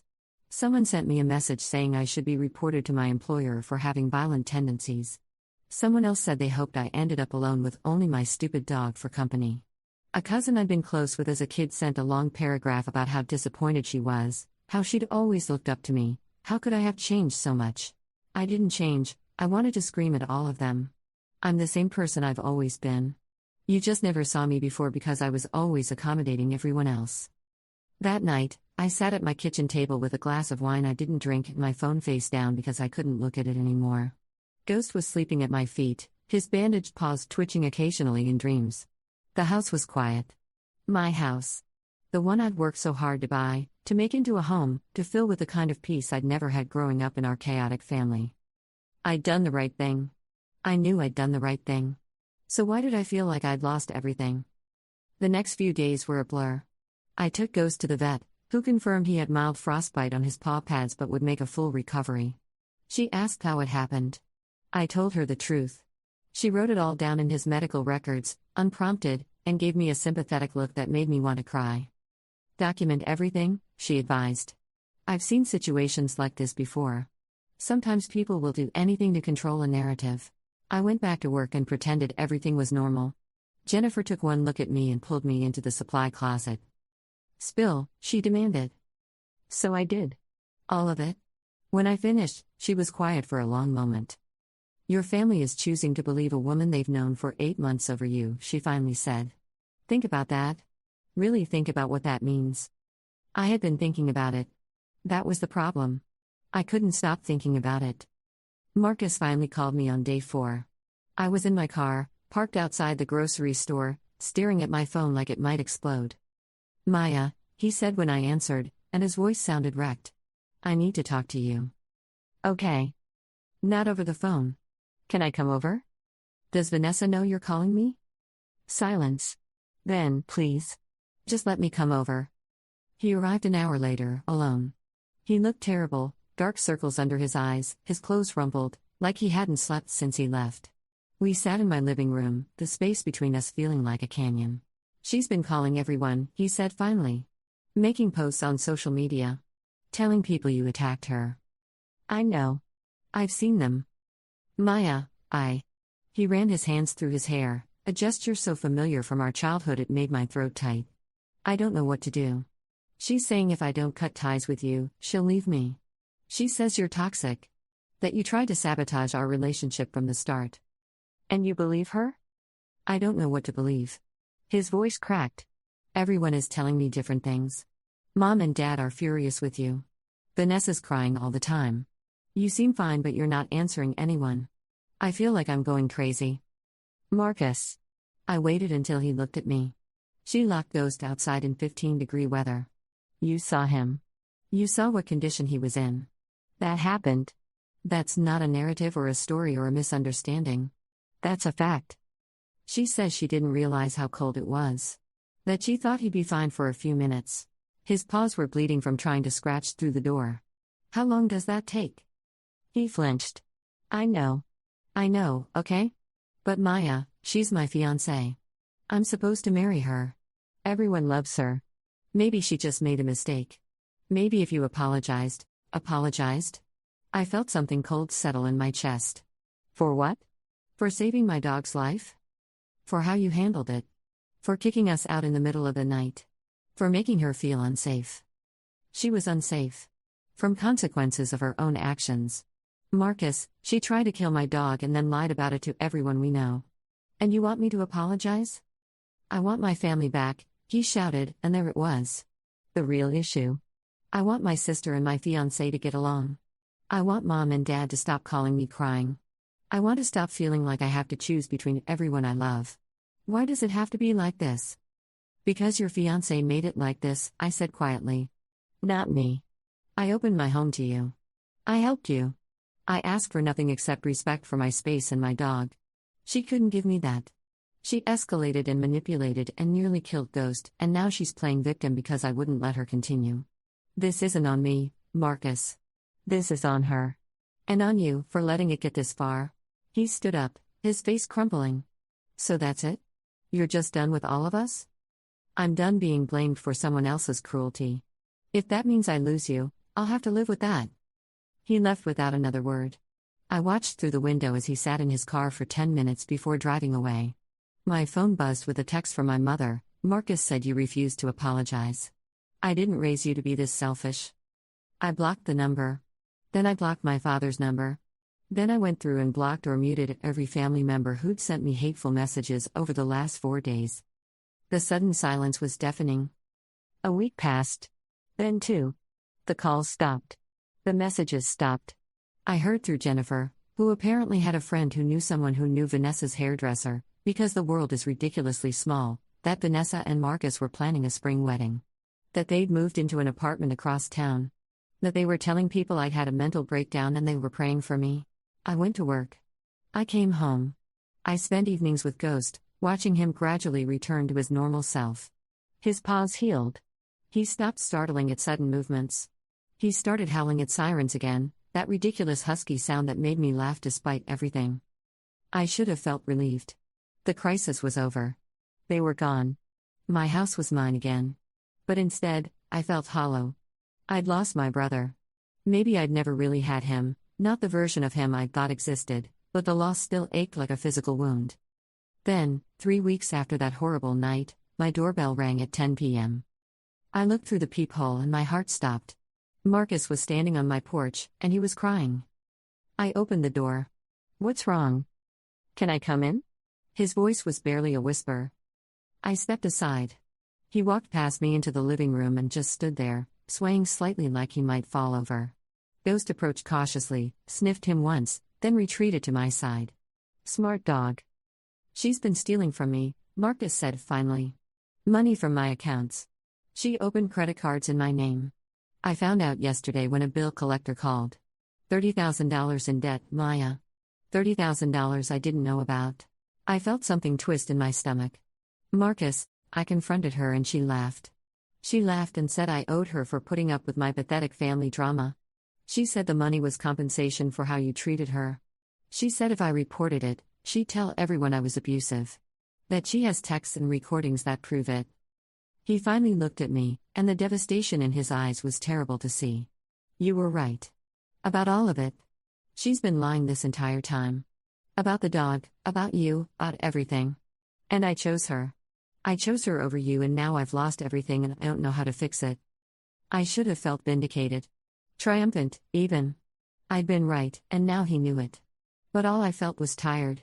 So incredibly tired. You can't fix it, I said softly.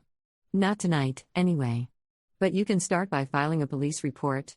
And maybe by actually standing up to her instead of letting her control the narrative. I'm so sorry.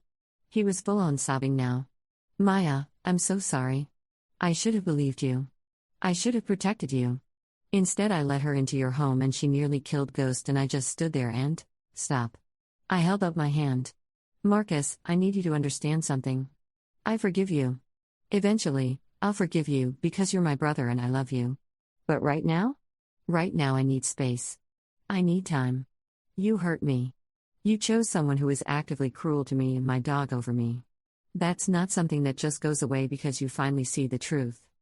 He nodded, wiping his face with his sleeve. I understand. I'll go. I needed you to know. That you were right. That I'm sorry. I know, I said. Now go file that report. And Marcus? Don't let her get away with this. Not this time. He left, and I locked the door behind him. Ghost pressed against my legs, and I reached down to scratch behind his ears. Outside, I could hear Marcus's car start, then drive away. The house was quiet again. My house. My space. My peace. I'd lost so much. My relationship with my parents was fractured, maybe permanently. Extended family wouldn't speak to me. My brother was dealing with the consequences of his choices, and rebuilding trust between us would take years, if it was even possible. But I still had Ghost. I still had my home. I still had my self-respect. And some nights, when I'm lying in bed with Ghost snoring at my feet, I think about Vanessa on that couch, wrapped in Ghost's blanket, shrugging while my dog froze outside. I think about the moment I told her to leave and the way her mask cracked. I think about how close I came to letting her win through sheer persistence and manipulation. 3 months later, I heard she and Marcus broke up after she was charged with identity theft and fraud. Apparently, he wasn't the first person she'd done this to.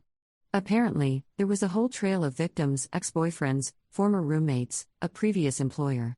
She'd been running the same scam for years, moving to a new city whenever things got too hot. Marcus sent me a text, "You saved my life by kicking her out when you did. I'm sorry I couldn't see it then." I didn't respond immediately. I wasn't ready yet. But I saved the text. Because maybe someday I would be. For now, I come home to my house every day. Ghost greets me at the door, healthy and happy and completely unaware of how close he came to dying in the cold. We curl up on the couch, my couch, and watch TV. Sometimes Jennifer comes over and we drink wine and complain about work. Sometimes I sit in the silence and just breathe. I think about the 77 missed calls, the 2 police officers at my door, the moment I thought I might lose everything. I think about standing in my kitchen holding my freezing dog while a woman lounged on my couch and complained about hair. And I think about the version of me who might have apologized. Who might have backed down, made excuses, convinced herself that keeping the peace was worth sacrificing her own boundaries. That version of me died the night I found Ghost on that porch. I don't miss her. 6 months after everything fell apart, my mother called. Not from the block number, she'd gotten a new phone, probably specifically to get around my block. I stared at the unknown number lighting up my screen for 3 rings before I answered. Maya. Her voice was smaller than I remembered. Uncertain. Please don't hang up. I didn't say anything. Just waited. Your father and I have been talking. Marcus showed us. He showed us the pictures. From that night. Of Ghost. And the text messages. All of it.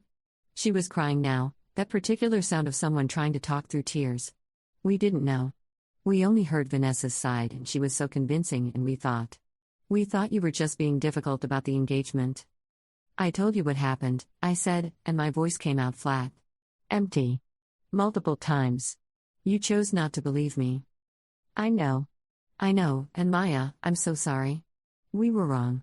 Vanessa was so good at, she made it sound like you were jealous, like you'd always been jealous of Marcus, and we thought we were helping by getting you to see reason. Stop. I closed my eyes. Mom, you've known me for 32 years. You've known Vanessa for 8 months. And you chose to believe her when she said I was capable of abusing my own dog and lying about it. Do you understand how that felt? Silence. Then, quietly, we want to make this right. You can't. Not by calling and apologizing. You believed I was the kind of person who would harm an animal and blame someone else. You believed I was jealous and vindictive and mentally unstable. Those aren't things you get to take back just because you finally saw proof I was telling the truth. What do you want from us?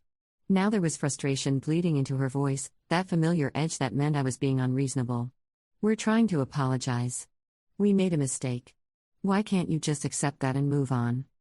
And there it was. The real issue. They wanted me to make it easy for them. Wanted me to absolve them so they could go back to feeling like good parents, like nothing fundamental had shifted between us. I need time, I said. Maybe eventually we can rebuild something. But Mom, I can't pretend this didn't happen. I can't pretend it doesn't change things. Family forgives, Maya. That's what family does. Family also believes each other. Protects each other. You didn't do that. So maybe we need to figure out what family means now, because the old definition isn't working anymore. I hung up before she could respond. My hands were shaking. Ghost lifted his head from where he'd been sleeping on his bed, a new orthopedic one I'd bought after his paws healed, because I couldn't stop spoiling him, and made a questioning sound. It's okay, buddy, I told him. We're okay. And we were. It wasn't the kind of okay I'd imagined when I was younger, when I thought family meant unconditional support and benefit of the doubt. It was harder. Lonelier. But it was honest. And after everything, honesty felt like the only solid ground I had left. Marcus did file the police report against Vanessa. It turned into a whole thing, detectives getting involved, discovering she'd done this to at least 4 other people, 2 different states investigating fraud charges. She fled the state before they could arrest her, and last I heard, there was a warrant out. Marcus had to declare bankruptcy. Moved back in with our parents. Started therapy. He texted me every few weeks. Never asking for anything. Just updates. Little attempts to stay connected without pushing. Started a new job today. Ghost doing okay? Saw a husky at the park and thought of you. I responded sometimes. Short messages. Congrats on the job. He's good. They're great dogs. It wasn't much. But it was something. The thing nobody tells you about standing your ground is how much it costs. I'd done the right thing, I knew that in my bones. But the right thing had meant losing my family, at least temporarily. It meant holidays alone. It meant being the villain in someone else's story. It meant nights where I lay awake wondering if I'd been too harsh, too unforgiving, too unwilling to compromise. But then I'd look at Ghost, healthy and whole and sleeping peacefully in his bed, and I'd know. I'd remember his bleeding paws, his frost-covered fur, the way he'd shaken in my arms. I'd remember Vanessa's shrug. The casual cruelty of it. The assumption that she could do whatever she wanted because she'd positioned herself as the victim first. And I'd know I'd do it all again. Every time. Jennifer threw me a "you survived your psycho almost sister-in-law party 8 months after everything went down. It was just the 2 of us, wine and takeout and terrible reality TV, but she made a banner and everything. We got drunk and she made me recount the whole story again, gasping at all the right moments even though she'd heard it a dozen times. You're like a hero, she said, gesturing with her wine glass. Standing up to the manipulator. Protecting your dog. Not letting them gaslight you. I don't feel like a hero. I feel like I lost. Maya, you kept your soul. That woman was trying to take everything, your home, your pet, your sense of reality. You said no. That's the win. Maybe she was right. Maybe the win wasn't about who ended up with more family members on their side or who got the better narrative. Maybe it was just about drawing a line and refusing to let someone cross it, even when the cost was high. I think about that last night a lot. The version where I hadn't come home. Where I'd worked later, or stopped for groceries, or done anything that meant finding ghosts 30 minutes later. An hour later. How cold it was. How long he'd been out there. The vet said he'd been close, another hour and the frostbite would have been severe. Maybe permanent. Maybe fatal. Vanessa had known. She'd heard him howling and scratching, and she'd sat there on my couch, warm and comfortable, and she'd done nothing. That's what I can't get past. The deliberate choice to let something suffer because it was inconvenient to her. Marcus told me later that she'd complained about the howling. That she'd turned up the TV to drown it out. That she'd actually made popcorn while my dog was dying on the porch. That detail haunts me sometimes, late at night. The mundane evil of it. Making popcorn while deliberately letting an animal freeze to death. It's been a year now. Marcus and I have coffee sometimes. Awkward, careful conversations where we talk about work and weather and anything except that night. We're rebuilding, slowly. Whether we'll ever get back to what we had, I don't know. Maybe we will. Maybe that version of us is gone forever. Maybe we're building something different now, something more honest but less comfortable. My parents sent a Christmas card. I didn't send one back, but I didn't throw theirs away either. It's on my fridge, held up by a magnet shaped like a dog bone.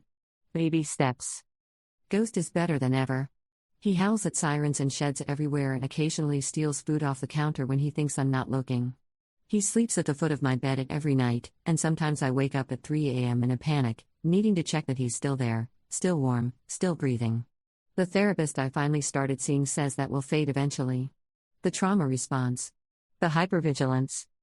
I'm not sure I want it to fade completely. Remembering keeps me sharp. Keeps me from making the same mistake of trusting too easily, of prioritizing other people's comfort over my own boundaries, of letting someone make me doubt my own reality. Last week, a colleague at work mentioned his sister needed a place to stay temporarily. He asked, casual and offhand, if I ever rented out my spare room. No, I said immediately. No, I don't do that anymore. He looked surprised, probably because he didn't know any of this. Why would he? But he just shrugged and said okay. I went home that day and sat on my couch with Ghost's head in my lap, and I felt something settle in my chest.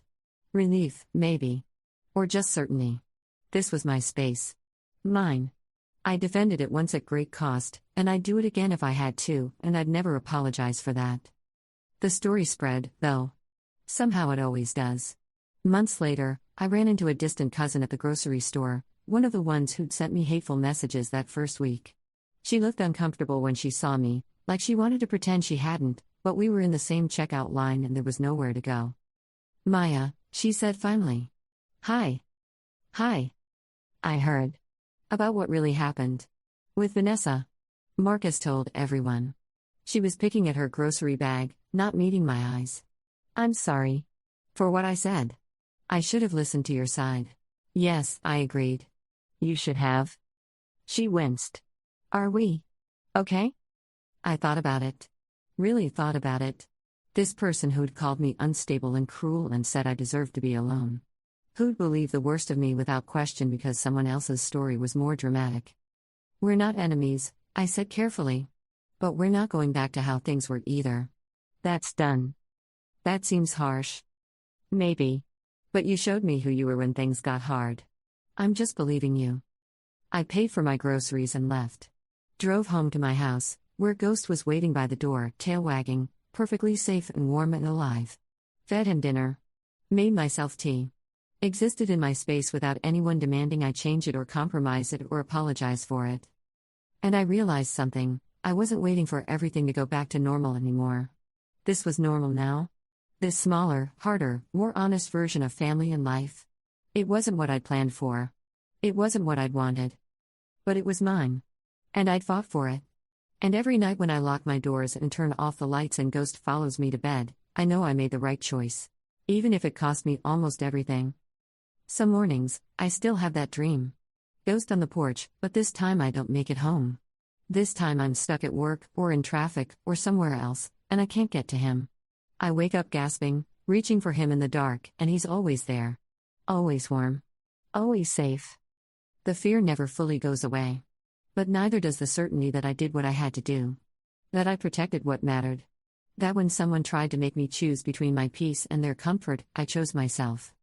That's the part of the story no one talks about. The after.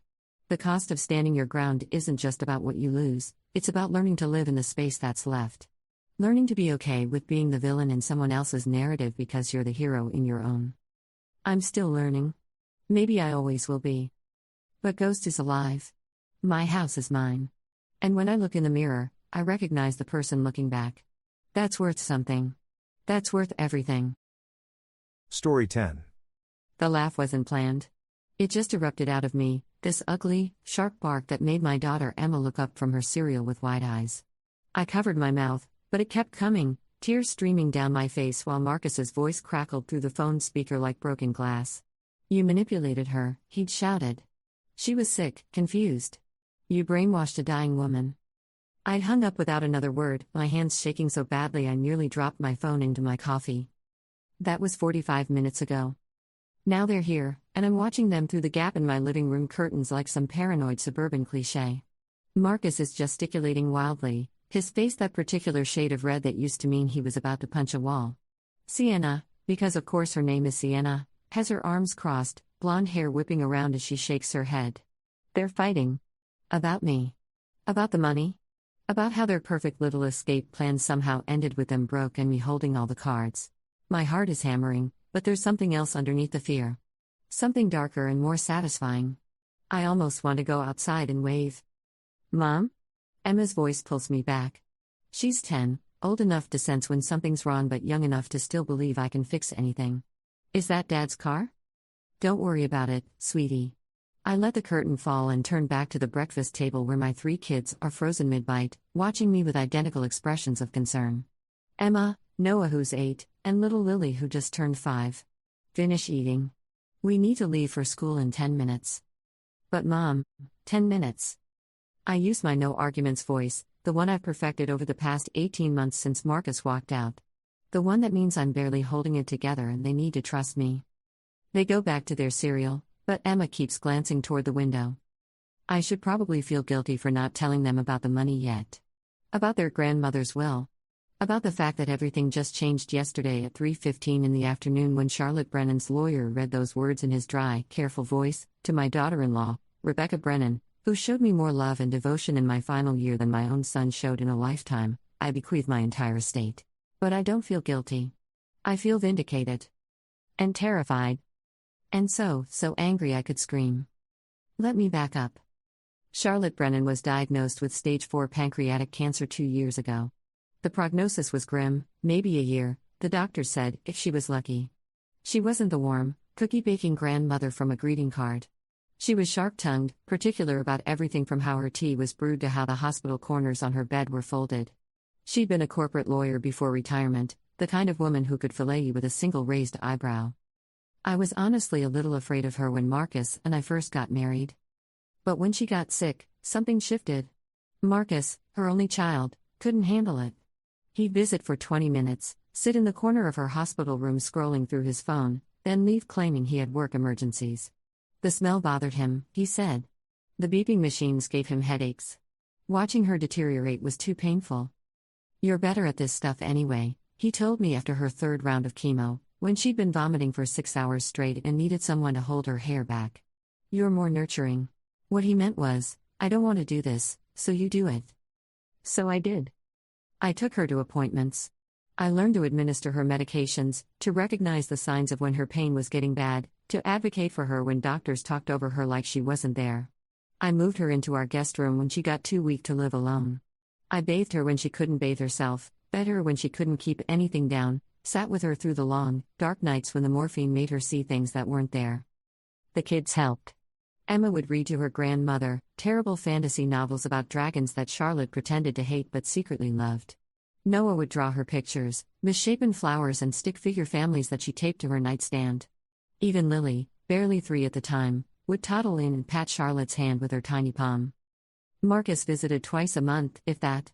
He'd stand in the doorway looking uncomfortable, ask if she needed anything, then disappear. Charlotte noticed. Of course she noticed. She didn't say anything at first, but I catch her watching Marcus with these cold, calculating eyes. The lawyer in her was taking notes, building a case. He's always been afraid of difficult things, she told me once, about 6 months before she died. We were sitting in her room, my guest room, really, and I was helping her into a fresh nightgown. Her arms were skeletal, her skin so thin I could see every vein. Even as a boy, the moment something required effort or discomfort, he'd find a way to make it someone else's problem. He loves you, I said automatically, because that's what you say. Maybe. She didn't sound convinced. But love without action is just a pretty word, isn't it? That should have been my first clue about what was coming. Marcus left 4 months before his mother died. I remember the exact moment. It was a Tuesday evening, gray and drizzling, and I was in Charlotte's room adjusting her IV drip. She'd been having a bad day, pain levels through the roof despite the medication. The kids were doing homework at the kitchen table. Marcus had been working late 3 nights in a row. He came home at 9, and I met him in the hallway outside Charlotte's room. "She's asking for you," I whispered. "She's been asking all day." He glanced past me toward her closed door, and something flickered across his face. Resentment. "I need to talk to you." "Kitchen. Now." The way he said it made my stomach drop. We went to the kitchen. The kids had moved to the living room, some cartoon playing on low volume. Marcus poured himself a glass of water, drank it, set the glass down with too much force. "I can't do this anymore," he said. "Do what?" "This." He gestured vaguely around our kitchen, at the crayon drawings stuck to the fridge with magnets, at the medical supply boxes stacked in the corner, at the evidence of our life. "I'm suffocating. I need space." "Space," I repeated. The word felt foreign in my mouth. "There's someone else." The floor tilted. I grabbed the counter to steady myself. "What?" "Her name's Sienna. I met her at the gym. Look, I didn't plan this, okay? It just happened. She makes me feel alive again. Like I'm not just drowning in responsibility and death and... Your mother is dying." "I know that." His voice went sharp. Defensive. "You think I don't know that? That's exactly the point. Everything is death and sickness and I can't breathe. Sienna doesn't have all this baggage. She's fun. She's light. She's not your wife. I want a divorce." The words hung between us like smoke. Behind us, I could hear SpongeBob's laugh track. Charlotte's oxygen machine hummed through the wall. "You're leaving," I said slowly. "Right now. While your mother is dying in our guest room. While I'm working 2 jobs to cover her medical bills because her insurance won't cover everything. While our children still need their father. They'll be fine. Kids are resilient." I wanted to hit him. My fingers actually curled into fists. "Get out. Rebecca, get out of this house right now before I say something I can't take back." He left. Packed a bag and walked out to Sienna's white BMW that I hadn't even realized was parked down the street, waiting for him. Emma found me on the kitchen floor 20 minutes later, not crying, just sitting there with my back against the cabinets trying to figure out how to explain to 3 children that their father chose a woman he'd known for 3 months over all of us. I didn't tell Charlotte immediately. She was having more bad days than good, and I didn't want to add stress. But she figured it out within a week. "Where's Marcus?" she asked one afternoon. I was helping her sit up to eat some soup. "Working." "Don't lie to me, Rebecca. I'm dying, not stupid." "He left, didn't he?" I set down the soup bowl carefully. "Yes." "For that blonde woman? The one he kept texting?" My head snapped up. "You knew?" "I've been dying, not blind." She took a shallow breath, wincing. I saw him. Smiling at his phone like a teenager. Sneaking out to make calls. I know my son. He's never been faithful to anything in his life except his own comfort. "Charlotte, don't defend him." Her hand found mine, grip surprisingly strong. "You stayed. You're still here. You're taking care of me, raising his children, working yourself to death. While he's off playing house with some woman who doesn't even know what his mother's middle name is." "Grace," I whispered. "Your middle name is Grace."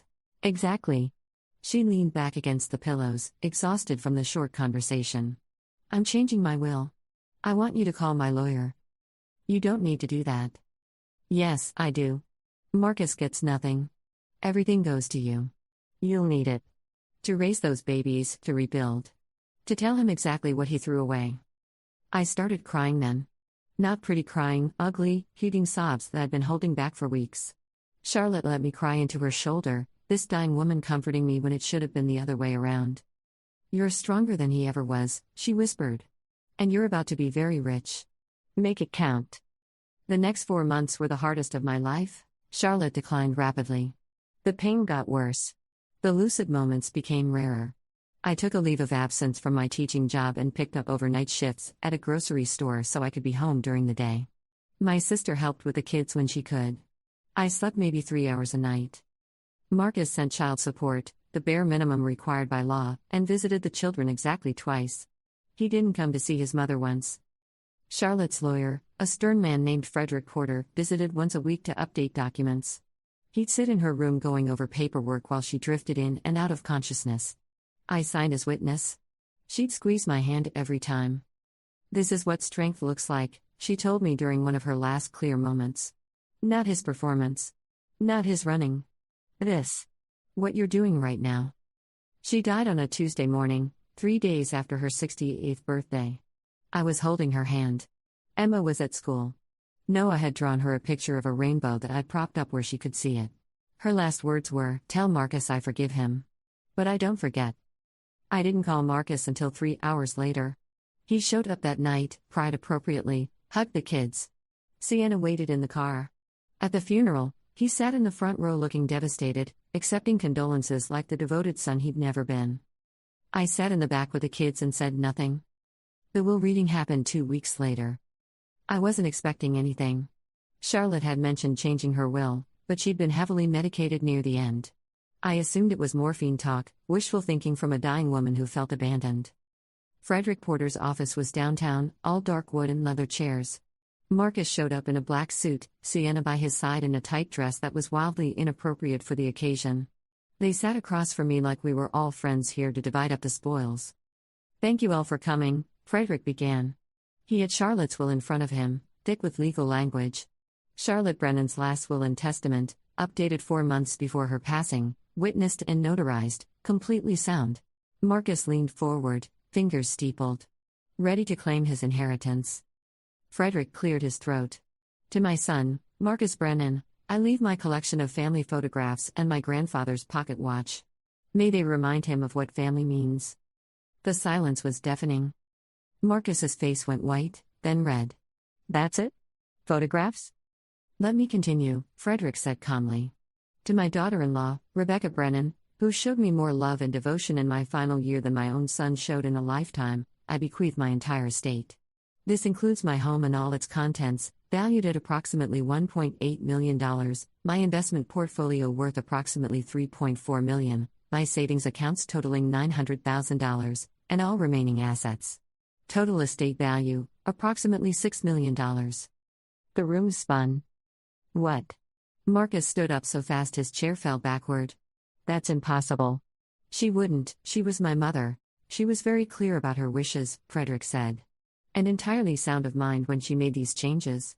I have documentation from 2 physicians confirming her competency at the time of signing." Sienna grabbed Marcus's arm. "This is fraud. She manipulated a dying woman. Ms. Reed, I'm going to have to ask you to leave. You're not family and have no standing in this matter." "She's my fiancé." "Then perhaps your fiancé should have considered the consequences of his actions before abandoning his dying mother." Frederick's voice could have cut steel. "Mrs. Brennan, the estate is yours. I have all the paperwork ready for you to sign. There will be some tax implications we'll need to discuss, but the house is paid off, the investments are solid, and frankly, Charlotte set you up quite comfortably." I couldn't speak. Couldn't move. $6 million. Charlotte's house, the beautiful Victorian she'd loved, with the garden and the reading nook and the kitchen where she'd taught me to make her mother's soup recipe. "She can't have it," Marcus said. His voice shook. "We'll contest this. We'll sue. She manipulated my mother, poisoned her against me. Mr. Brennan, your mother left a letter. Would you like me to read it?" "A letter?" Frederick pulled out a sealed envelope, opened it carefully. "Marcus," he read, "if you're hearing this, then I'm gone, and you're angry. Good. You should be angry. Angry at yourself. You abandoned me when I needed you most. You abandoned your wife and children. You chose comfort over character. Rebecca stayed. She cared for me with grace and love when you couldn't be bothered to visit. She earned every penny of this inheritance by being the daughter I never had. You earned nothing by being the son I raised. I love you. But I don't reward cowardice. Maybe this will teach you something. Mom." Marcus made a sound like a wounded animal. Sienna was pulling at his arm, whispering furiously in his ear. They left without another word, Sienna's heels clicking on the marble floor like gunshots. I signed the papers with shaking hands. Frederick walked me to my car. "She wanted you to have this," he said, handing me another envelope. "She made me promise to give it to you privately." I opened it in my car. "Rebecca, by now you know. I'm sorry I couldn't tell you myself. I wanted to see Marcus's face, the petty part of me. But I'm likely unconscious or gone by the time you read this. You saved my life. Not medically, we both know how that ended. But you saved the quality of my last year. You gave me dignity. You let me know my grandchildren. You showed me what real love looks like, not the performance of it. This money isn't charity. You earned it. Every sleepless night, every cleaned bedpan, every time you held my hand through the pain. Marcus would have put me in a facility and visited on Christmas. You gave me a home. Use this to build something beautiful. Raise those children to be nothing like their father. Travel. Rest. Hire help. Go back to school if you want. Buy something ridiculous and impractical. Live the life you deserve. And when Marcus calls, and he will, tell him his mother loved him. But love isn't enough when you're not willing to do the work. You did the work. Now reap the rewards. With love and gratitude, Charlotte." I cried in the parking lot for 20 minutes. Then I went home and told my children that Grandma Charlotte had left us her house, and we were going to be okay. Emma cried. Noah asked if that meant we could get a dog. Lily didn't really understand but liked the idea of a new house. I didn't mention the money. Not yet. That was yesterday. This morning's phone call was predictable in retrospect. Marcus, drunk on rage and Sienna's encouragement, making threats he couldn't back up. Screaming about injustice and manipulation while the woman he left me for whispered legal strategies in the background. I laughed because the alternative was crying, and I'm so tired of crying. Now they're outside my house, my rental, not Charlotte's Victorian yet. We haven't moved, having what looks like their first real fight. Sienna keeps pointing at the house like I'm some kind of obstacle to be removed. Marcus has his head in his hands. Good. Let them fight. Let them realize that running from responsibility has consequences. That the woman who seemed so fun and light when she was the secret is a lot less appealing when she's the only one left and the money's gone. Emma appears at my elbow. Mom, they're still there. I know, honey. Are they going to hurt us? The question makes my blood run cold. I pull her close. No. They're not going to do anything. They're just angry. About Grandma's house? So she does understand more than I realized. Yes. Good, Emma says fiercely. You took care of her.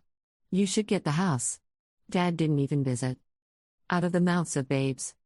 I kiss the top of her head. Go get your backpack. We're leaving in 5 minutes. She hesitates. Maybe we should call the police? Maybe. I glance out the window again.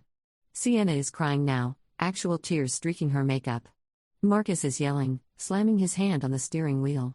Let's see if they leave first. We do our morning routine on autopilot. Backpacks, lunches, shoes. I check that the doors are locked even though it's broad daylight and the street is full of people heading to work. I'm not afraid of Marcus, exactly. He's never been violent. But desperation makes people do strange things, and $6 million is a lot of desperation. The BMW is still there when we walk out to my car. I hold my head high, get the kids buckled in, deliberately don't look in their direction. I can feel Marcus watching me. Can almost hear him spiraling, trying to figure out his next move. As I pull out of the driveway, Sienna gets out of the car. Rebecca. She shouts. She's in yoga pants and an expensive jacket, her face blotchy from crying. Rebecca, we need to talk. I roll down my window an inch. The kids are silent in the back seat. No, we really don't. You don't understand. Marcus has nothing. His mother abandoned him, and now you're taking everything. I'm not taking anything. Charlotte gave it to me. Because I earned it. You manipulated a sick old woman. The accusation makes me laugh again, that same sharp bark from this morning. I bathed her when she couldn't bathe herself. I held her hair when she vomited from chemo. I sat with her every single night for 4 months while your boyfriend, fiancé, was too busy playing house with you to visit his dying mother. If that's manipulation, then I'm guilty. Sienna's face crumples. For a second, I almost feel sorry for her. She's maybe 26, 7 years younger than me, and she clearly had no idea what she was getting into. Marcus probably sold her a story about his cold, demanding mother and his shrew of a wife. Now reality is setting in, and she's realizing she tied her future to a man who runs from anything difficult. He's going to sue you, she says, but there's no conviction in her voice. Let him. Charlotte's lawyer is very good, and the will is airtight. Tell Marcus to save his money. He's going to need it. I roll up the window and drive away. In the rearview mirror, I see Sienna standing in the street, watching us go. Marcus is still in the car, head tilted back, staring at the ceiling. Let them stew. I drop the kids at school and sit in the parking lot for a minute, hands shaking on the steering wheel. The adrenaline is fading, replaced by a bone-deep exhaustion. I've been running on survival mode for so long, 2 years of Charlotte's illness, 18 months of single parenting, months of grief and anger and desperate budgeting, that I don't know how to process the fact that I can finally stop running. $6 million. Charlotte's house with a garden where Emma loves to read. Freedom. Security. Revenge, if I'm being honest. Sweet, perfect revenge. My phone buzzes. A text from an unknown number, this isn't over. You'll regret this. I take a screenshot, save it, block the number. Frederick told me to document everything, and I'm going to. Every threat, every contact, every unhinged message. Because I know Marcus. He's going to spiral. He's going to get desperate. And desperate people with entitled lawyers sometimes do stupid things. But I'm done being afraid. I'm done being the one who handles everything while everyone else runs. I'm done apologizing for surviving. The day passes in a blur. I go to my teaching job, gave my notice last week, working out my final 2 weeks. I smile at my students, grade papers, pretend everything is normal. At lunch, I call Frederick. He showed up at my house this morning, I tell him. With her. Made threats. Document everything. If he contacts you again, don't engage. Let me handle it. Can he really sue? He can try. He'll lose. Charlotte was very thorough. We have medical records proving her competency, video recordings of her stating her wishes, testimony from 3 witnesses. And frankly, his abandonment is well documented.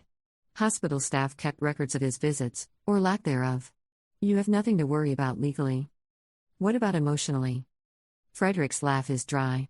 That, Mrs. Brennan, is above my pay grade. But for what it's worth, Charlotte knew this would be hard.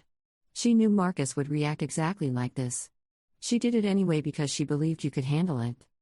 I'm not sure I can. You're handling it right now. You've been handling impossible things for 2 years. This is just one more.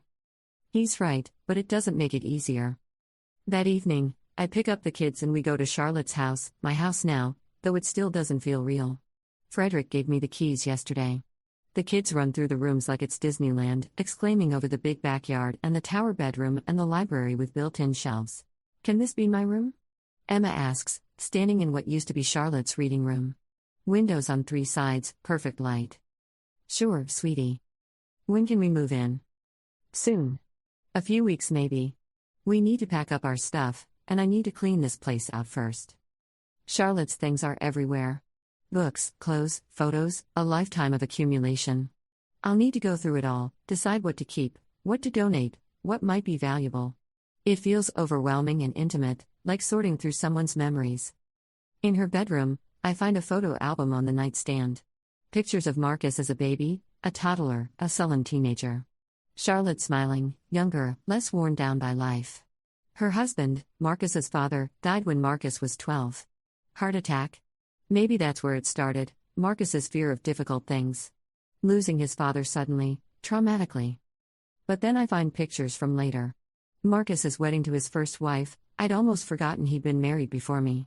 Divorced after 2 years, no kids. Pictures of him at holidays, always on the periphery, always looking slightly uncomfortable. And then pictures of him with me, with our kids. The last photo in the album is from Emma's 5th birthday. Charlotte is holding baby Lily, Marcus has his arm around me, Emma and Noah are covered in cake. We look happy. We were happy, or at least I thought we were. Charlotte must have looked at this album a lot near the end. Trying to figure out where her son went wrong. Trying to understand why he couldn't just stay. Under the album, there's another envelope with my name on it. I open it. Rebecca, again. If you're reading this, you found my secret stash. I hid letters all over the house for you to find. Think of it as a treasure hunt. A morbid one, but still. This one is short. I just want you to know, you're going to doubt yourself. You're going to wonder if you deserve this. You're going to feel guilty. Don't. You loved me when my own son couldn't. That's worth everything. P.S. Check the library, third shelf from the top, behind the Shakespeare volumes. I left you something fun. See, I go to the library, climb the rolling ladder, pull out the Shakespeare. Behind the books, there's a small box. Inside, a bottle of very expensive champagne, 2 crystal flutes, and a note that says, "For when you win." And you will win. See, I laugh, alone in this big house, holding champagne from a dead woman who somehow knew exactly what I'd need. Over the next week, things escalate in predictable ways. Marcus and Sienna show up at the school. The principal escorts them off campus. They leave angry voicemails on my phone. I don't listen to them, just save them and forward them to Frederick. Sienna creates a social media post calling me a gold digger and manipulator. It gets shared around until one of Charlotte's former colleagues, a lawyer herself, comments with the full story. The post disappears. Marcus hires a lawyer. Frederick receives the paperwork, laughs, and sends a response that basically says try it. They try it. The lawsuit is filed on a Wednesday. Undue influence, they claim. Exploitation of a vulnerable adult. Frederick countersues for harassment and files a restraining order request. I go through my days in a haze, teaching, parenting, packing boxes for the move. The kids are confused but resilient. Emma gets angry sometimes, why is Dad being such a jerk? And I don't have a good answer except that people sometimes show you who they really are when they don't get what they want. We move into Charlotte's house 3 weeks after the will reading. My sister helps. Some friends from church show up with pizza and boxes. We make it fun for the kids, let them pick paint colors for their new rooms, hang their drawings in the fancy dining room. That night, after the kids are asleep in their new beds, I sit in Charlotte's reading room, Emma's room now, and open that bottle of champagne. Pour it into those crystal flutes. Drink a toast to a woman who saw me when no one else did. We won, I whisper to her ghost. My phone buzzes. Another unknown number. Another text, "You're going to regret this." I'll make sure of it. I screenshot it. Block it. Drink more champagne. And then I do something I haven't done in 2 years, I laugh. Really laugh, not that sharp defensive bark but genuine laughter at the absurdity of it all. Marcus and his threats, Sienna and her delusions, life handing me exactly the justice I didn't dare hope for. Charlotte was right. I did win. The lawsuit drags on for 2 months. During those months, several things happen. 1. Marcus loses his job. Something about unauthorized absences and performance issues. I hear about it through the grapevine. His sister calls me, apologetic, asking if I'd be willing to help him out. He's family, she says. I politely decline. 2. Sienna leaves him. Turns out the fun, light girlfriend wasn't interested in a broke, unemployed, increasingly obsessed man who spent all his time trying to sue his ex-wife. She moves back in with her parents. Marcus moves into a studio apartment that costs more than he can afford. 3. My kids thrive. New house, new energy, new stability. Emma joins the school play. Noah makes the soccer team. Lily learns to ride a bike in our big backyard. They ask about their dad sometimes, and I let them call him, but the calls get less frequent. He's too wrapped up in his rage to parent. 4. I quit both my jobs. Start painting again, something I loved in college but abandoned for practical careers. Set up a studio in Charlotte's sunroom. Sell 3 pieces at a local gallery. It's not about the money anymore. It's about reclaiming the parts of myself I'd lost. 5. The lawsuit collapses. Marcus's lawyer withdraws after Marcus stops paying him. Frederick sends me a letter explaining that the case was dismissed with prejudice, meaning Marcus can't file again. It's over. I take the kids out for ice cream to celebrate, but I don't tell them why. Some victories are too complicated to explain to children who still love their father despite everything. 6 months after Charlotte's death, I'm in the garden planting roses, her favorite, when Emma comes outside with the phone. It's Dad, she says. Her voice is careful, neutral. He wants to talk to you. I almost say no. But something in Emma's face stops me. She needs to see me take the high road, even if I don't want to. I take the phone. Marcus. Rebecca. His voice is different. Smaller. I just wanted to say, I'm sorry. For all of it. For how I handled Mom's death, for the lawsuit, for everything. I was wrong. I wait. Don't make it easy. Sienna left. I lost my job. I'm living in this place that smells like cigarettes and I can barely afford it and I realized. I threw away everything that mattered for nothing. I'm sorry you're struggling, I say, and I mostly mean it. I don't expect forgiveness. I don't deserve it. I just wanted you to know that Mom was right. About everything. You earned that inheritance. You earned our kids' love. You earned the life you're building. And I threw away any right to be part of it. Something in my chest unclenches. Not forgiveness, exactly. But the anger drains away, replaced by something closer to pity. You can still be their father, I say quietly. If you want. If you show up and do the work. They need you. Do they? Yes. Not the you that you've been. But the you that you could be. He's quiet for a long moment. Can I see them? Next weekend, maybe?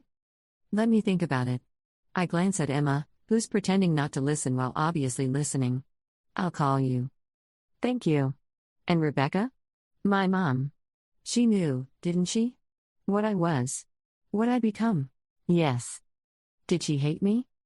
No. She loved you. She was just disappointed. There's a difference.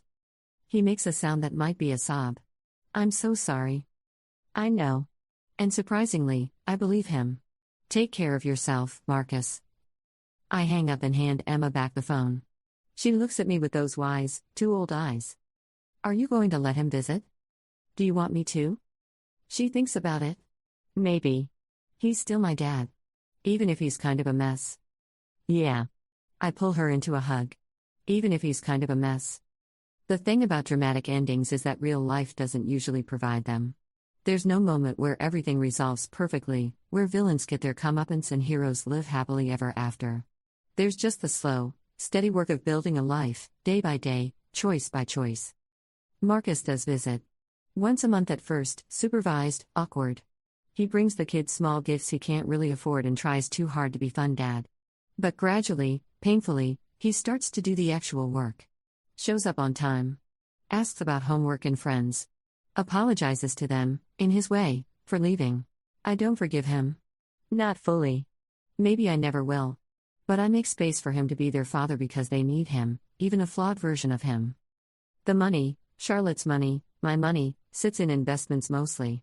I use it for practical things, college funds for the kids, a new car that doesn't break down, fixing up the house. But I also use it for impractical things Charlotte would have loved, art classes, a trip to the beach where the kids can be kids without me worrying about the cost, a donation to the hospice where she spent her final days. I frame that photograph from Emma's 5th birthday and hang it in the hallway. Not to remember Marcus, but to remember that moment when we were all together, before everything fell apart. The kids deserve to remember the good parts too. A year after the Will reading, I'm sitting in Charlotte's reading room. I still think of it as hers sometimes, when I find the last letter. It's tucked inside a copy of Jane Eyre, my favorite novel, which I'd mentioned to her once in passing. Final letter, I promise. See, if you found this one, you've been living in my house for a while now. I hope you've made it yours.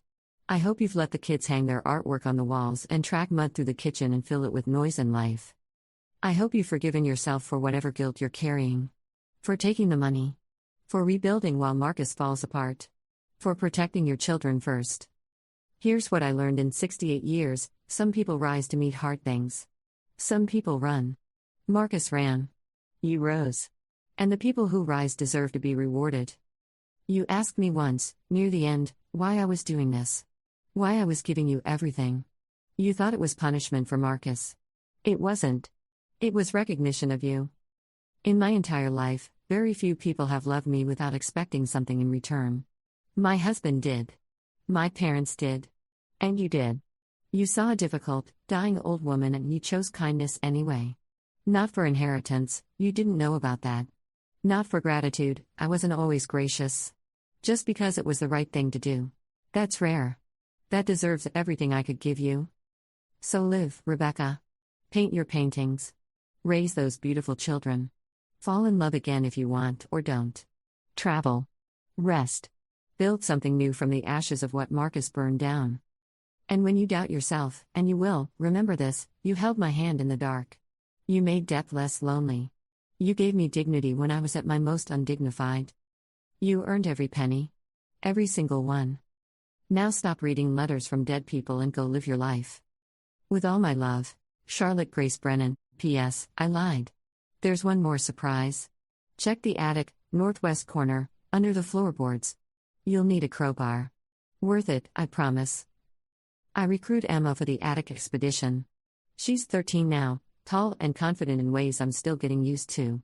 We climb the narrow stairs with flashlights and the crowbar from the garage.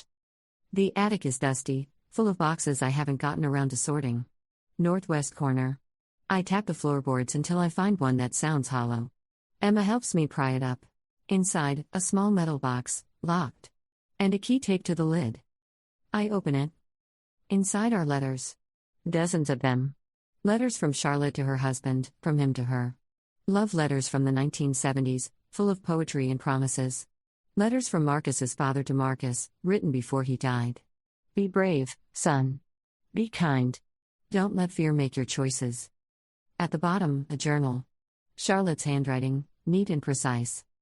The first entry is dated 3 months before she died. Rebecca asked me today why I'm changing my will. I told her it's because she earned it. That's true, but it's not the whole truth. The whole truth is this: I'm terrified of being forgotten. Of dying and having my life mean nothing. Marcus will mourn me for 6 months, then move on. That's who he is? He'll take my money, buy things, live his life, and I'll be a footnote. But Rebecca won't forget. She'll tell my grandchildren stories about me. She'll keep my recipes. She'll tend my garden. She'll make my life matter by carrying pieces of it forward. That's worth more than money. But money is what I have to give. So I'm giving it to the person who will remember me best. Selfish? Maybe. But I'm dying. I'm allowed to be selfish. The entries continue. Daily observations, memories, reflections on her life. Near the end, the handwriting gets shaky, harder to read. Marcus came today. 15 minutes. Looked at his phone the whole time. Rebecca held my hand for 3 hours while I cried from the pain. I don't hate him. I pity him. He's so afraid of losing things that he never lets himself fully have them. Rebecca holds on tight. Even when it hurts. Especially when it hurts. That's the difference between them. The last entry is dated 2 days before she died. I'm ready. Tired. The pain is too much even with the medicine. But I'm not afraid. Rebecca will be here. She always is. I told her today that she saved my life. She laughed and said I died anyway. But she understood what I meant. She saved the quality of it. The dignity. The love. If I have a legacy, it's not the money or the house or the career. It's the people I loved and who loved me back. Rebecca loves me. My grandchildren love me. That's enough. That's everything. I close the journal carefully. Emma is reading one of the love letters, tears streaming down her face. Grandma really loved you, she says. I loved her too. Dad was stupid to leave. Your dad made choices he regrets. That's different. Do you still hate him? I think about it. Really think.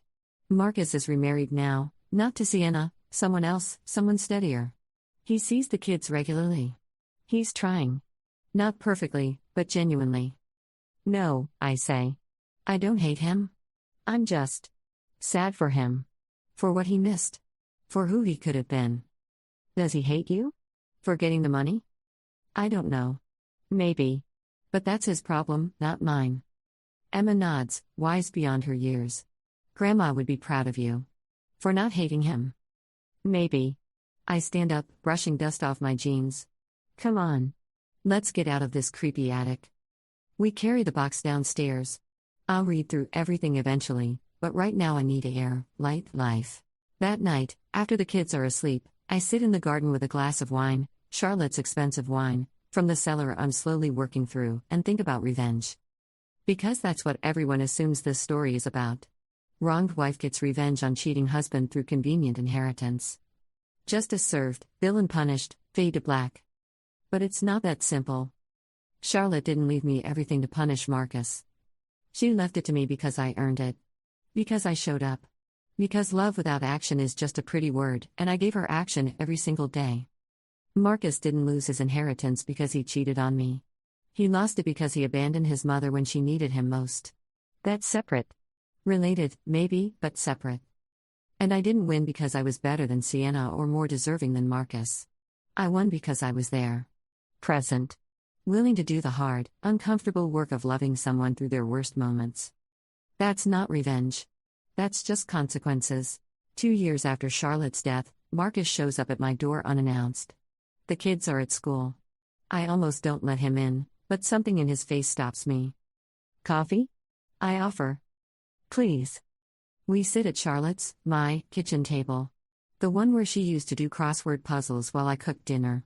Marcus looks older, tired in a way that sleep won't fix. I've been going to therapy, he says abruptly. Trying to figure out why I am the way I am. Why I run. Okay. It goes back to Dad dying. I know that's textbook, sounds like an excuse. But when he died, Mom shut down. She was grieving, I get that now. But then, I was 12, and I felt like I lost both parents. She was physically there but emotionally gone. So I learned that loving people means they leave or disappear. And I spent my whole life running before they could. I sip my coffee, let him talk. When Mom got sick, I couldn't handle it. Watching her die meant losing her, and I'd rather leave first than be left. So I found reasons. Work. Sienna. Whatever. And I left. Left Mom, left you, left the kids. Why are you telling me this? Because you deserved better. You still deserve better. And I want you to know that I know that. What you did for my mom, it wasn't manipulation. It was love. Real love. The kind I didn't know how to give. Thank you, I say quietly. And the money, you earned it. Every penny. I was so angry because I wanted it to be proof that Mom loved me. But she did love me. She just also saw me clearly. And what she saw was someone who needed to learn that love requires showing up. Not just feeling things, but doing things.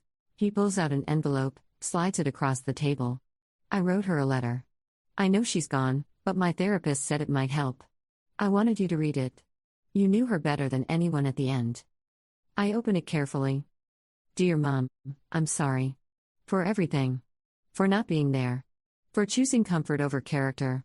For being so afraid of losing you that I lost you anyway. You gave Rebecca everything because she gave you everything. I understand that now. It took me 2 years and a lot of therapy, but I understand. I'm trying to be better. For my kids. For my new wife. For myself. I'm trying to show up, even when it's hard. Especially when it's hard. I hope wherever you are, you're proud of Rebecca. She's raising your grandchildren to be brave and kind. Everything you wanted me to be. I love you. I'm sorry I didn't show it when it mattered. Marcus, I fold the letter carefully, hand it back. You should put this somewhere safe. Maybe give it to Emma someday. She'll understand. You think? I know. She's a lot like your mom. Sharp, sees through nonsense. But fair. Marcus smiles, small and sad. That's terrifying. Yes. I smile back. It is. He leaves shortly after. We're not friends. We'll never be friends. But maybe we're something better, two people who lived through the same terrible thing and came out the other side different, but alive. 5 years after the will reading, I'm in my studio painting when Emma comes in. She's 18 now, about to leave for college. Beautiful, brilliant, fierce. Mom, can I ask you something? Always. Do you think you would have stayed with Dad if Grandma hadn't gotten sick? The question catches me off guard. I don't know. Maybe. Probably. Do you wish you had? No. The answer comes quickly, certainly. Everything that happened was terrible. But it also showed me who I really am. Who your dad really is. And I'd rather know the truth than live in a comfortable lie. Do you think Grandma knew? That leaving us the money would change everything? I think she hoped. She was strategic like that. But I also think she just wanted to take care of us. The rest was bonus. Emma nods, thinking. I'm glad she did. Leave you everything, I mean. Not because of the money. Because it gave you back your life. It gave us all a different life. A better one. Different, I insist. But I'm smiling. Definitely different. The thing no one tells you about sudden wealth is that it doesn't solve everything. I still have bad days. The kids still struggle sometimes. I still lie awake some nights wondering if I'm doing any of this right. But I don't lie awake worrying about money. Don't lie awake wondering how I'll pay for groceries or Emma's college or the medical bills from Charlotte's final months that I'm still paying off. That freedom, the freedom from constant financial terror, is worth everything. I think about Charlotte often. When I'm in her garden, now thick with roses and lavender. When I'm cooking her soup recipe that the kids request every winter. When I find another one of her books with notes in the margins, her handwriting a ghost saying hello. She gave me more than money. She gave me permission to rebuild. To choose myself. To stop apologizing for surviving while Marcus fell apart. 10 years after Charlotte's death, the kids are grown and scattered. Emma's in medical school. Noah's studying architecture. Lily is in high school, already talking about art school, already painting better than I ever did. Marcus is in their lives. Not perfectly, not the dad they deserved from the beginning, but present. Trying. His second marriage ended, turns out he had patterns to work through, but he's in therapy, doing the work, showing up for birthdays and graduations. We're not friends. But we're not enemies either. We're two people bound by three beautiful humans and a shared history of failure and grace. I've sold Charlotte's house. The kids are gone, and it felt too big, too full of ghosts. I kept the letters, the photographs, the soup recipe. Donated most of her things to charity. Used the money to buy a smaller place by the ocean where I paint and breathe and finally rest. The inheritance has lasted. Frederick invested it wisely. I live off the interest, give to causes Charlotte would have loved, set up scholarships for single mothers going back to school. I still have more money than I know what to do with. Sometimes I feel guilty about that. Guilty that Charlotte's death gave me freedom. Guilty that Marcus's abandonment led to my liberation. Guilty that I'm happy when the origin story is so dark. But then I remember what Charlotte wrote, stop apologizing for surviving. So I paint. I live. I love my children and watch them become people Charlotte would have adored. I date sometimes, though I'm in no hurry. I've learned that I'm fine alone.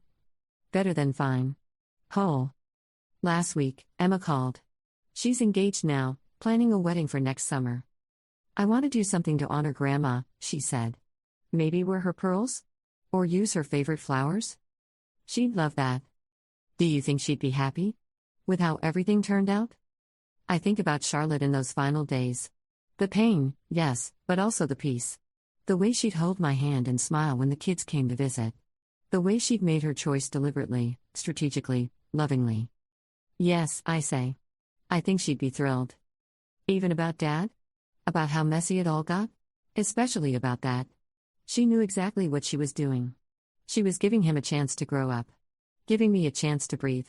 She was playing a long game and she won. We all won, Emma corrects. Dad included. He's better now than he was. She's right. Marcus is better. Not perfect, never perfect, but better. Present. Real. Your grandma would say that's what good people do, I tell her. They create conditions for growth. Even when it's painful. Especially then. The story doesn't end here. Stories never really end, they just pause, move off stage, continue in ways we don't see. But if this were a movie, if there were credits rolling, this is where they'd start. The wronged wife got the money. The cheating husband got therapy and a chance at redemption. The mistress disappeared into obscurity. The children grew up loved and stable. The dying woman's last act of love rippled forward into futures she'll never see. Everyone got what they needed, if not what they wanted. And I got this, a life built on the ashes of someone else's failure. A life I earned with sleepless nights and patience and love without expectation of reward. A life Charlotte saw in me before I saw it in myself. So when people ask, and they do ask, how does it feel to inherit $6 million? I don't tell them about the money. I tell them about the year of hospice care, the bathing and feeding and holding hands in the dark. I tell them about Charlotte's letters, her final fierce act of love. I tell them that I earned every penny, not through manipulation but through showing up. And when they ask, don't you feel bad that your ex-husband got nothing? I smile. Because the truth is complicated. I feel bad that Marcus's relationship with his mother ended in disappointment. I feel bad that his fear kept him from being present. I feel bad that our children had to watch their father fall apart before he could put himself back together. But do I feel bad that he didn't get the money? No. Not even a little bit. He made his choices. I made mine. Charlotte made hers. And the consequences rippled out exactly as they should have. That's not revenge. That's not manipulation. That's not luck. That's just life rewarding the people who show up. Sometimes, late at night, I still hear Charlotte's voice in my head. You earned it, she says. Every penny. Now stop overthinking and live your life. So I do. I live in a house by the ocean. I paint terrible paintings and excellent ones. I watch my children become adults who know how to love without running.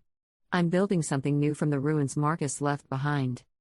And every single day, I'm grateful. Not for the money, though that helps. For the lesson, that showing up matters. That love requires action. That sometimes the people who care for you in your darkest moments are the real family, blood or not. Charlotte knew that. She lived it. And with her last act, she made sure I'd never forget it. The white BMW doesn't circle my block anymore. The angry phone calls stopped years ago. The lawsuit was dismissed, the threats empty, the rage eventually burning itself out. What remains is this, a life I built. Children I raised. A woman's memory kept alive through soup recipes and rose gardens and the kind of fierce, complicated love that shows up even when it's hard. Especially when it's hard. And if Marcus ever asks, which he won't, because he's learned that much at least, if I feel guilty for taking everything his mother left behind, I'll tell him the truth. I don't feel guilty. I feel grateful. Proud. Free. Because I didn't take anything. I earned it. Every single penny. And I'd do it all again.